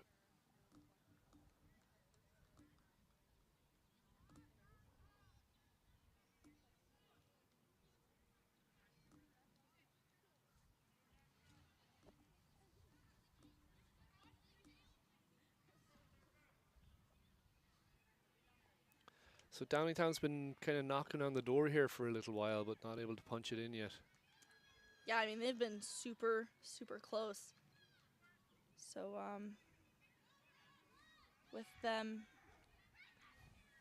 it being their throw-in for the line out, maybe they'll be able to put something together. Going for the maul. Going for the maul. Oh, And, nice drive. Very nice Marauders drive. will engage, which means that Try scored. Downingtown, yep, which means that Downingtown will continue to push, and super strong push, allowing Downingtown to get that try. As soon as that maul formed, they were doing a great job of driving it. Team effort on that.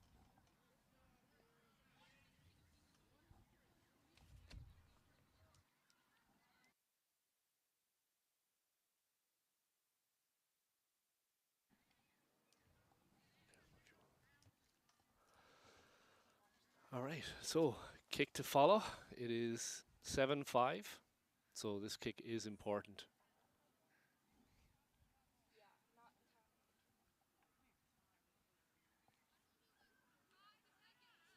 Got McGettigan kicking right from the side, kind of kicking into the little bit of wind that we have right now.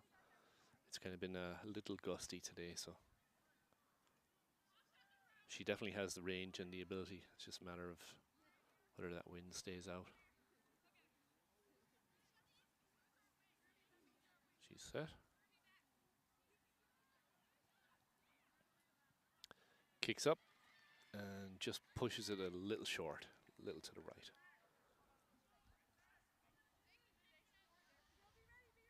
So 7-5 here in this fourth game of the day on this field, I think. I have a schedule in front of me which I can look at. So this is for third place in the EGRL this year.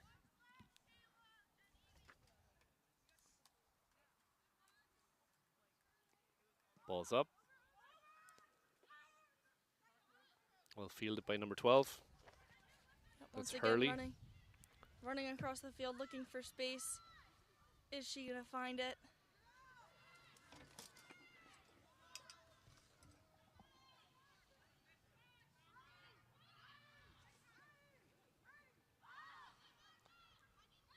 Nice strong drive by number 3. That's going to be Chikara, Dixon, Loggle. And then another strong drive by number 16. It's going to be Akayla Tolles. And another offsides call for West Carroll, so that's going to award Downingtown with a penalty. It's about 5 meters inside their own half.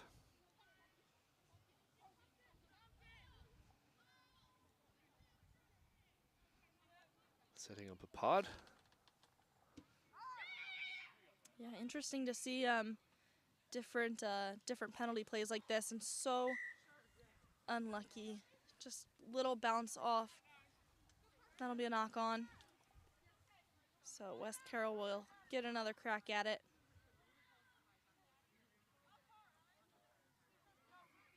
Yeah, Downingtown tries quite a few kind of trick plays, or you know, they have a lot of set plays in their handbook, let's say, but it seems like the ball is bouncing off the chest a little bit today. Yeah, I mean, they definitely have a lot of tricks up their sleeve, but unfortunately, only a few chances to execute that. Couple ball handling errors. Yeah, makes a big difference when you're playing a solid team like West Carroll. You know, you're not going to get too many opportunities.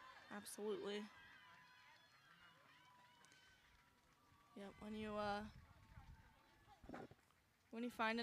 you get matched up with another solid team like Downingtown is to West Carroll, there are usually 2 things that make a difference, and that's ball handling and fitness. Yep. And you know, those are just a couple of the things that can really make or break a game, especially when you have talent matched up as closely as you do with this one. Absolutely.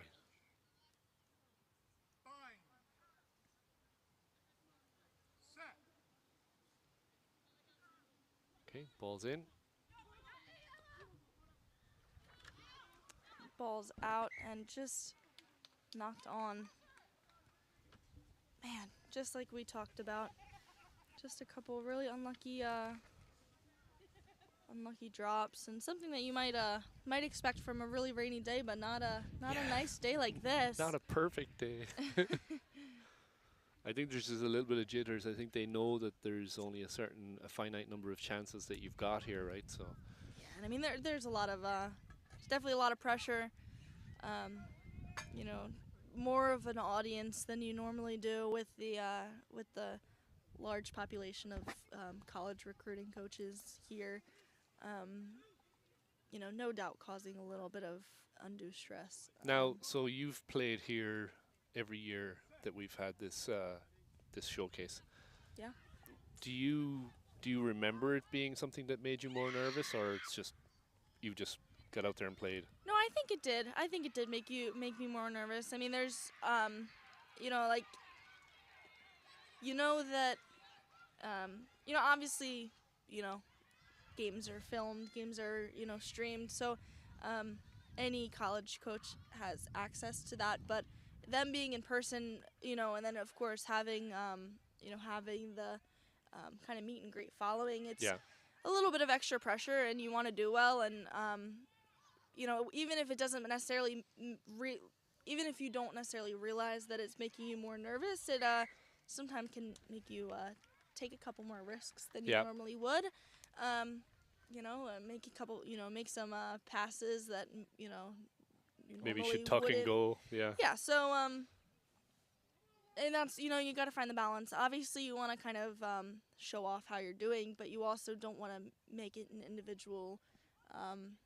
Make yourself an individual player. You still want to work as a team. Yeah. And you still want to, you know, there's a fine line between using your skills to the best of your ability, and ball hogging, and not letting go of the ball when you know that your teammate is in a better position. Yeah, and it's making sure you stay within your team system as well, and you'll shine best when you can actually turn it on and stay within your system.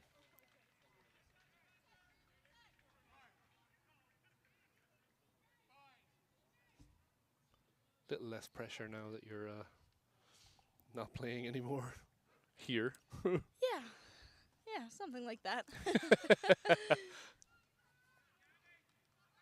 Obviously I can sympathize with kind of, I was having gone through the college recruitment process. It's definitely there's, and I know that there's players out here that are about as nervous, if not more nervous, for just a regular Motley game as they are for a state championship. So Yep. This being it's a little different. It's a consolation game, but the championship game can definitely combined with the college recruiters here. It's definitely a little bit of a nerve-wracking event. Downingtown knocking on the door here. Being, oh no, they've, it's going to be a penalty for not releasing. So they had a couple of nice series of play there.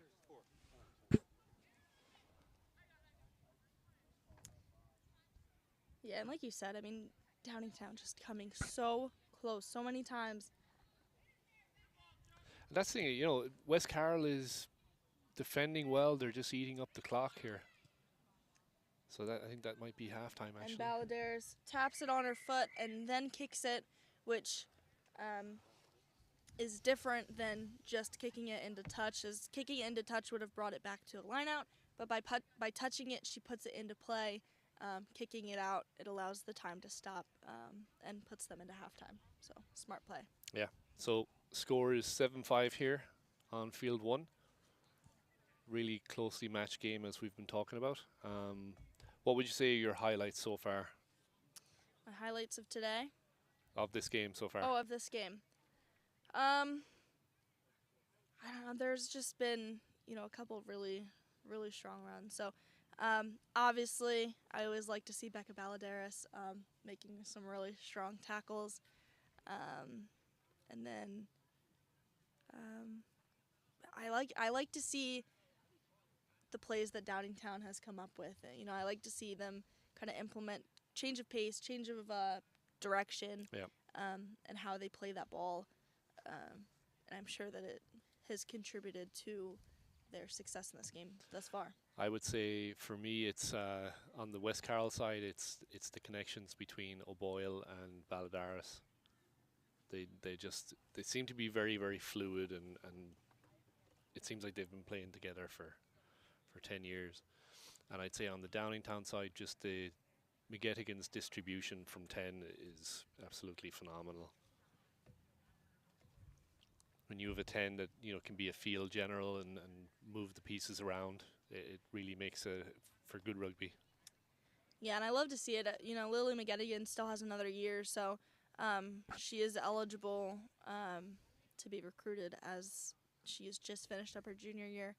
But I've had the pleasure of playing with her a couple of times, and and selects. Yep, and as good of a player as she is on the field, she's as good of a person off the field. So, love to see that. Love to see her team succeed, and everyone on Downingtown has always been so nice.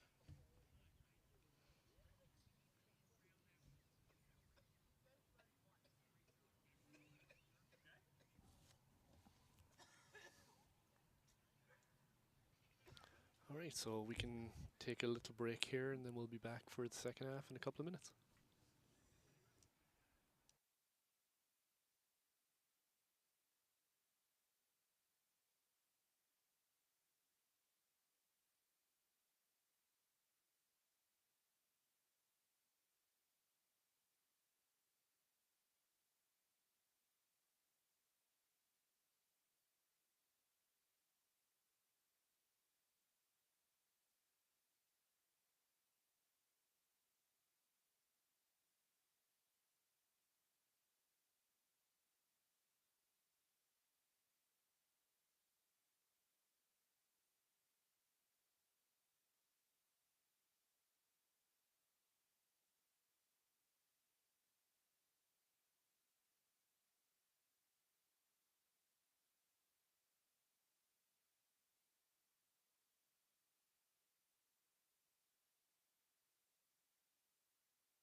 Okay, so ready to get the second half started here. It is 7-5 in favour of West Carroll. And it's been, possession-wise, it's been mostly Downingtown, but they've been able to, West Carroll's been able to keep that staunch defense that they have, bend and don't break, and really maintain that score. They score early in the game, and Yeah, I'd say the score difference versus the time of possession is not quite proportional, but yeah, fielded well by Marauders. That's going to be number 4. Govier. Layla Cox driving on. Nice strong run. Quick seal. Pick and go. They're doing Marauders doing a pretty good job at driving the ball through and staying in bounds. Nice run there by Letic. Good hands by Ten Schussler. And again, there goes Balladaris. Nice offload to Melody, Nice and offloads tip to pass. I think that's O'Boyle. O'Boyle. And O'Boyle goes in again. Yeah, and I had this conversation earlier, but one of the biggest advantages that you can have in this game is change of pace and playing at different speeds, and that's exactly what happened there. You had one person going faster than the line, one person going faster than her, and then one person going faster than her. So, changing up, changing up like that is really a really good way to catch the defending team on their back foot. Yeah. I know, and Balladaris just smashes into people, and it takes multiple people usually to tackle her, so she's sucking players in and leaving gaps, and the support was phenomenal there from Melody, and then just releases O'Boyle for a nice, easy, uncontested score. Yeah. Very selfless by Melody.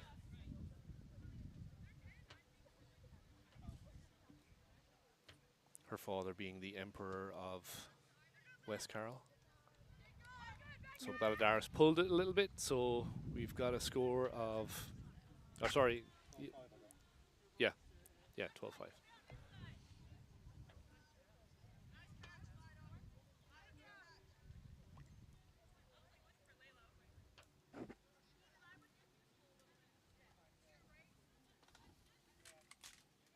I will say though, the communication back there from West Carroll has been really, really good. They're making sure that all the holes are covered and there's support there. Yeah, I mean, I love it when you can hear from the booth, kind of, you can hear what they're saying. Ball's up, fielded by O'Boyle. So that Makes means it's even louder on the field. So Yeah. and O'Boyle, who her sister is a current cadet at West Point, and she just completed her SLE session, or her summer leadership experience session. So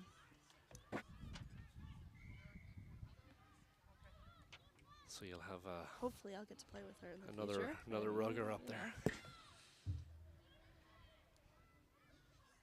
So penalty for Downingtown. McGettigan will kick for touch and advance the team up the field. She's got a little bit of a breeze behind her back. Nice kick. Yeah, no challenge for her.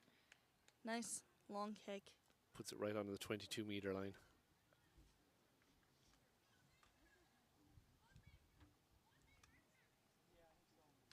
So a nice attacking position here for Downingtown. See if they can get something going, get back in this game.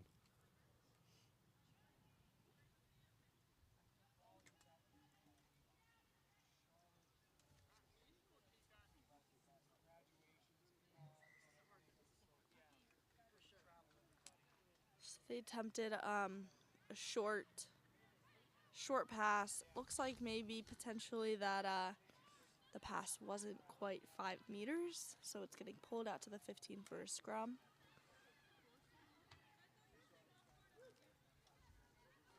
So Layla Cox acting as the field general there, making sure her back line is set before she puts the ball in.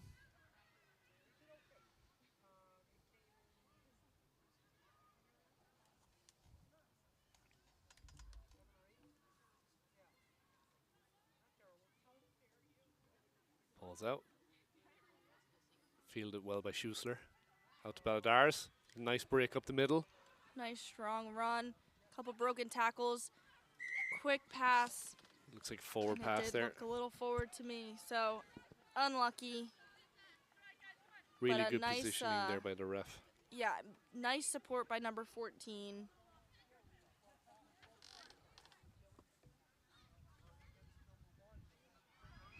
14 is Harrison.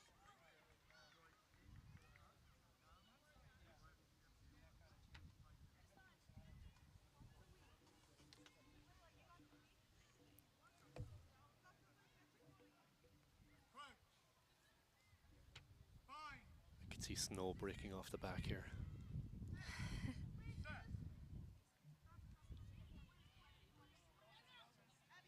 Oh, ball came out quickly. And Leela Cox really quick to tackle.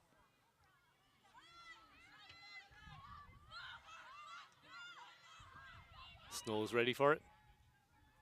Nice break there. Really nice run right up the middle. Very well tackled. Sports there. Downtown on the move. Out to number 12. It's out to the wing.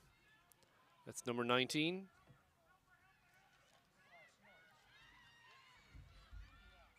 And we have a penalty. And looks like, I didn't quite see what that was for. yeah, I'm not sure what that gesture was. Holding, maybe? He was holding his wrist on that. Yeah, it almost looked like you did like this kind of thing. Yeah. They can't see that on camera. I was just talking to you. I wasn't talking to the camera.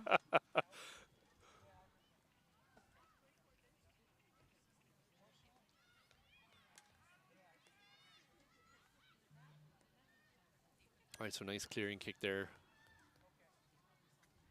Puts the pressure back on Downingtown. Score is 12-5.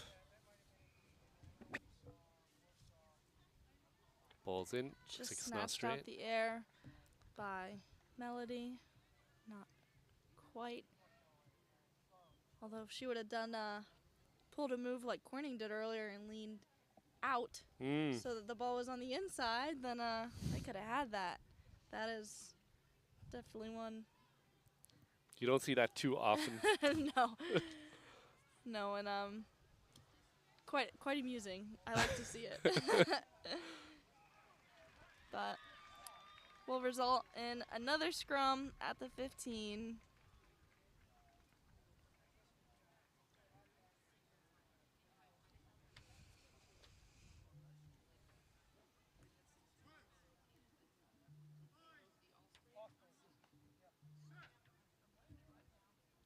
West Carroll fullback Brodsky keeping an eye on McGettigan for the kick over the top here. There, it's up. Nice kick. Let's see who can get it as number 15 is running super fast. Brodsky Heading gets up to there. her. Well Catching tackled. up to her. 15 on 15. And then a nice strong counter ruck to go Good job with there it. by Davies. Got numbers. We're going to call Looks like- offside. Yep, looks like that was Kayla Tolles with the ball. And another offsides call against the Marauders will put them pinned up against the try line. And looks like they're going to opt for a penalty kick. Going to take the points. It's not a bad decision. There's time left here, and you know they've had quite a lot of possession in the first half where they haven't been able to punch it in. So take the points and see what you can do on the next series. Yeah, and I absolutely love to see this.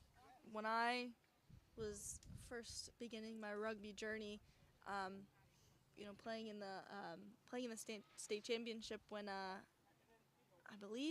think it was when Nina Mason and Sophia Linder were seniors. Nina Mason put in her last game in high school ever, put in a penalty kick, and that was, you know,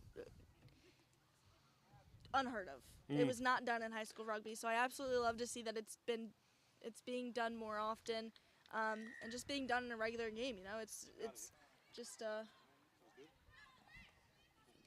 Just the kicking game in general has been well developed over the last few years. There's kids starting to play high school rugby even more as U14s now, so they're coming into high school more developed as players, and they're starting to see space differently. You know, it's not just all a blur to them. They're starting to look as they're waiting for the ball to where can I put it. So it's you know, rugby is really growing in the US as far as the talent goes, and really being able to see what's in front of them and be able to play what's in front of them.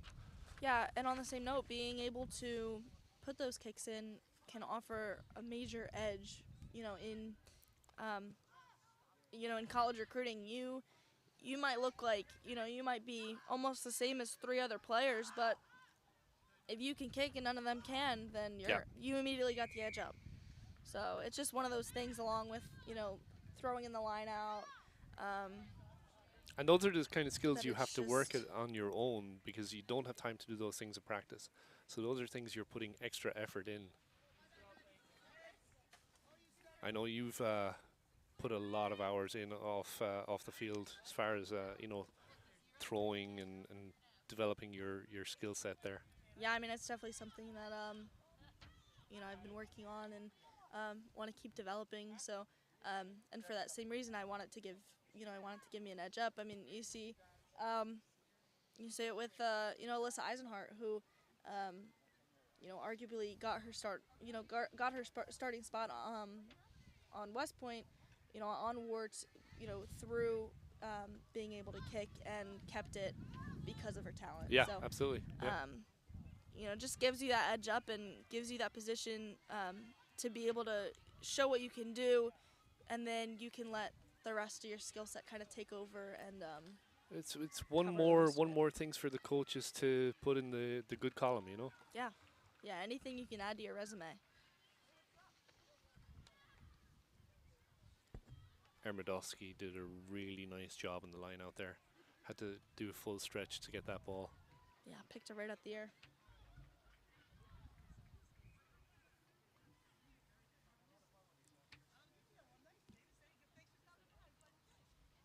All right, so Downingtown have the ball again. Actually, sorry, West Carroll have the ball here. So the score is 12-8 in favour of West Carroll. Cox puts the ball in, and we're going to have a penalty for Driving up. driving up. Now, I did see on the scrum over here, it was something that the ref warned them about. So, So explain what that penalty is and what happened there, and So- why it would be a penalty. so when you're going in, obviously you got your heads kind of under each other's shoulders. So, the main thing is that when you're driving up like that, it's just unsafe.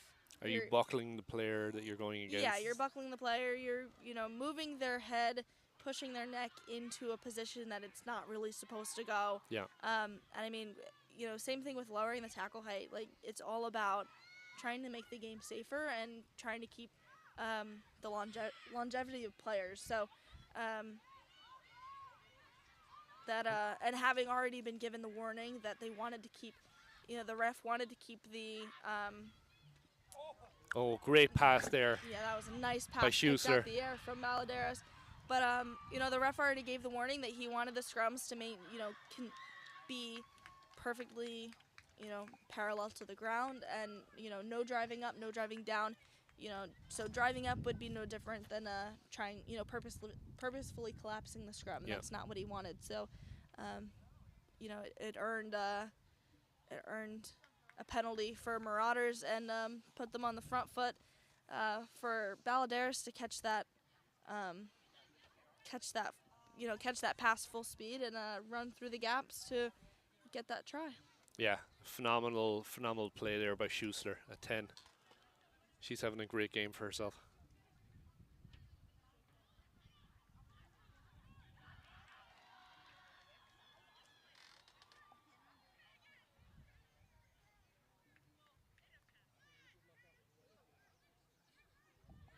Okay, so should be a straightforward conversion here.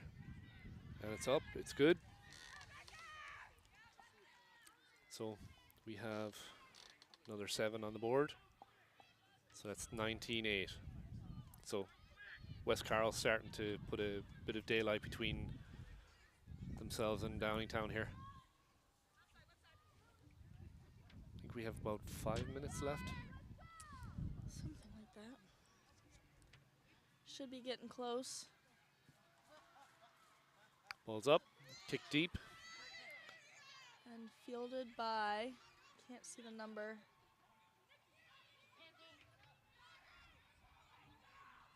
Number 7, I think. Number 11. Uh-huh. And Layla Cox right over the top to seal that. But now we're over here. That's Melody over the top of the over the top of the ruck. Cox getting the ball out. O'Boyle on O'Boyle the running move again. through. Schussler. Quick pass to number 10. Then to number 15, it looks like.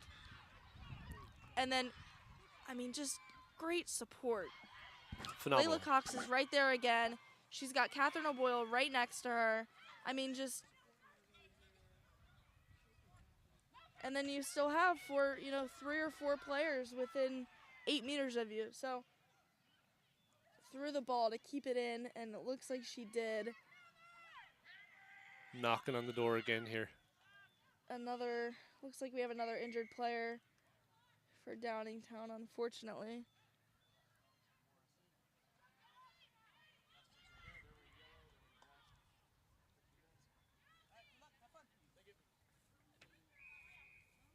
That's number 15, Davies. She's getting back to her feet.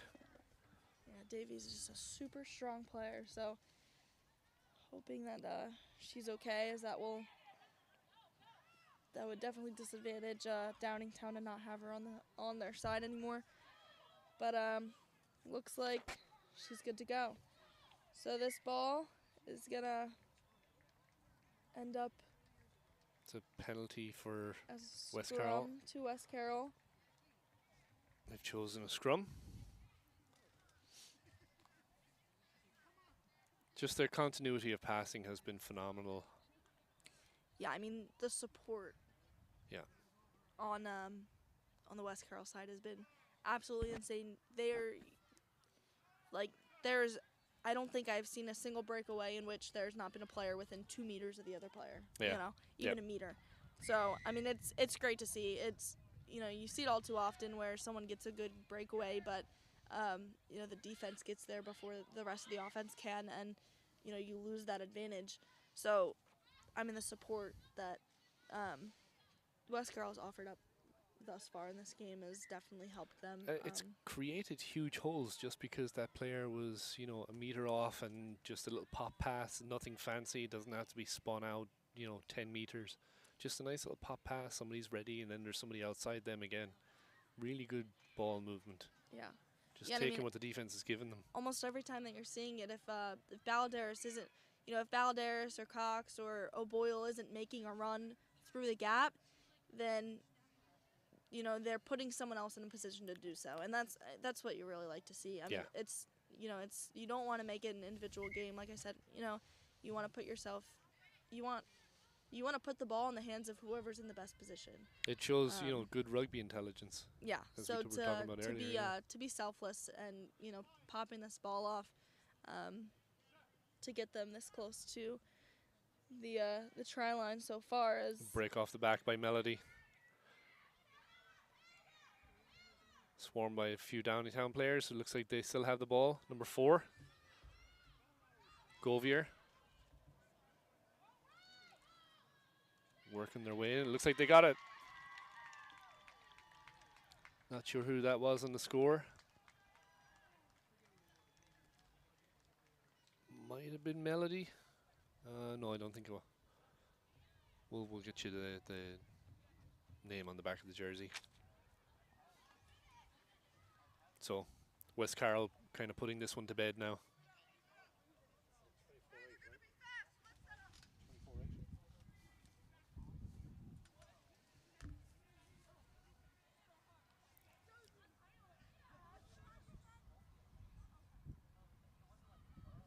Yeah, the score was by number 4, Govier. Or yeah, Govier. another super strong player for West Carroll. Again, one of their younger up and coming players. She's only going to get better from here. Yeah.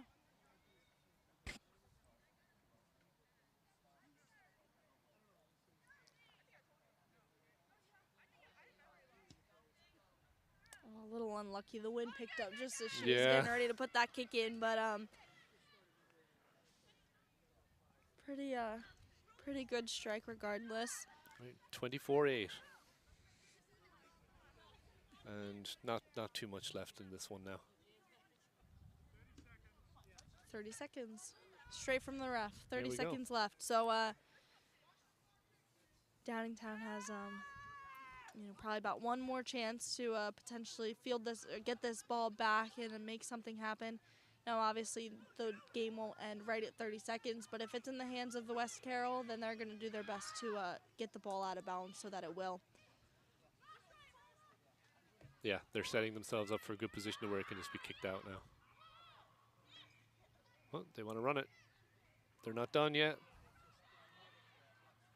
Yeah, I mean if you got the opportunity, take it. Yeah. But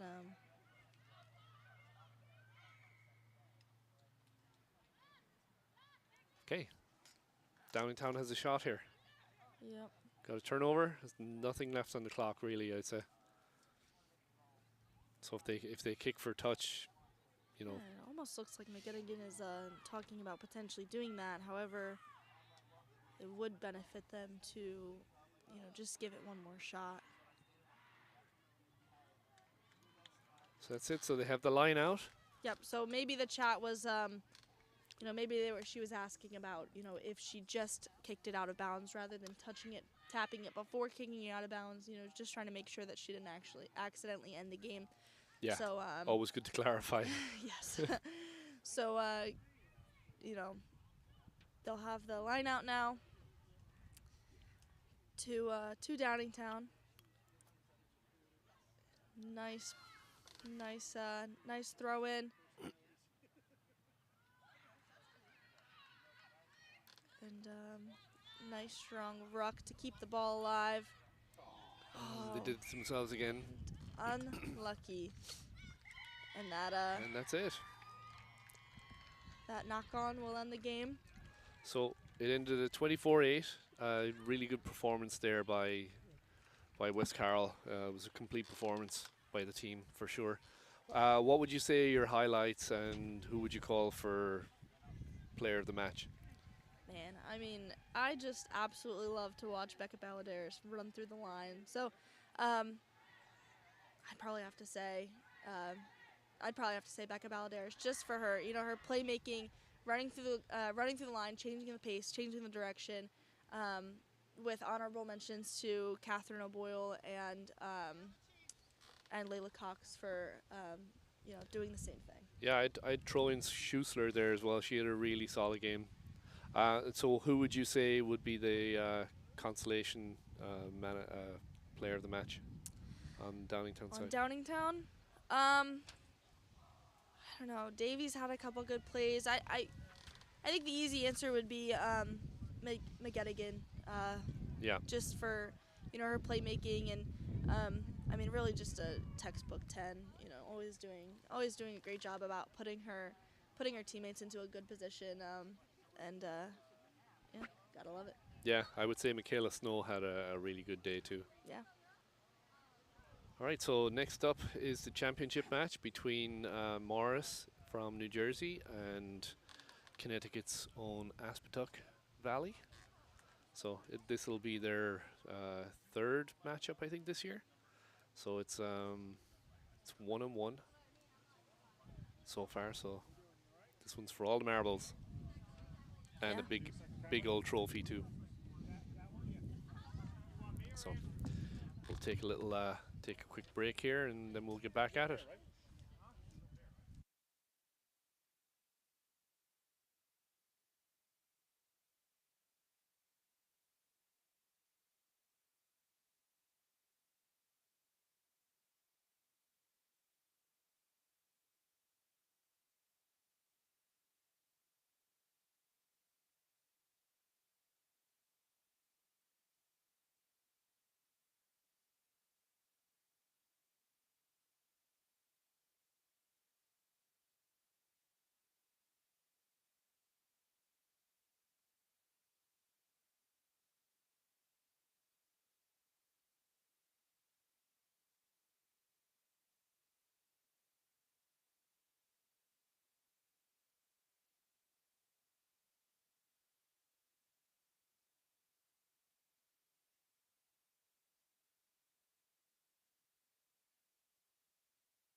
low.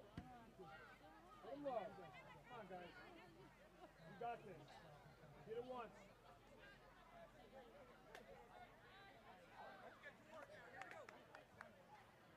Go 6.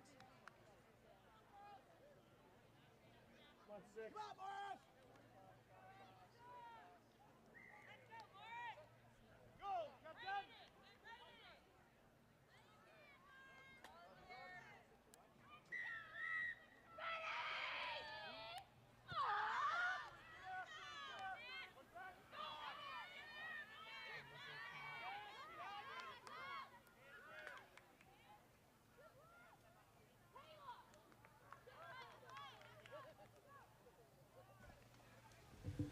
Okay, folks, just a couple technical difficulties we were working through there. Steph Aliprandi here on the mic, joined with my colleague Brian Ahern, who's actually tournament director and was able to sneak away for a little bit to call this game with me, this championship matchup of Aspetuck versus Morris. Two sides that respect each other deeply, but it's a grudge match, folks, and it poses to be a tough 40 minutes of rugby, Brian. Absolutely. These are two very, very well-matched teams, and they've been going back and forth all year. You know, Morris won the last game they had at Nationals. Yeah. Morris finishing 5th, Aspetuck finishing 6th right behind them. You know, this is two teams that are. It's going to be a lot of bruises and bumps by the end of this game for sure. It's mutual respect after the whistle. Yep. Yep. There you go. Ball spun out nicely here into the back line. Yeah, nice little fend off from the tackle right there, brought down by O'Brien in combination of Corfin. Ball's going to move well through the hands. Oh, there's a little bit of a lost ball right there where it's going to come up. We'll see. So it's going to result in a knock-on favor of Morris on that one. Reese Smith in there trying to get a hold of that thing. Had a hell of a first game this morning, that Smith. Yeah. I don't know if you saw, she had one like a galloping run out of the traffic that then took it for another 40 meters and then was able to get it off to support, which resulted in a try. We've had the pleasure of watching Reese Smith grow as a rugby player, and it's 100%. been a phenomenal journey. Yeah, you're absolutely right. Yeah, we've been watching her for a few years now. Cirillo off the back of that. Good clean ball service right there. McNoney looking. She finds Taryn Gonzalez. Taryn fending off, brought down pretty hard right here by the paint. She's able to secure the ball back. Fished out by Cirillo. Cirillo off to the clean hands of Rhodes right there, and then Yerofeev with the carry. Yerofeev getting mugged over there. Oh, Cloder with the strip right there, but it ends up going back into the black jersey hands. Cirillo McNoney, and then to Landerman. Landerman into, we lost that player there, Brian. Aspetuck on the move here. Gotta expect that today. Look at nice this. break by Wiener. Man, she just doesn't take any prisoners, man. Nope. It's like she just tucks that ball away, arm goes out, and say goodnight. And then off the back again, there she is. Taking it to Quinnipiac in the fall, I believe. Yes, yeah. So up there in Connecticut with your daughters. Yeah, but they'll be across the highway. Yeah, exactly. So penalty on Morris. So, you know, I like to see what we're seeing here. Both teams came to play right off that first whistle, Brian, and you know, not to be disparaging of our home side here, but that's not always the case for Morris. There's sometimes a slow start. That was not the case today. So, again, we're in for some good rugby. Yeah, for sure.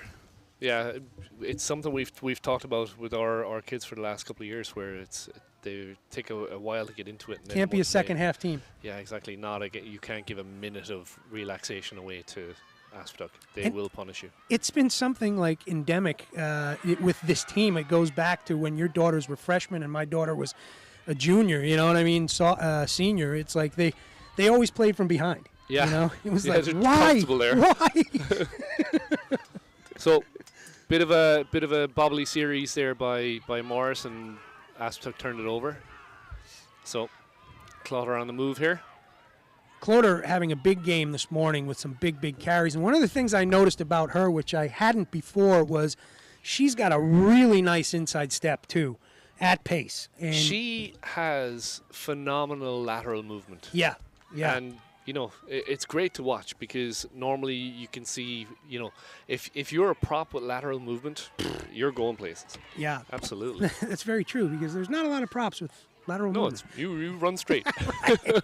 And don't kick. Yeah. Or pass. Well, that's changed, but not the kicking. Yeah, exactly. O'Neal into the hands of Well tackled there by Rhodes. Rhodes. What a player. Freshman right there, rising sophomore. I mean, you would think she's been playing the game. You'd think she was 35 years old with the way that she plays and like the experience that Knocked she and shows. turned over. There's some room if we can get the ball out here. Nice pass out to Great. Karen Gonzalez. Talk about Out another to player. Rhodes. Rhodes makes a nice break. Ball set. Well protected there by Taryn. Absolutely. You know, Jojo puts it into space. Taryn's another player that's really come on this past season, right? She's always been playing. She's been substituting in. You're starting to see her be a starter here, Yep. if not a strong finisher. But that's the work right there that you're looking for. That support. She sealed it off, allowed the other players to get up and recycle that ball. Taking her skills to St. Bonaventure. Good in the rugby fall. up there too. I know Gino's very happy about that. Finally Yeah. got a recruit. Yeah. So, looks like we have Morris out in the touch, so it's going to be an Aspertuck put in right about 5 meters in from the halfway line. So this is always interesting. Both teams very well schooled in the set pieces, lineouts and scrum downs. So let's see what we got here. Wouldn't be surprised to see some movement. Camiglio on the put in. Ball's up. There you go. I think that's Kylie Wiener on that one right there. That could have been hands in ruck, I think. Yeah. It looks like you are right, sir. Yeah. Perfect vantage point. Scramble back on the D. By On the, O'Brien. I'll take that penalty. Get gritty, young lady. Production O'Brien just commenting on his daughter's long arms. By the way, your wife said to say hello.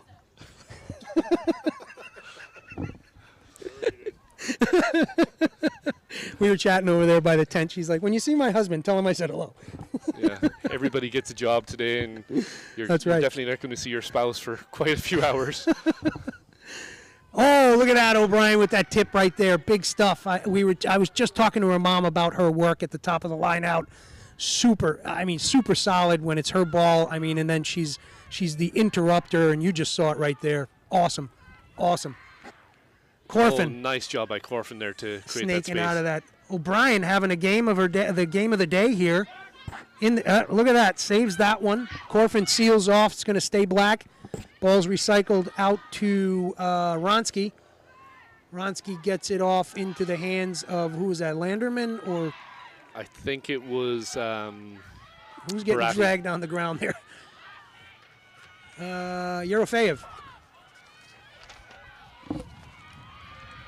What happened? So our pages all blew away Oh. here. We're back this way. Good stuff. Okay, there we go. All right, well, I think we know both teams pretty well. We could probably muddle through this without rosters with these two, but okay. Ball's loose there, picked up by Weiner. And it looks like we're going to get the knock on. So it's going to be an Aspetuck ball in a very dangerous position for Morris here. You know, I've known her old man for a long time, and I'm going to ask him when I see him how to actually pronounce the last name correctly, because we're back and forth between Weiner and Wiener. And you know, we got to do these two young ladies the service of calling them out by the right names, because they work so bloody hard out on that field every time. Jenny seems like a person that could just be known by just the first name, like Jenny. Cher, just Jenny. Yeah, almost like a Brazilian soccer player, like Yeah, Jenny. If you're in the the high school girls rugby world, you know of her. Right. There's There's Garincha. There's Kaká. There's Junior. There's Ronaldo, and there's Jenny. There's Jenny. Yep, that's it. There goes Cloder. Man. So Morris on their line here, defending. It's about 5 meters out. On the front foot, there she is again, just talking about her, and she's going to work that in by herself, Yeah. I think. Right under the post. So well worked there by Aspetuck. Absolutely. I mean, that's the thing, is like that front foot starts to happen for them, and that momentum is really hard to stop. You know, even with Morris playing a good defensive game, like when they get that head of steam going, God help you. It's kind of like West Carroll in that last game. Yeah. You know, that head of steam. I was talking to, Jesus. Well, it's you talked about it earlier. It's the fundamentals. It's being there in support. It's taking that pass. It's moving the ball forward. All of these things are not overly complicated, but sometimes we can complicate them as players. Yeah, you're right. And if you do the simple things right and do them repetitively, like the luck comes with it, right? Those chicken wing passes that we saw coming out of close this morning, like those things are an option because you're doing the basics, the fundamentals Exactly. right. You can grow off them. And it was Stacey Mancuso I was talking to earlier from Doylestown, and we were kind of chatting about exactly that, and it's like just the basics of the game. We were watching the West Carroll that you were calling with Reagan. Yeah. And it was just, spectacular. Nice little kick there from Kennedy for the 2. That's 7-0, if I'm not mistaken, correct? That's correct. So Aspetuck takes the lead here in the first half of the championship game for the EGRL Season 3. Morris had it the first year, 2022. Aspetuck took it last year, so they are the defending champions. Last we saw Aspetuck, it went Morris's way 31-14 if I saw, but that was the first time that Morris put the W in the column against Aspetuck in probably about a year in some. Solid takeoff by Cirillo and swallowed up by Olive Rhodes there. Rhodes, total impact player. There's our buddy right there, Reese Smith, just slicing through, brought down. Caterpillar ruck right there off the back. Kennedy into the hands of O'Neill and right in the hands of Wiener. Oh, lost forward. Nice tackle there by Year 5 to knock that ball out. Big time. Year 5 and Corfin did the double tackle. And that's something that Mike and Dobbs have been working on with the team is that Mignoni contact on the move area. Here. Oh! Ball went backwards. Play Good on. Stuff. Cloder looking for the strip. She might have it. I think they're going to hold her up here. That whistle's got to blow shortly. This is okay. All right. So Ref playing the advantage. Luckily for Morris, that's going to go back to the knock. Nice work there by Towering Gonzalez and Corfin, who are in there really working hard. And, hats off to Cloder because she's in there every time looking to poach that ball. Yeah. Yeah, so really nice tackle there, by a double tackle by Year 5 and Corfin to pop that ball out on Jenny Weiner. Yeah, big time. And I think all that work that they've been doing in the contact area is paying off with that, exactly that. Yeah.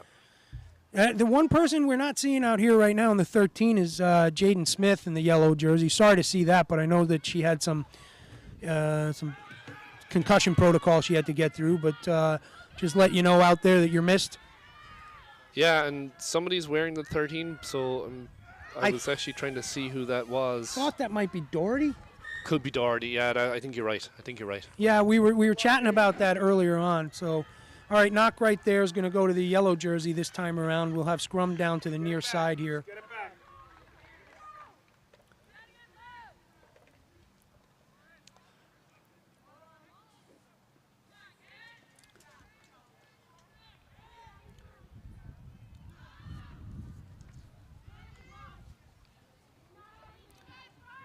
Cirillo watching every move Kennedy is making here as they get ready to put the ball in. Boy, she come into that 9 jersey or something, right? I Yeah. mean, wow. And has got a boot on her. Yeah. Ball stuck in the second row there, but it comes out finally, and they're taking their time. Wiener with a little bit of a dummy. Oh, and it looks like Van Dorn is fighting for that one, but it's going to stay forward pass, it looks like. Was that right? Knock on. Knock, okay. So it's going to scrum to Morris. So little bit of a back and forth series here. Little jittery. A right? little jittery. Yeah. That's a good way of putting it. Yeah, and for these, I think these two teams they're bringing the weight of this game. Yeah, right? and I think it's a really good move by Aspetuck to put Jenny Weiner out in the back line for those scrums. She's a damage player. She just creates holes. Yeah, it's like watching Balladaris out there. It really is. You know what I mean? And it's like the other thing she does though is she'll take the contact, but she's also unbelievably good at finding that space. Yeah. right? She's not going to punish herself all the time. It's like if it's there, I'm not going to run into a body. No, and she's comfortable in the contact to where she's looking around to seeing what her options are to get that ball out. 100%. JoJo on the move right there. Rhodes to Corfin. Corfin out to Gonzalez. Gonzalez looks to loop. It ends up in the hands of the competent Fiona. Fiona Cusack gets it back. Caterpillar Ruck. Nice little cheeky kick there by Wow. Cirillo. That's exactly what we Got were some just space talking back about, there. that kid, right? Look at this little run here. It's a gazelle running back there. Yeah, but it's east to west. Yeah. And that's not going to pay dividends here. That's 15, Sophie Novello. But it looks like she's been swallowed up.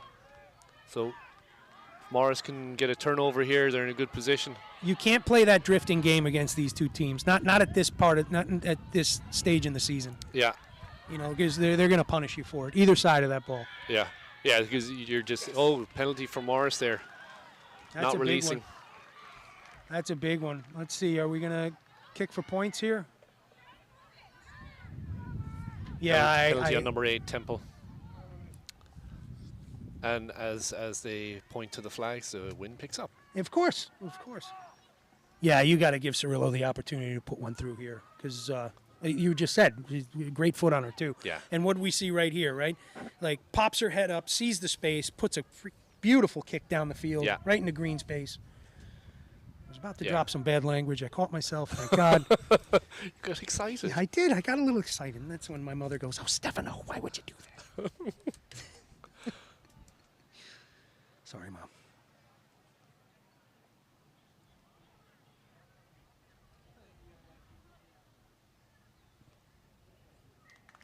Kick's good. On the board, 7-3. Ball's coming back to Morris. So no panic out of the Morris team, taking what the Aspetuck are giving them, and Yeah. away they go again.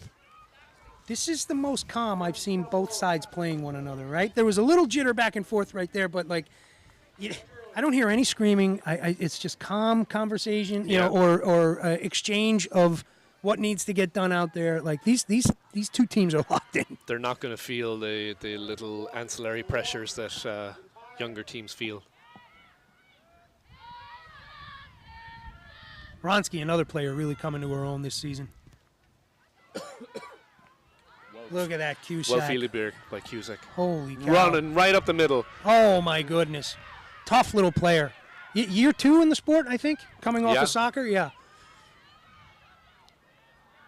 I know her. High ball out the back line there, but turned over. Yeah, a bit of a floater out there. Reese Smith with the ball, securing the ball, and big counter ruck there from Morris. Okay, so it's going to be a knock. So scrum down. And so many times we see in rugby where one team puts points on the board and then the other team comes right back and scores. So Yeah, Morris yeah. should be really careful here. Absolutely. Yeah, this is not where you want Aspetuck to have the put in, right? Like this is danger zone. Yeah, especially you've got, their back line can be devastating sometimes. Without question.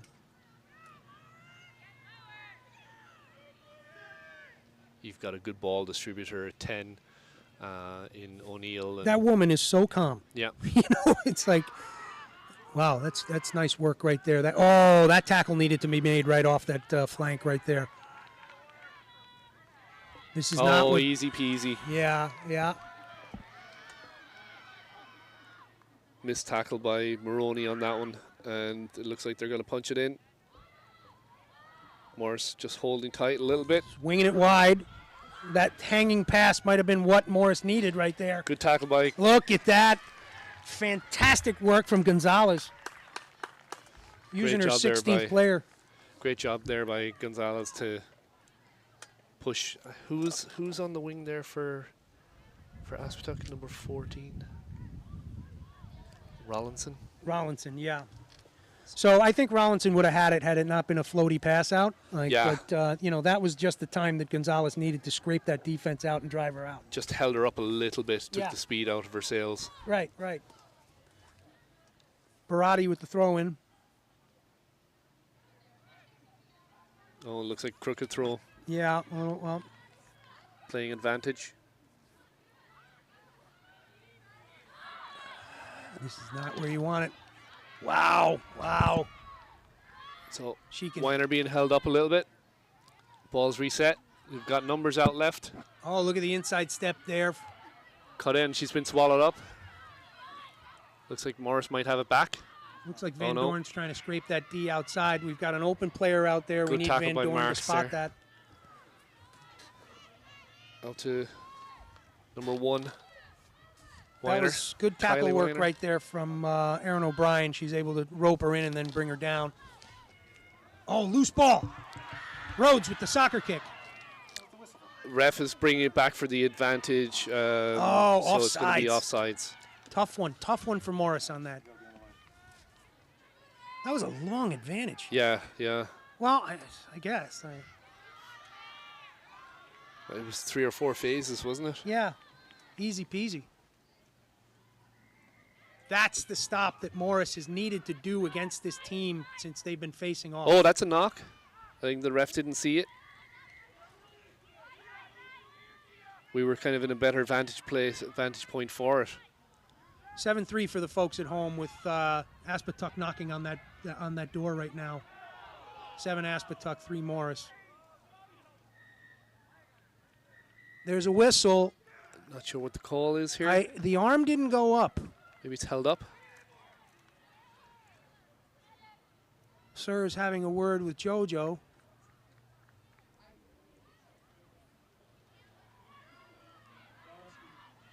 Not sure what the call is Ronsky's here. on the ground, it sounds like. Yeah, it looks like Ronsky's having a hard time getting up here, is what from Jan's vantage point. Is that maybe halftime? It looks like it is the half. We'll try to grab the referee and see what the call was there for you folks. But that's an exciting first half right there. 7-3, Aspetuck in the lead right now. But both teams, it's the punch out you expected. All right, folks, we'll be right back.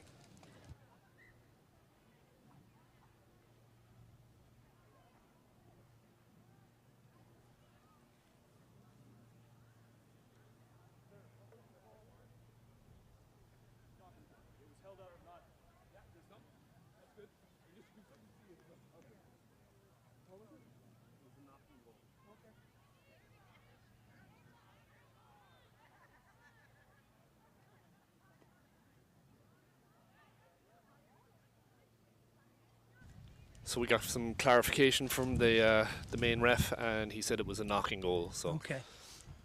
And it appears that Ronsky is either back off the field or back into the circle. Oh, inhaler. Okay. So she should be back for the second half. So, what would you call out as your kind of plays of the game so far? Wow. I think I think both sides are playing. We were talking about it, right? The fundamentals are being done right, and the game is being played at pace, at a good pace. The ball is moving well through the hands. The defense, to me, I think the defensive work within that red zone has been pretty solid on both sides, right? Yeah. And, I mean, if you're looking at the score 7-3 at the half against these two teams, it tells you that defensive work is doing the right things because the offensive foot from both of them is pretty tight. I would say Corfin and Rhodes on defense. Oh, as there. individuals, yeah. Just those stops. They've Yeah. had a couple of goal line tackles that were just, they got low and they drove out. Yeah. But yeah, I think, the squads seem to be pretty evenly matched, and I would say Aspetuck is moving the ball well. I would say Morris is kind of a little flat-footed on their attack. Yeah. So it seems like everybody is. It's a little less spicy than it should be, Yeah. right? It's just a half step. Like they're moving, but they're moving half speed instead of 3/4 with the ball to get that next gear going full, right? Exactly. It's Yeah. almost like the ball is coming to them rather than they're being led onto the ball. I would add on the defensive work too, Gonzalez. Yeah. Right? Yeah. I mean, some real nice work over here, right? She's taking ball into contact, then she's rolls away, back up. She's back to the next ruck. I mean, so she's she's doing the hard work. Yeah, for sure. Yeah. Doherty's having a good game in the centre there for Aspetuck as well. 100%. As well, Smith, Cloder, the sisters, of course. I mean, look, it's a competence. And like we were talking about, O'Neill at that 10 roll, just, breezy. You know what I mean? She just, she doesn't look like she gets excited at all. She just plays this breezy style of a game, and it suits that back line well. For sure, yeah. It's Cam at the helm. Yeah. They're evenly matched, JoJo and O'Neill, right? It's like that same kind of everybody chill out, do your job, trust to the left, trust to the right, trust to behind you, and we'll get the job done. Take the space that's being offered, and we'll move on to the next phase. Absolutely. Saw some great rugby here today. It's been phenomenal. I tell you what, you are not kidding. And you know what? I'm happy. Hats off to Illinois for the long drive out here, or whether you flew or not. It's still a hike, and they put out a good game this morning, good brand, and happy to have representatives of Illinois rugby here. Absolutely. What? Aren't you due back at the hospital? Jan Monrad. Who let you out? Chiming in on his kind of town. Security! Just so we're clear, his kind of town is Nina, County Tipperary. That's right. Is that where the ambulance service is? Yes, absolutely. Nina. Getting a little punchy here, folks. That was O'Brien's joke when we were down there. I'm like, oh, for real? And then he goes, I'm like, oh, you bastard. No, it's been great. We've had the Ospreys from New Hampshire. We've had Tornadoes from Illinois. Glad to see Corning back again. Great folks. Yeah, for sure. And, we've had a couple of teams from Connecticut. We've had the Red Knights. Red Knights, yeah. Which is, I was mistaken, is Southington in Greenwich, not Fairfield in Greenwich. So just to correct my comments earlier in the day. And a shout out to Mike Eisenhardt for all of the pre-work and everything that goes into this, and all of our volunteers, Well, you're being modest because you're a big piece of that as well. So shout out to you and Mike for the work that goes into this, brother. And shout out to Dobbs for lining the fields the other night in by himself. Thanks to you. Yeah. We had some miscommunication during the week, and I was having dinner down the street and sorting out our team trailer while Dobbs was over here walking miles with his little legs. That's a lot of miles for That's a lot of miles for that little feller. That was almost like a Bilbo Baggins journey. There and back again. Oh, I'm glad I'm driving. I might be left out here. Oh, man. All right, second half action just about to restart here. Wiener on the restart. Ball going to Morris. Second half championship for the EGRL here, Season 3. Fielded by Maroney. Maroney doing some good work there into the contact. She's brought back, secures the ball. Cirillo off the back into the hands of McNoney. McNoney brings it out to, it looked like Landerman maybe. No, it's now Yerofeyev. Kenzie. Mackenzie Marks on the carry. I think it was quick hands through Landerman to Marks. Ball out to McNoney. Corfin just not afraid of that contact. She's like, screw it. I'm not going to throw an errant pass here. I'll just take it in. Yep. Recycle it right.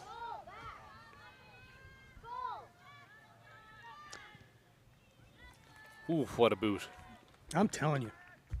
That went into the next time zone, I think. Yeah, I mean, that's what you're looking for when you're kicking the touch, right? Those easy yards that can be made up, and, she's handy kicker for that. Yeah. Actually, all-around kicking. I mean, place kicking, drop kick, box kick, kicks, wiper kick. I mean, holy cow.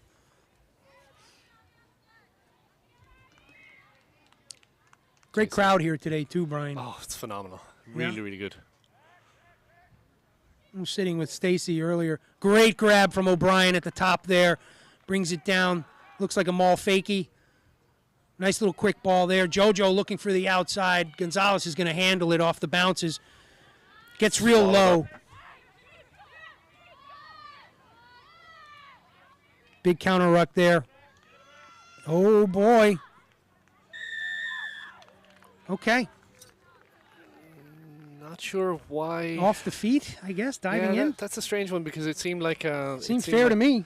Yeah, and I would almost have called that on Morris? On Morris for coming in from the side. Ronsky, yeah, a little bit. Not to rat you out there, Ronsky, but we had the vantage point here. You little cheater. Don't run away from your sport. Oh, God, Rhodes, well done. Just so relaxed. Yeah, and look, still on her feet, and she's going to get the ball back nice and secure. Really hard-working kid right there. Nice step there, my Mignoni. Absolutely.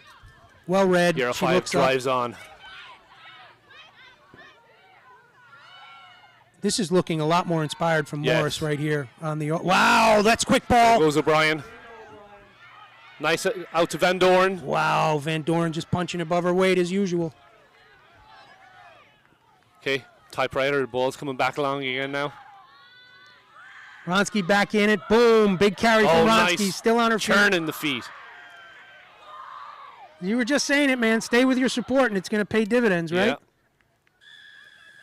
Okay, we have an injury on the field, so the ref is going to call it. Oh, yeah, you don't want to hear that. Hopefully she's all right.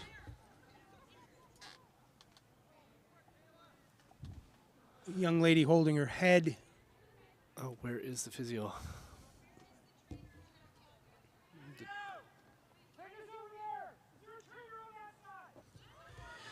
Okay, folks, so at home they're just trying to muster a trainer right now. I think both are busy at the moment, but should have one running over shortly here. So there's stoppage of play due to injury on the field. We'll come back to you in a few minutes. We'll just take a quick break here.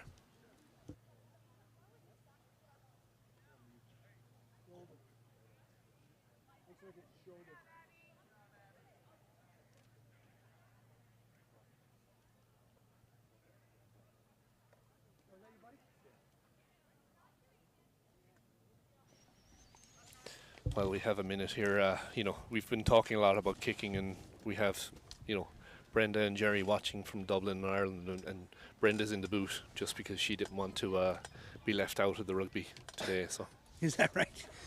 That's somewhat unlucky. Cocktail, it's not too bad. Oh, all right. Well, then that's okay then, for sure. Well, enjoy the cocktails, feel better, and hope to see you guys. Jerry, we had the pleasure of meeting you. Was it last summer, I think? Hopefully we'll see you again and be able to meet your lovely wife when you're back again this time around. All the best.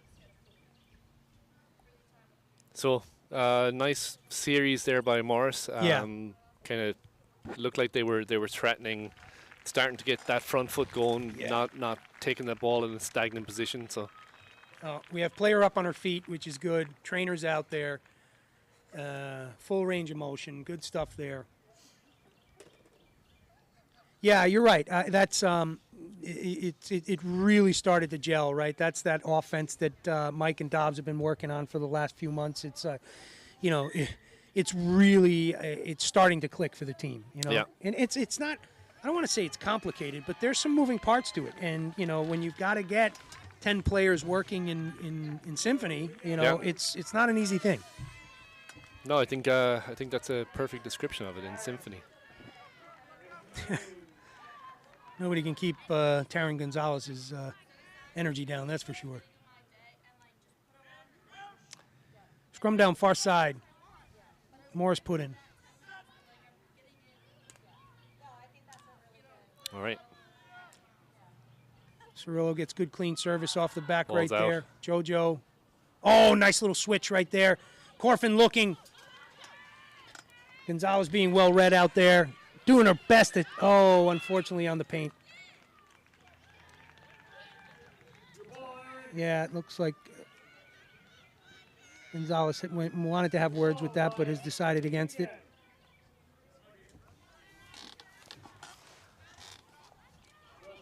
You got O'Brien in the line out. There's a good chance there could be a spoil here. Yeah, absolutely, yeah. She's got those long limbs and very safe hands. She's gotten... Look at that. That's what we're talking about. Oh. Okay, it was mitigated, so that's good. That was a high tackle, but we're going back for the penalty on the high tackle by it's Maroney. coming back. That's the thing we were saying this morning is there have been high tackles, but the mitigation has been good, right? The player realizes immediately and pulls away. Kick to touch is coming.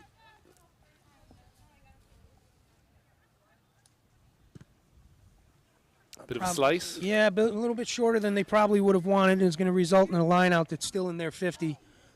So here's another opportunity for Morris to get up there, get O'Brien a good lift, and see if she can create some disruption. Camiglio, though, in the yellow 2 is is a handy thrower. She's got she can put the mustard on it and kind of work it through the static if she needs to. Let's see what happens.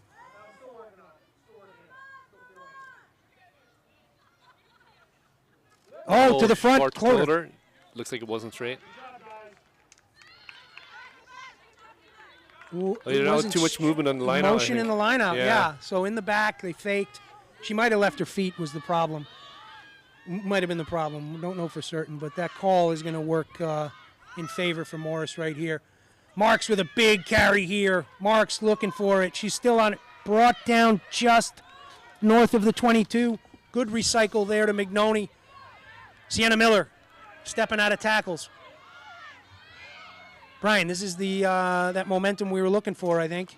Exactly, yeah. There goes Mignoni trying to create some space. Swallowed up. You've got Rhodes in there now. Yeah.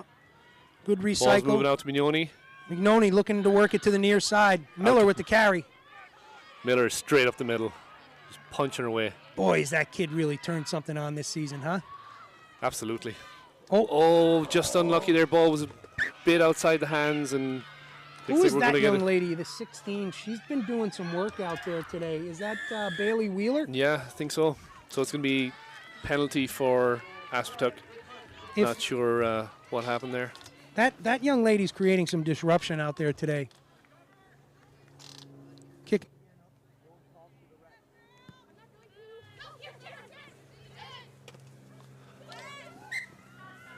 Okay, it was on the paint there. That's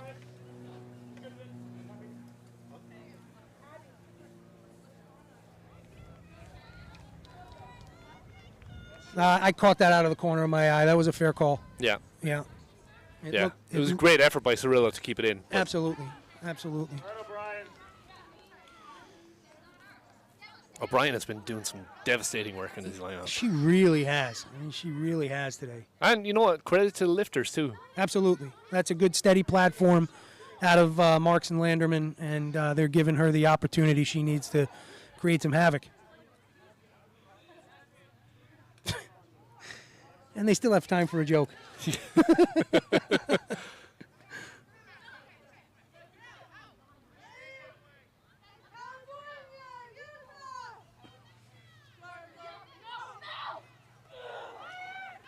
All right, they're able to get it. Ball's on the move through the hands of O'Neill. O'Neill to Smith. Smith on the run. Great breakthrough there by Smith. Man, she's just that sneaky player back there, right? Yeah. It's like all of a sudden she just gets off and it's off to the races. Doherty now. Dug out by Kennedy. Yeah, Out to Weiner. yeah.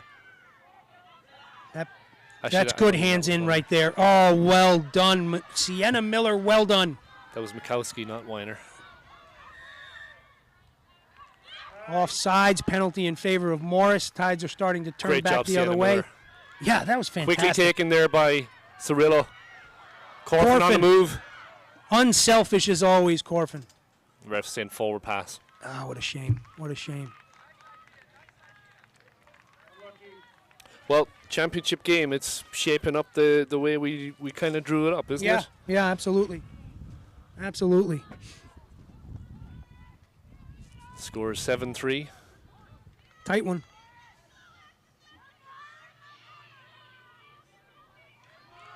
I think next one to score is the one that takes it. Either way. Yeah.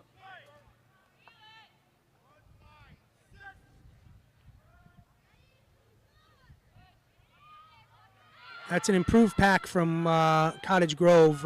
Morris was dominating the pack work out at Nationals against Aspetuck. They've evidently put some time in over. Not that they were bad scrummagers to begin with, but they've put some work in, I think, over Yeah, the for last couple sure. of weeks. Yeah, they pride themselves on their kind of grittiness and in their play. Great tackle right there. Great effort right there to stop Wiener from making that forward momentum. Ronski's got her hands on the ball. Fished Ball's it out. out. Doherty. Oh. We got a knock. There it is. There it is. Ref Wheeler again. was letting play on. He didn't call that a knock on. I thought he had the arm out. It So looked did like he I. was going to blow the whistle, but he let it go. Yeah. That's unfortunate for Morris. Number 8, Temple. Sets it back. Out to... You can't Cloder. wait for Cloder. You got to meet her. You got to take that space away from her. Look at the yard she's making right there. That's the hard stuff, putting them on the back foot. Player down, unfortunately, number 6, Brian. Slow to get to her feet, but it looks like she's shaking it off. Juliana Morrow. Looks like she's up again. Okay, Cirillo with the boot. Hooks it a bit. Yeah, not exactly what she would have wanted, but the pressure's taken off with that turnover right there, so that's good news for Morris. So Morris had a nice series, which didn't produce any points. So now they're back, well in their own half. And Aspetuck, if they can keep it between the 22s, they've got the game wrapped up here. Absolutely.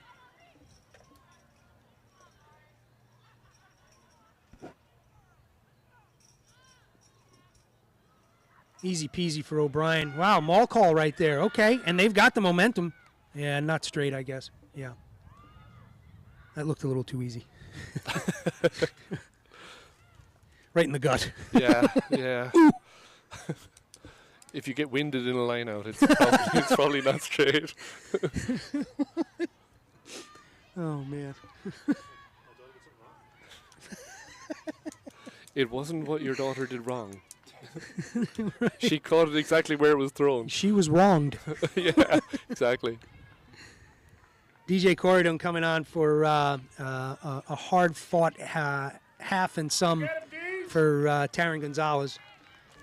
That is a good substitute right there. There'll be no loss of consistency there in those two roles. No, DJ is... Or in that role from those two people. DJ is one of our freshmen who's a definite up-and-comer. Yeah, look at the depth on this line. Gee whiz.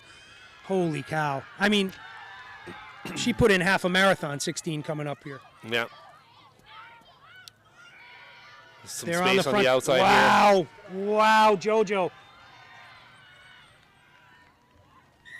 Oh, they got the score. She got it down. And I don't know. That looked like she was in touch, but the refs were both there, so.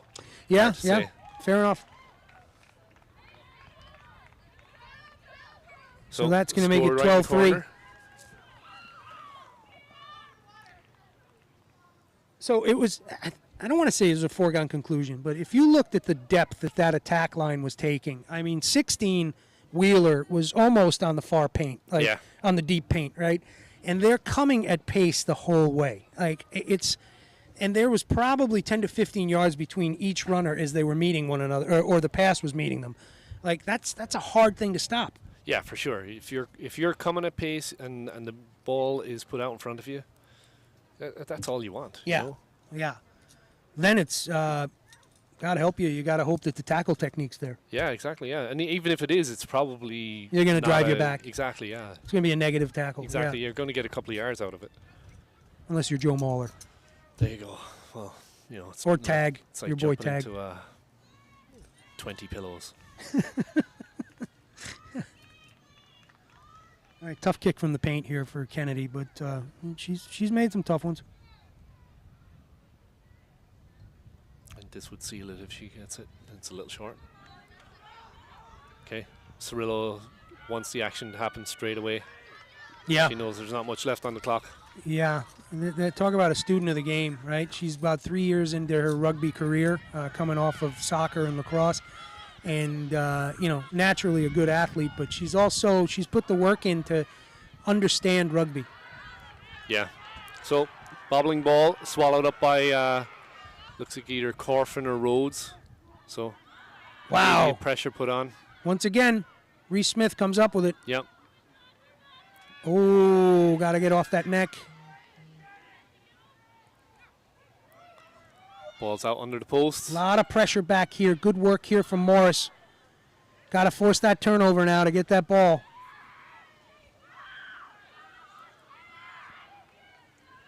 So Aspet playing a little dangerously, but they're, you would think they would kick to clear, but they do a nice job of getting upfield. Yeah, I mean, it's There's not the clearing kick. Yeah, you're right. I mean, I'd be a little reticent to.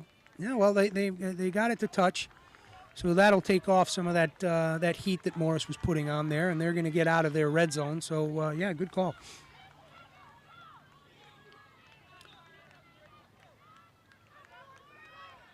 Great crowd here today. All the other EGRL teams watching on. Yeah, everybody in support. Like it's amazing what's happened in the last 4 years. Well taken by O'Brien. As always, yeah. All right. Jojo Morris on the move here. Oh, okay. DJ, not missing a step. Oh, great ball right there from DJ. Great heads up off that touch line right there. And look at that. She's right in there to support. Maria Wise. Yeah, takes nice that 10 break roll. up the middle. Oh, nice little offload to Rhodes. Rhodes almost Rhodes had that doesn't break. have a lot of support there. Cirillo gets there. No, not in time. So turned over. Aspet has it. Can just wind down the clock a little bit here.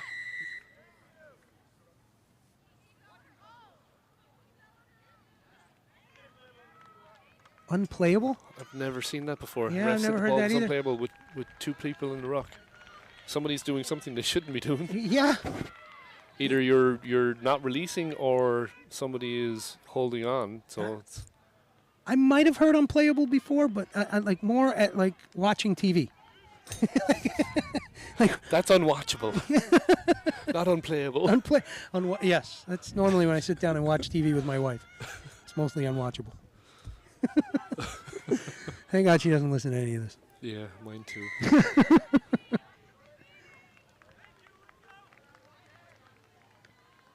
All right, so ref not happy with the scrum. Do you so get he's gonna tortured reset with it. that show, This Is Us? No, I don't, because I just leave the room. Yeah, I do There's too. no torture involved. Oh my God, that was a couple of months of having to, go watch TV in the basement.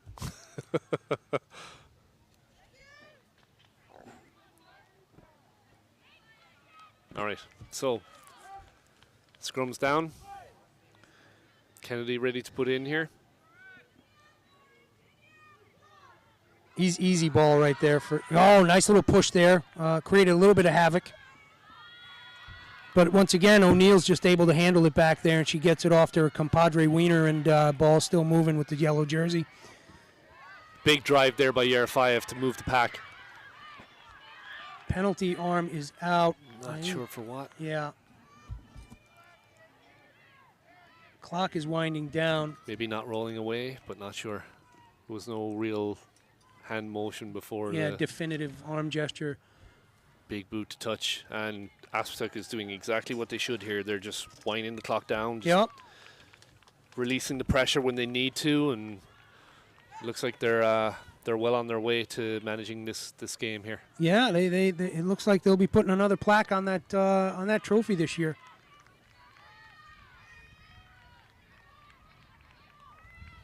These two teams have gone back and forth Man. for the last 6-7 years. Just Absolutely.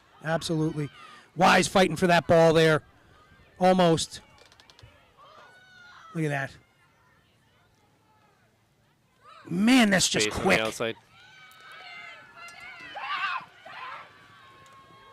Look at that inside step right there. This kid is just wheels out. Yeah, Novello. Off the back. Ball still moving on the front foot. This is not what Morris needs right now. This is exactly what... Oh, not releasing. Interesting. Quick.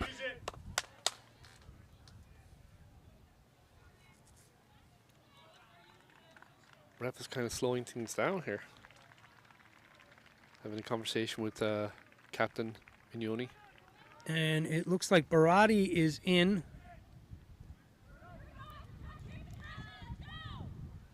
And I'm not sure who came off for Barati. Oh, Mackenzie Marks. Okay. Little tap and go right there. Yerofeyev into the contact. Quick dish back out to 9. That's Cirillo. Mignoni distributes. Ball moving through the far side. O'Brien, big carry.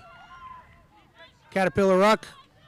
Ball's out. Sienna Miller just making hard yards right there, still on her feet. Look at that, Camiglio fighting for that ball. Sienna's able to hold on. Camiglio was offside. She was at the wrong side of the ruck. Ball's moving out. Yeah, fair point. Morris putting some work in here. Cirillo looking for it. Nice little punch kick through. Well over the top. fielded.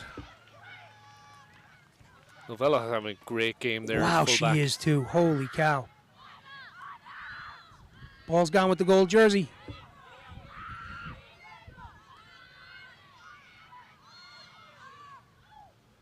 Little kick through in the back.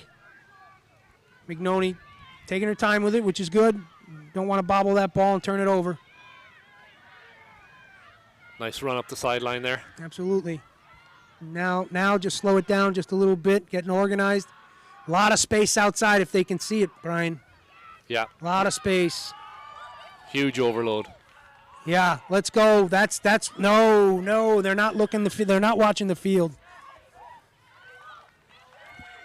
Not looking. Yeah, look, Huge space outside. Yeah.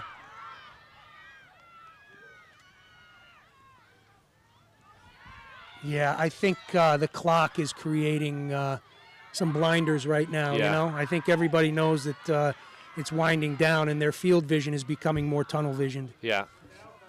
Yeah, we still have huge numbers outside. McNoney! Great run by Mignoni there. She's still on her feet. Oh, driven out, far side.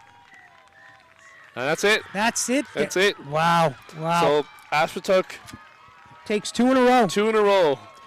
In the burgeoning EGRL league, Aspetuck is the first team to back-to-back championship. And, you know, in fairness, well-deserved. Absolutely well-deserved. They played great today. Yeah, you know, I think our hearts are a little broken. We're Morris guys, right? But, hey, let's be honest. That was a fairly won game, well played by the yellow jersey. Hats off to you young ladies. You came to play. You delivered. And then for our young ladies in the black, no heads down. That was a well-played game all the way through. This is a great rivalry. We hope it continues. And, you know, just great stuff all around from both sides. Be proud of your season. Be proud of your performance. And so let's get to keys of the game. So Sure. who would you call for Aspetuck for keys of the game? You know, I think the Wiener sisters always get that nod. You know, I think they do a lot of that hard work there.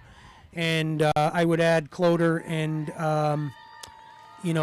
also, why am I drawing a blank here? Reese Smith, I think, had a real big game today as well. And I think Novello at 15, really, 100%. she knew exactly when to come into the line, when to turn on the afterburners, and did a phenomenal job on that. And we talked a lot about O'Neill, too, keeping the calm back there, making sure the ball distribution was good.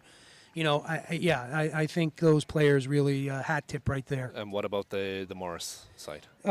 Morris, go ahead, kick it off. So I would say, you know, obviously Mignoni going on to Harvard this year. Yeah. She's a general on the field, and, Yeah. and she leads by example.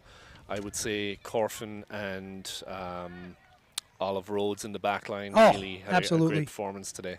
Absolutely. And the forwards, I would put Yerafayev had a really, really solid game, and Ronsky as well. Yeah, absolutely. And I might throw in there Sienna Miller, who was an impact player in that second half as well. And I would also add a little nod, we were just talking about it, to Taryn Gonzalez, who was just a tenacious player on the wing today, and doing the unsung work. Yeah, for sure. Yeah, definitely. But all things considered, I think it was well played between the 22s, and just some opportunities that Aspetuck were able to capitalize on, where unfortunately Morris were not. But I don't think either side would be holding their heads down on this one. No, it was a great performance by both teams, and it was the kind of game you expect for a final. Yeah, well said. And glad we were able to call it together, brother. It's been a while. Since we, always fun. Well, folks, that wraps up day one here at the Regional Showcase East North. And, happy for those who have been able to join us at home and those who are here today. We're going to head over to Base Camp 31 now to let the college coaches have their time with the prospective athletes, and as well as us have a few cold libations. Yeah, a couple of barley soups. Yeah, I'm ready. Yeah, I'm a little, I think there's I'm a going little- to be. I'm a little hungry. Yeah, if there's any people in the area, and there's there's going to be a band over there and everything. So Stop on by. Exactly. Yeah, the staff at base camp will be helping out, and all of the Eisenharts will be roped into duties as well. So. if you're an Eisenhart, there's never any shortage of chores if you've got Mike at the helm for sure. And then what I would recommend if people can do it and have the means to do it is go on to the EGRL Yes, sir. site and donate to our fundraiser to try and help offset some of the costs to send some of the kids to play for the USA. The U20s and U18 squads when they play in Wales later in July. Yeah. And we have 2,500 is what it costs to send one player over there.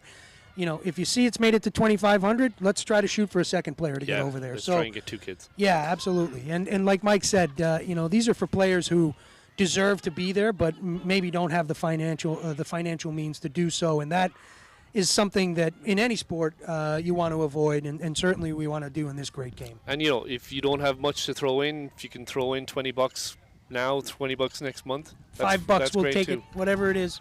So yeah, and thank you everybody for listening out there, and congratulations to Aspinall on a great season. You're here. We'll see you tomorrow.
game and then pass. Like they came out to play tough.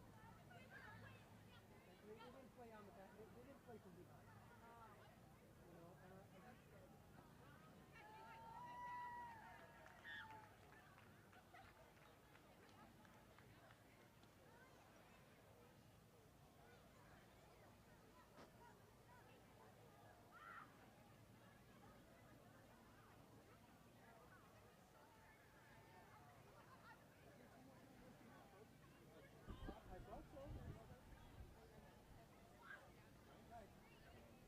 I don't see the play right now.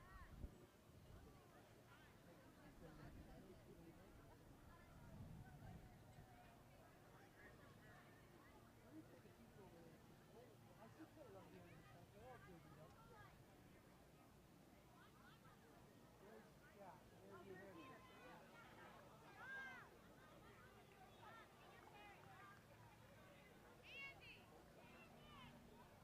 Oh, yeah? Oh, that was a view. That was a view.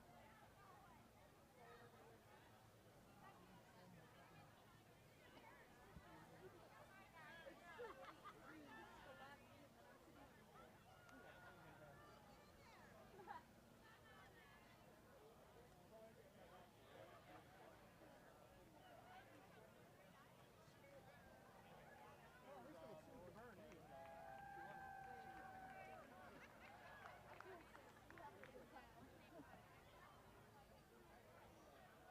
The parent trains us. Richard did an amazing job on our side. He was adamant about getting Lauren on there, though. He said, it's your turn, it's your turn. Yeah, that's good. Are you coming tomorrow too? Sorry?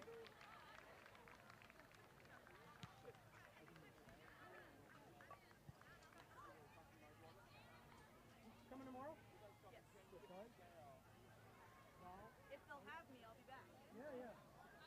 Hey, Reagan, you want to call that last name?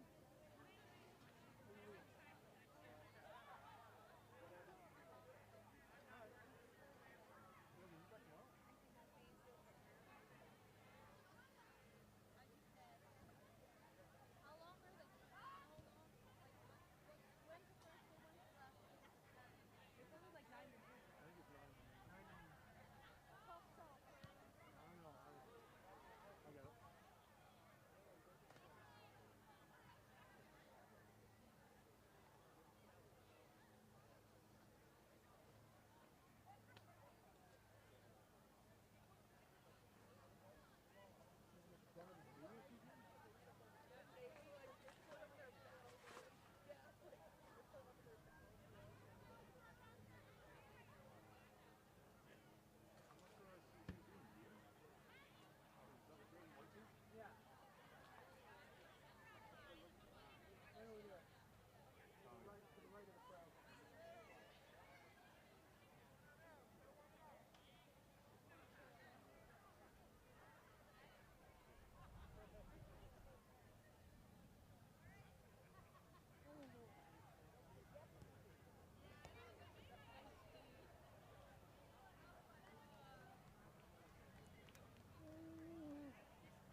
All right, folks, we are back here.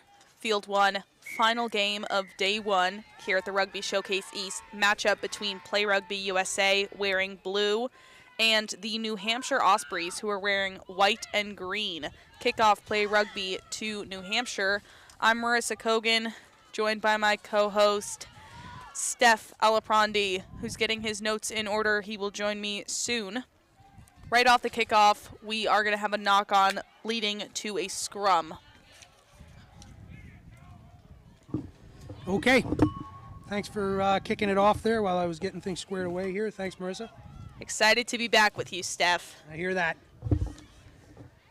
All right, so like you said, last game of a very busy day today. I know you and I were supposed to call most of the games together, but ended up getting split up, and you were doing the duties on Field 2. How'd that go? It was great. Lots of great games here today, Field 1 and Field 2. Got a chance to look at some younger talent with the middle school teams. Great opportunity there. And just enjoyed a full game of rugby. Glad to be back here with you. Got a chance to host with some other people and called some games on my own, which was great. But I always love to have some help, especially from you, Steph. I feel like we have great banter. You're absolutely right. We definitely do. I was really happy to hear that you were coming back down this year to support the cast. Absolutely wouldn't miss it for the world. So we're underway now with Play Rugby and New Hampshire Ospreys. Play Rugby on the front foot here, moving the ball pretty well through the hands. A little bit of a skip pass over there. Great use of the field width so far. It's gone all the way down to the far sideline and back a few times. They are using the full field to their advantage. I love to see it. Well, trying to sneak up, kind of creep up that weak side right there. Osprey weren't going to have it. Driven out pretty hard into touch. just a little bit, about 25 meters from where we are right here on the near side. So I understand you got a chance to see Osprey already against the combined Hudson Catholic Morris B side. Said they put up a pretty good, pretty compelling win against Morris B Hudson Catholic. They looked really strong over there on field 2 earlier today. Team play-wise, it was a full team effort with the game. There were a few names that stood out to me that I have a feeling will be saying a lot during this game as well. Overall, great performance, great first game of the day. I think it really boosted their confidence. Hopefully they're coming into this with that same tenacity right now to play rugby. Okay. Yeah, and I think we're seeing that that tenacity is on the defensive side of the ball right now as Play Rugby is on the front foot working that ball down. Play Rugby working off the back of that breakdown right there. Bit of a skirmish happening right now. Hand is up, and it looks like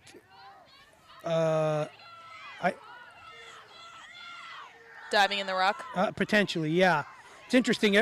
Referees seem to have like similar but different hand gestures when it comes to certain things. Yeah, I've noticed that as well. I feel like they all put their own little flair onto it. Yeah, I agree. Although reffing today, in my opinion, has been great. Yeah. Thank you to all the referees that are coming out this weekend. Could not do it without you. I'm glad you said something because we normally say that during the course of the day, and I don't think we mentioned that once. And I think that's testament to the quality of the refereeing, right? There was no comment made, Yeah. It's kind of like don't need to talk about them. Exactly right. Hardest job on the field. So nice work out there to the team that was here today. Absolutely. Scrum collapsed there. Looks like the ref's gonna having a couple words with both of the front rows, I think, just trying to maintain that. Once again, we've said it before, like this is such an important aspect of the game, but the safety aspect of it is paramount, right? You've got 8 players bound together with another 8 for 16, and it has to be it has to be done correctly because you don't want to consider what the injuries could be when it's not executed at the proper standard. Absolutely, and it's such a teachable moment because something you hear from a ref when you're in the pack in a scrum in the middle of the game could affect the way you play that position in the future as well, and you realize that there's a better way to do it, a better way to get bound, better way to get set. Yeah. And it's just great that the refs are willing to give a little bit of advice when it comes to these scrums just to make it better for everyone. Absolutely. An enjoyable experience every game throughout the whole day. Yep. Great run by number 4 there on Play Rugby. And that would be Cecilia Beauchamp. So Play Rugby giving it what for right here. Still on the front foot, working it down the field slowly but surely. There's a bit of a line break there from this next carrier. Support is there. Yeah, Play Rugby are definitely pushing down the field. I do wish that they would spread out just a little bit. They do have 3 girls on the outside, but all other 12 players on the field are within a 10-foot radius right now. Yeah. No, you're absolutely right. I mean, it's like they're playing that pick and go off the breakdown, but you don't need that many players committed to the breakdown right there. You can actually get some more players out, spread the field. It's you're absolutely right. Yeah. 25 on the end there for Play Rugby, had a great run, tried to cut around the outside. If she had one more person on the outside with her, that would have been a great offload, and I feel like they would have scored. Jallo on the carry there in the 15 jersey. Nice work taking it into the contact. The ball's been turned over. There's a short arm out advantage for Osprey. Osprey on the front foot here trying to work themselves out of their 22. Nice kick to the green space right there. Good heads-up play right there to look and see that it's not being minded by the 15. Oh, that could be a whistle there, playing the player, not the ball, but they're going to let that go. That 13 is Jill Hamilton. I got very familiar with her when I called their last game. She's a standout player on the Ospreys. Which number was that? 13. Okay. Let's see. Teammates trying to give Hamilton some guidance right now to just kick it into touch.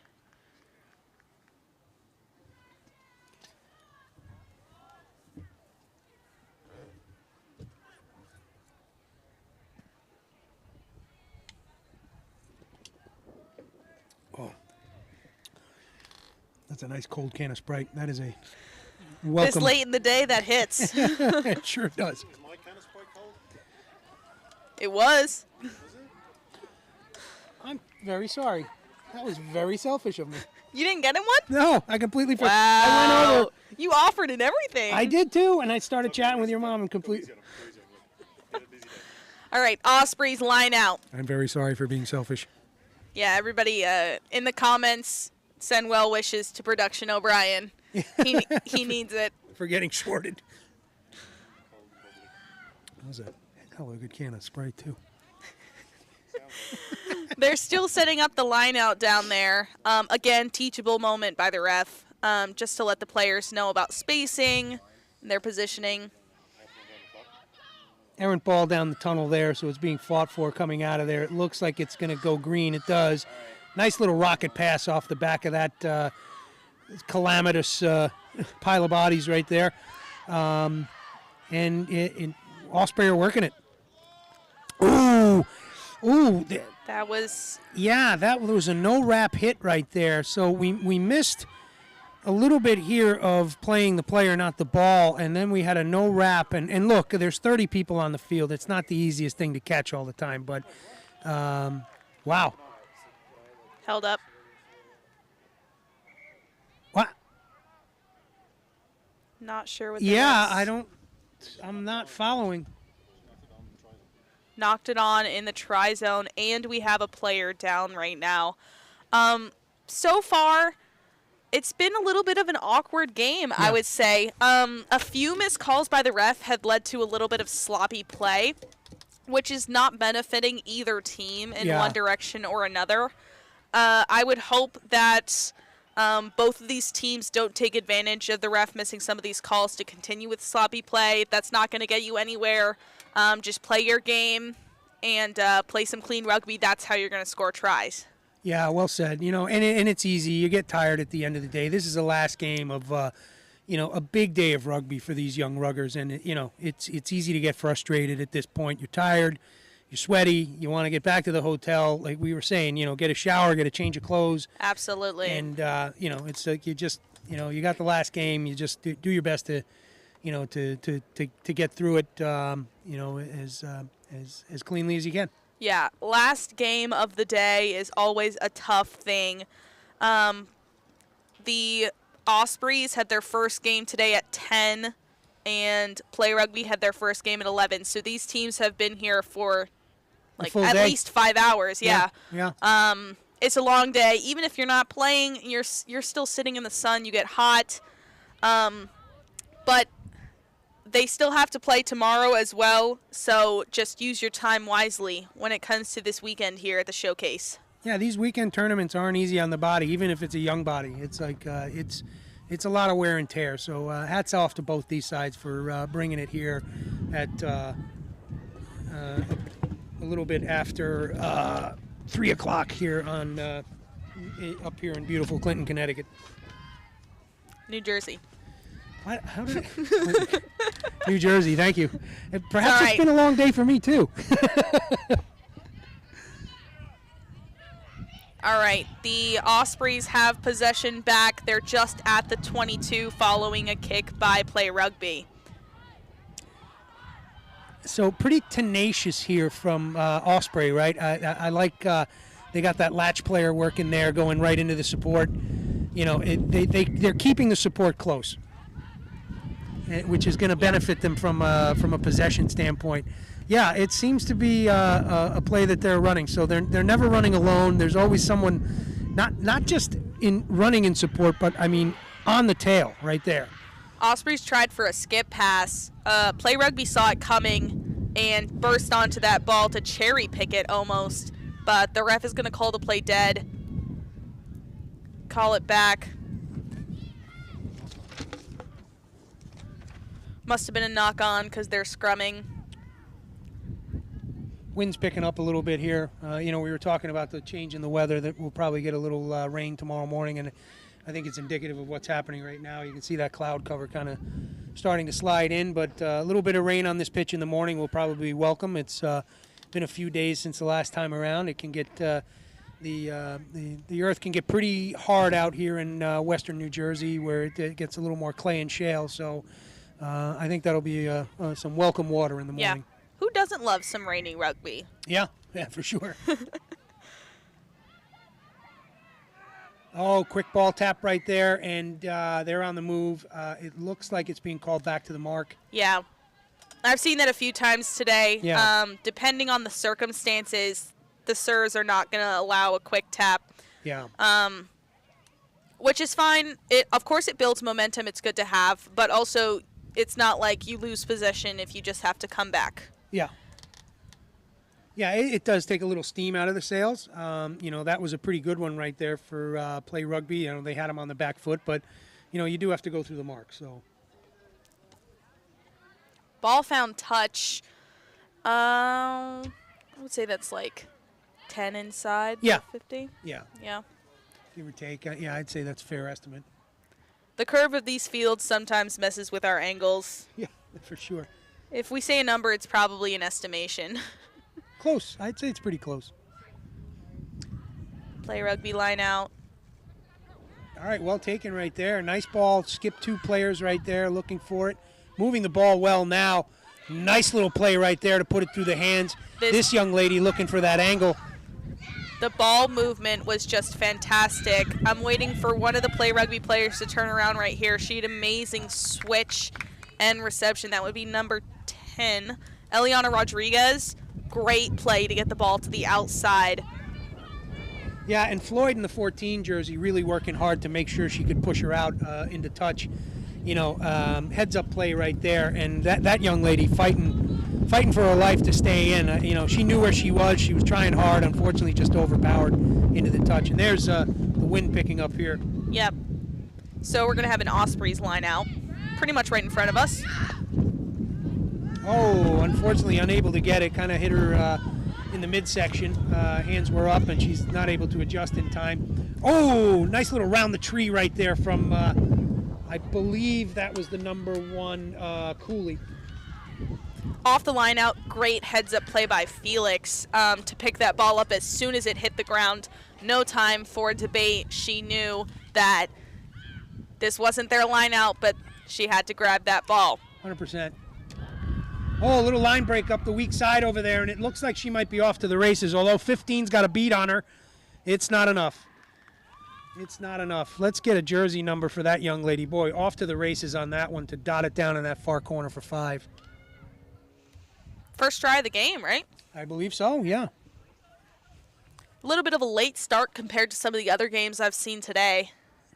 Yeah, I think it took both teams a little. They were almost like feeling each other out a little bit, right? In that first few 5 minutes or 5-7 minutes, and they're looking for kind of testing the weak points, see where it is, and the pace has been, the momentum has been picking up and picking up and picking up. Absolutely.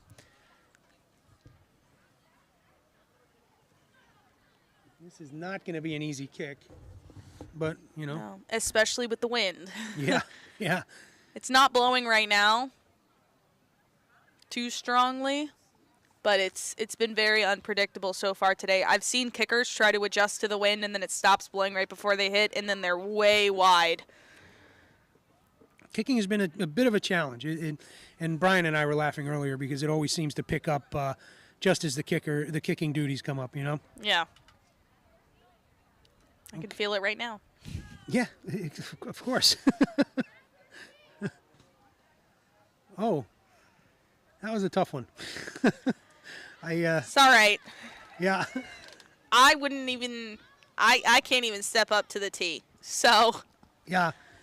Oh, well, it might take a little time for her to get over that one, but it'll be all right, young lady. Not an easy job. A try was scored. You're still up by 5. Yeah. For right now, that's all that matters, because that's all that matters to New Hampshire. All they see is that 5. I have to admit, though, I've never seen the ball go backwards. Me neither. There's a first time for everything. That was and impressive. What a better place than the Rugby Showcase. There you go. All right. Ospreys kick off. Restart. Decent deep ball right there, but Play Rugby is able to make some hay with it. Right up the middle. Strong run. Brought down just south of the 50. Nice little ruck work right there. I think it was 11. Grant. I believe you're correct. 23 gets rocketed back right there with the ball. That was Ruiz Sarzosa. Sarzosa. Thank you.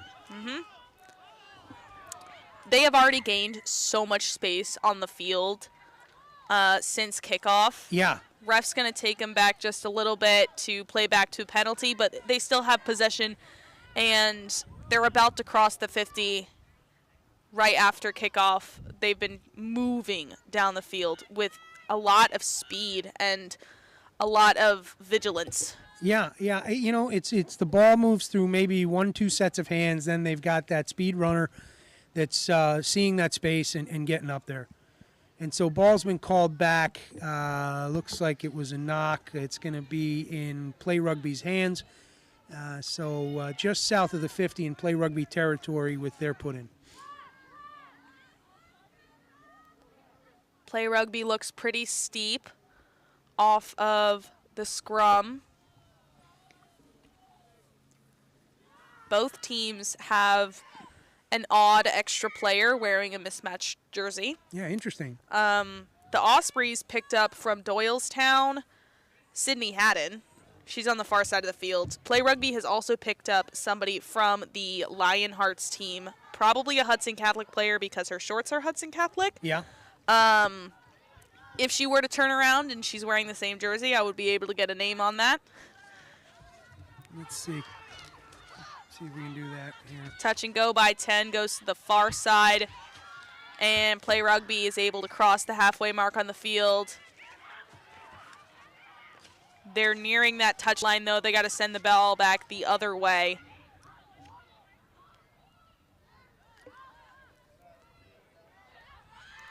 Little bit of frantic, close passing for Play Rugby. They keep running forward, but the ball has been brought back quite a bit by the strong defensive line of the Ospreys. Is that maybe Samantha Reyes? She's wearing number 11. Yes, Samantha Reyes. All right, welcome Samantha Reyes. It's funny, the girl added to the Ospreys is also wearing number 11. Jump out on the wing. Oh, great vantage point here for this scrum down for us, right here, just north of the Play Rugby 50.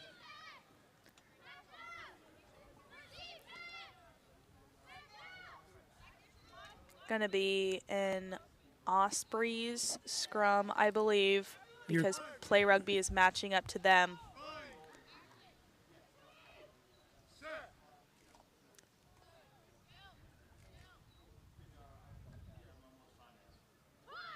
A little bit of an awkward-looking scrum, but the Ospreys are able to get it out.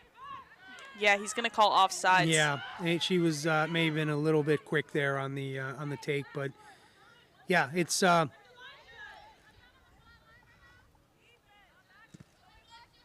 Jill Hamilton's going to kick it to touch just inside the 22, opposite side of the field.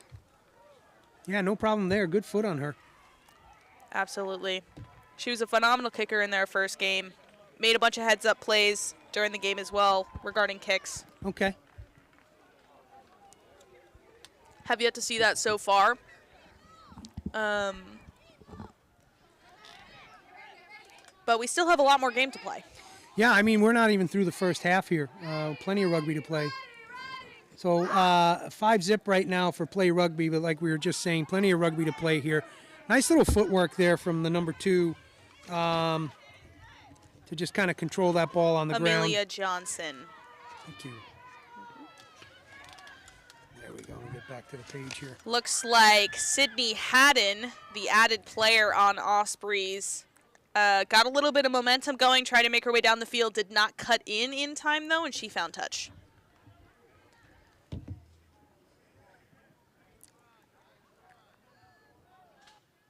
Crowds have really thinned out here, as you'd expect. The first day of RSC Rugby Showcase East, year 4, which is amazing. Year 4 already? Yeah, it's I crazy. feel like we just started yesterday. I know it's amazing. And this started year 1 was kicked off with 6 weeks of planning.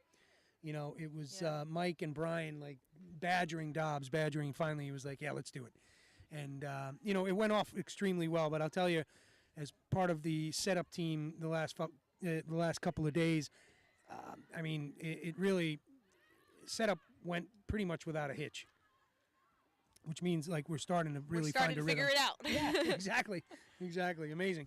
I hear nothing but good things about this tournament from anyone I talk to every single year. Players, college coaches, parents, people from Morris who help with staffing this event and planning and everything. It is so worth it when it comes to all the great rugby that we get to play and watch and see, and all the recruiting chances that these young ladies are getting. Absolutely, and that was initially the idea, right? Well, first the idea was it was COVID. We wanted to get everybody the opportunity to play, and then kind of it developed around like, hey, you know, college coaches are still looking for this stuff. Let's make that a component, you know. And it's kind of it's come into you know, what I think, and you know, you're saying as well, has turned into a really something to look forward to at the end of the season. Yeah, absolutely. Even if you don't get the outcome that you were hoping for when it comes to scores, at the end of the day, the experience that you're getting of just being here is still phenomenal. Yeah, absolutely. And like you said, and you know, the U14s are still out there slugging it out on field 2. Yeah, long days for those girls as well. Just 2 teams here. They've played each other at least 3 times. Different combinations of girls. They've been trading jerseys, which I think is just great. I mean, if we teach them young, by the time they come up here to us, they're going to be standout young women. A strong U14s program is the secret to a good high school program. Oh, absolutely. There's Jill Hamilton from Once the again. Ospreys. Takes it in right between the posts. Oh yeah. And she's gonna kick for her own try. As well. Yeah, well, you know, she saw that space right there, and she accelerated into it, and then Absolutely. just put it down right in the uprights. You see a hole like that, you can't help but she just zigzagged to take it, and she also set herself up phenomenally. Yeah, absolutely. Make it easy, right? When you can. Looks like the Ospreys are going to have Ariana Pappas kick for the conversion. As I mentioned on Field 2 earlier, on the roster next to her name, she has a slew of accolades. Very decorated player. Only a junior. Conversion is good, and the Ospreys are up 7-5. And it looks like that was the whistle for the half. So Ospreys up 7-5 at the half. But really... Oh, that wasn't this whistle over here. That threw was me the off middle for a school second. field. I know, I heard it too. I thought we had a second half here. So anyway, we're going to take a half break here, give both teams an opportunity to chat with the coaches and get some water in them, and we'll come back shortly with second half action. Absolutely, can't wait. Talk to you soon.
All right, folks.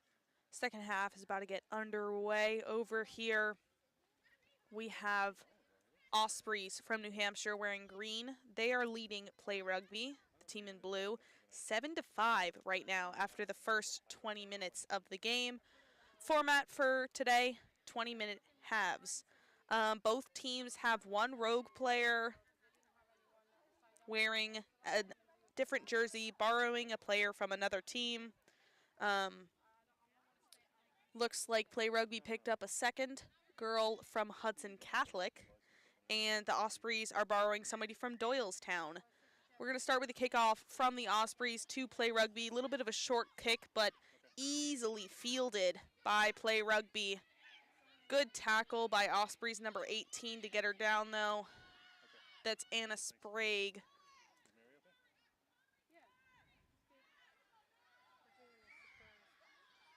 Ref's going to call diving in the ruck on the Ospreys. Play Rugby is going to quick tap and go. 24 is just booking it.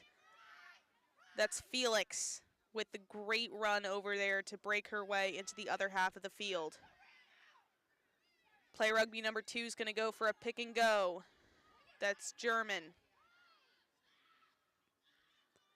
Play Rugby is going to send it out to the outside, hopefully use some of their assets on the wing.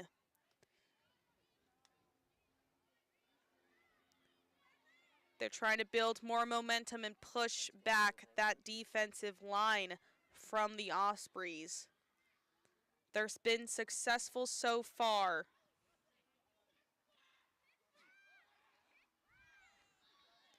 Lots of talk happening on the field right now, both sides.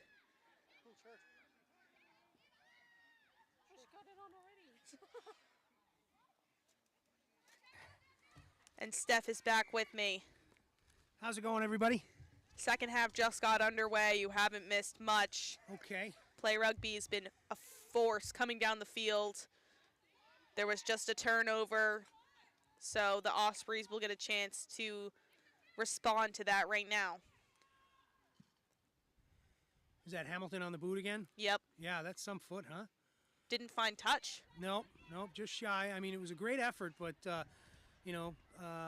Play Rugby is covering that paint back there, and they're going to make it theirs. Absolutely. I like the width for both of these teams. They're using most of the field. Play Rugby's learned to spread out a little bit more on their offense, which I like to see. Play Rugby has picked up a second girl from Hudson Catholic wearing the number 4 jersey. They have an updated roster, different from the one earlier. So that's Johnson. The end of the day games with the changing jerseys and stuff make it a little bit more difficult, but yeah. Just wait till tomorrow. Yeah. Yeah, tomorrow the Motley games are going to be very tough to call. Those are always the hardest. Oh, wow, look at the acceleration here. And she's well caught. I believe that was 11, Grant, with the great run to the outside. Yeah, and well read by number 14 right there to Floyd again, who was able to, once again, she was looking to work her out the touch line right there, which she had done earlier as well. So I think that's something she'll get that player off to the side right there and then try to drive her out and turn that ball over. Yeah, I mean, great idea. When they're trying to play the outside, that's a really smart move to make. 100%, yeah. Yeah, use the field to your advantage.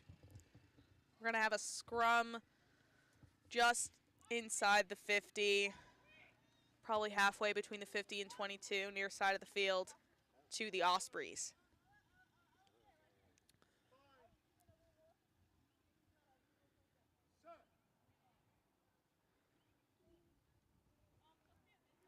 Good feed. Ball's in. 8-man pick. And there's Sadie Hirschberger playing 8-man for the Ospreys. She wasn't out on the field during the first half. She had a great game earlier this morning. She, I think, ran the full length of the field to score twice. So she got some rest during the first half. I'm excited to see her out here in the second half, though. I remember you mentioning her name, and I remember her from last year because she had a real standout weekend last year as well in 23. And then sure enough, I mean, she takes the field in the second half, and she's an impact player. Absolutely. And I think the biggest thing that we had about her last year, she was a freshman. And when we Oh, is saw that that, right? we were both like, she's a freshman? So we have at least 2 more years after this, hopefully watching her grow and exceed in rugby even more. Absolutely. Absolutely. Impact player right there. It's going to be a play rugby line out, far side of the field.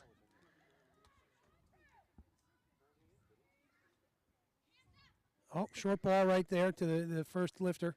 Not straight, unfortunately. I like the idea. I love the play of a short ball. I found that it's more effective to make sure that you get it down the middle if you were to go for an underhand pass as opposed to an overhead throw. It's really hard to get it down and straight if you're going for an overhead throw. Of course, an underhand pass kind of tells the other Gives team. it away a little bit, yeah. But, no, you're right. Absolutely. That's a tough thing to do. And, you know, we've seen it probably a half dozen times today, and it was only executed once. I don't want to say properly, but it went off the way it should have. Successfully. Yeah. Yeah. Because that's not an easy thing to do, right? Oh, no. It's timing. It's not just the timing aspect of it, but it's also that difference in the throw that you're talking about. Yeah. The idea is great. Yeah. Especially, I mean, you can only really use it once or twice during a game. Yeah, and for me, that call would happen somewhere around the 22. You know, it's like it's almost like a maul, that use right there. It's you want it to be close into that scoring position. I'm not sure you want to use it further out from the 22 and kind of show your cards that way. Yeah. It's that one where you might catch people sleeping when you're close to that scoring position. Absolutely. Little bit of unluck here for the Ospreys. Miscommunication between their pickup player of Sydney Haddon. She was in the way when Jill Hamilton tried to get a run. The ref had to call obstruction on the field, which was unfortunate. They had a little bit of momentum going, but they can persist nonetheless. Yeah, that's Haddon in the Doylestown jersey. Okay. Yeah, she came up and introduced herself to make sure that we knew who she was, and thank you for that. Players, if you're changing teams, by all means, please come up to the table and let us know so that we can identify you properly on the field. Yeah, it looks like Play Rugby has added another Hudson Catholic player to their team. They now have 3 pink jerseys out there. The one in the front row that just came on, I believe, is Frazier, if I remember correctly from the last game I called.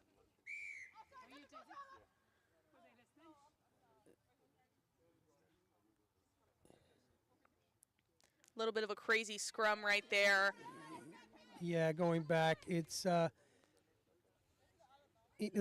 guess it's early engage. You know, I have to get better at these hand signals, and I keep threatening to take a refereeing course, which I think is long overdue, so that I can just brush up on giving the right read. And I don't think it can hurt. Yeah. Unless, of course, I get some wild idea that I could actually ref, which if you hear I'm going to do that, stop me. I would love to call that game, Steph. Steph the ref. Nothing good can come of that. Little tap right there into the hands of the 4 right there, and that is Beauchamp. Oh, right, absolutely. Beauchamp again. Not releasing on Play Rugby is going to give the ball back to the Ospreys right at the 22. Hamilton will find touch. Just nearly miss us. Yeah.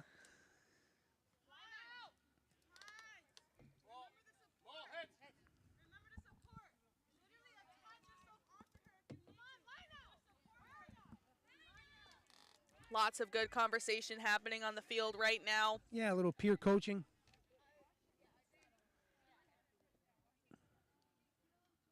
We're going to have an Osprey line out. Definitely down the middle of the tunnel, just a little impacted by the throw there. Not an easy thing to do. Another, skill component of the game that, takes a lot of practice. Oh, absolutely. I would commend any of those special teams players, kickers, throwers, anybody like that, because that's just an added bonus that you have as a rugby player. If you're able to do one of those things, it's one of those things where coaches were like, oh, can you do this? And only a few players raise their hands. So kudos to anyone who is in any of those positions. Yeah, absolutely. It's and you know it well too from practice. There's never a lot of time put into that. It's always, the player, working that skill themselves, or maybe with some Yeah. extra coaching time before or after practice. But those individual skills, when you see them done well, that's somebody who's really been working at it. Absolutely. Play Rugby's going to go for an 8-man pick. That's Cooley handling the ball down the field. Yeah, Cooley's had a nice day out there today too. Some competent ball carry. Not a selfish player either. She knows when to get the ball off to keep it alive. She's only a freshman. That's amazing. That's amazing. Looks like we do have an injury on the field, but the player got up. That's Pappas from New Hampshire. She's telling the sir she's okay, but when it comes to the head, you Yeah. got to get checked out. It's better safe than sorry. Yeah, take a minute. It's the last day, Yeah. last game of the day. Not that it matters. I mean, you should take the time anyway, right? A shot to the head is obviously should get assessed. All right, time's back on. Pappas is going to stay on the pitch, and we're going to have a scrum.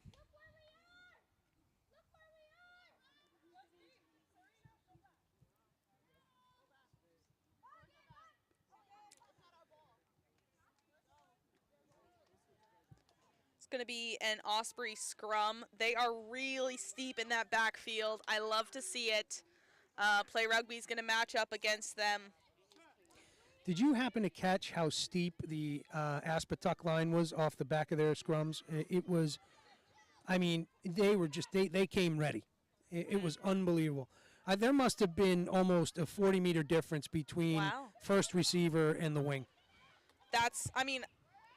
I think that's great execution, great ideas, because it builds so much momentum Oh off my of God. like a scrum or a line out. Those set pieces are kind of game stoppers. They stop any momentum you had, and a steep line off of those can build up all the momentum you lost by play being dead. 100%. Bring it right back, right? But by Yeah. the time it gets into the hands of the third and fourth receiver, like they're at a full head of steam. Absolutely. We're gonna have another scrum far side of the field after a Play Rugby knock. Yeah, there's a lot of scrummaging here in the second half already, and you can tell players are just getting tired. It's like we were saying in the first half, it's a long day of rugby, and these two sides are slugging it out in the last game. And hats off to both sides there, Yeah. because there's a never say die, no quit attitude coming out of both jerseys. Yeah, I mean, we do have to be pretty decently into the second half by now, I would think. Yeah, I'd say about halfway through, looking at the clock. Yeah, Yeah. 8 to 10 minutes to play for sure. Really the time to put it all out there. You'll get to eat, sleep, rest before some more playtime tomorrow. Yeah, and tomorrow it's more about giving the opportunity for the college coaches to really get a look-see at the emerging players. So on that schedule, give me 1 second, and we'll give you a rundown of what it looks like tomorrow. Jill Hamilton broke through the Play Rugby defense with a great run. Her teammates there to support. They're going to send it to the outside of Sydney Haddon in the Doylestown jersey. She's going to try to send it back inside. She didn't have the angle. So, oh, Not releasing the ball. okay, and nice quick take here from the number 10 on Play Rugby. She's one of the young ladies who was offering some on-the-field coaching to her team earlier, and done in a really professional way. And there was nothing loud or nasty about it. It was just positive reinforcement, and hey, here's what we can do better. That's a real good peer leadership role Yeah. on the field. She's one of their captains, so I makes a would lot of expect sense. no less. She seems like a great leadership mentor. Looks like she may be taking some time off the field. That's the I think she 10. did take a hit to the face. She was holding her nose a little bit when she got up. Maybe she might have a nosebleed. She would have to go off then. Coming off, and it looks like another Hudson Catholic player will be joining the fray in place of the number 10 Rodriguez, who's just going off to get injury assessment. Time's back on. And it's going to be a touch and go for play rugby right in front of us.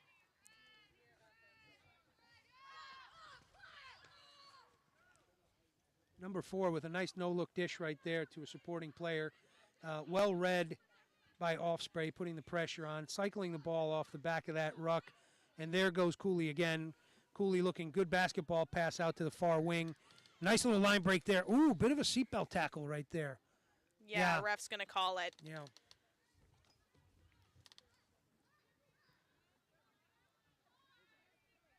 They're right on the 50, I think.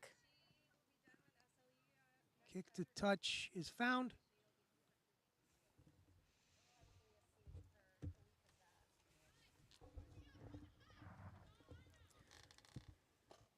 Well, winding down a great day of rugby here. Yeah. Out in Clinton, New Jersey. Not Clinton, Connecticut, as I inadvertently spoke earlier.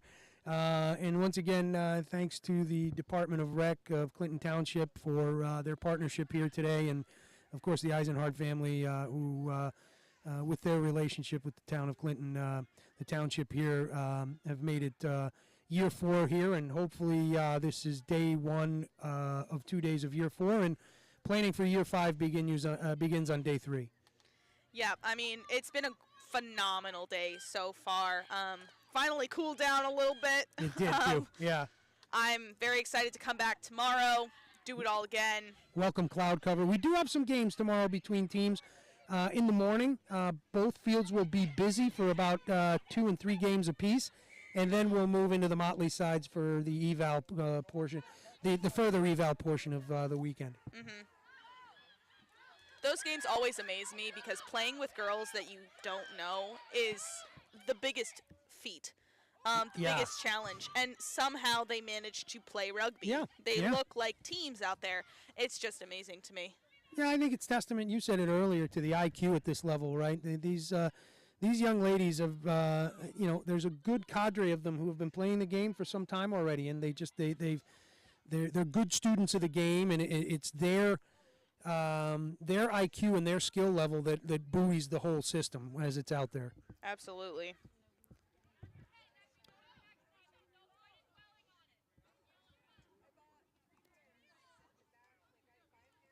Great fields out here. Every once in a while, I kind of take it in. I'm like, man, this is a nice place to play. The setup is great. Yeah, absolutely. Gonna have a line out down here, which should be ending the game pretty soon, I feel. I thought we had a little bit more time, but I'm going to err to your keeping an eye on the clock there. I think you may be right. Wow, Sadie Hirschberger threw that line out in. She threw it perfectly, right down the middle. Lot of skills with that young lady. Anything she can't do? I don't think so. I don't think so. Look at this. And then she's there for the carry, and she's just trundling it down the field. She's got some legs on her. Yeah. Great push by the Ospreys. But Play Rugby is not giving up just yet. Their defensive presence is being made known right there close to the try line. Yeah, to me here, I think you want to be looking wide for the ball, right? Well, the penalty's there, but, you've got a 2-on-1, maybe 3-on-1 overload to that far right side. Oh, absolutely. And again, players are getting tired, and so the tunnel vision kind of plays a factor in this. You're not taking the full field vision in after you've had a long day of this, but, they're going to charge it down the middle, and they're rewarded for it. Yeah, a lot of effort went into that last try. It becomes 12-5 in favor of New Hampshire with that last try. Now, that's the thing too, and if if you're watching later or, you evaluate that thing, there was a lot of effort that went into that, right? Rugby's a game of effort. If you don't have to give effort to get something done, which would have been swing that ball wide, or as much effort as having to, basically pick and go off the back of the ruck every time where you're going to tire out your forwards. Remember to keep that head on a swivel and look for those options as you get further out to the field. Because you had, your centers and your wingers out there kind of just chomping at the bit, waiting to take that 2-on-1, 3-on-1, because the one never wins in that. Mm-hmm. No, I mean, there were a lot of phases and a lot of work put in by both teams. These last few minutes, just between even the 22 and the try line down there. Yeah, exactly, and conserve that energy because it's a long day, it's a long weekend, and use the full field. Kick is good. Score increases to 14-5 in favor of the Ospreys. Heads up on both sides of the team, both sides of the coin here. A lot of positive banter coming out of the green jersey, and there's chins up in the blue jersey. So this game's not over yet. Yep. I mean, it's at this point with 4 Hudson Catholic players, it's a little bit of a motley crew over at Play Rugby. They have nothing to be ashamed of. Their defense has presented itself as strong. Oh yeah. All day it's long. still they're up by 1 try. I mean, it's still a close game. It's still a game. It's still a game.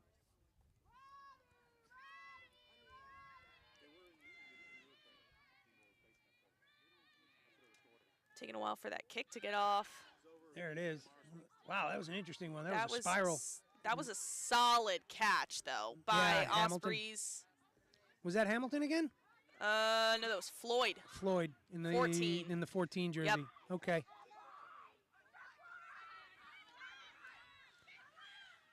Good communication on the Ospreys side there, but No, unfortunate drop he's going to pass. say it's played back, so he's going to let Oh. play continue on.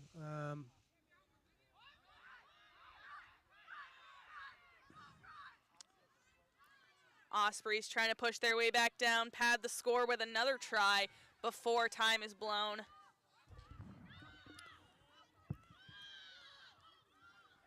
They're going to form a maul. Yeah, everybody piling in, trying to hold that player up.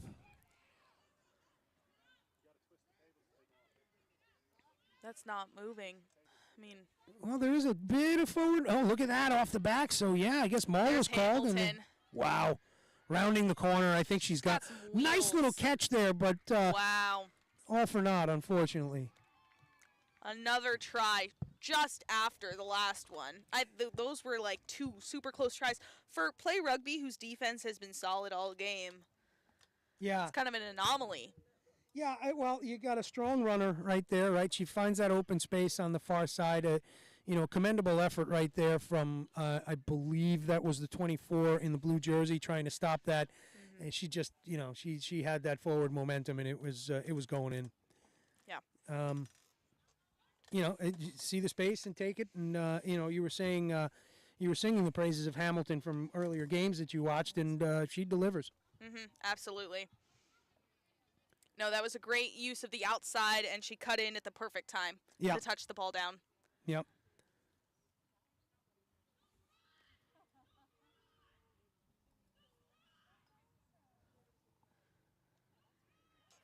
Papa's taking her time with the kick.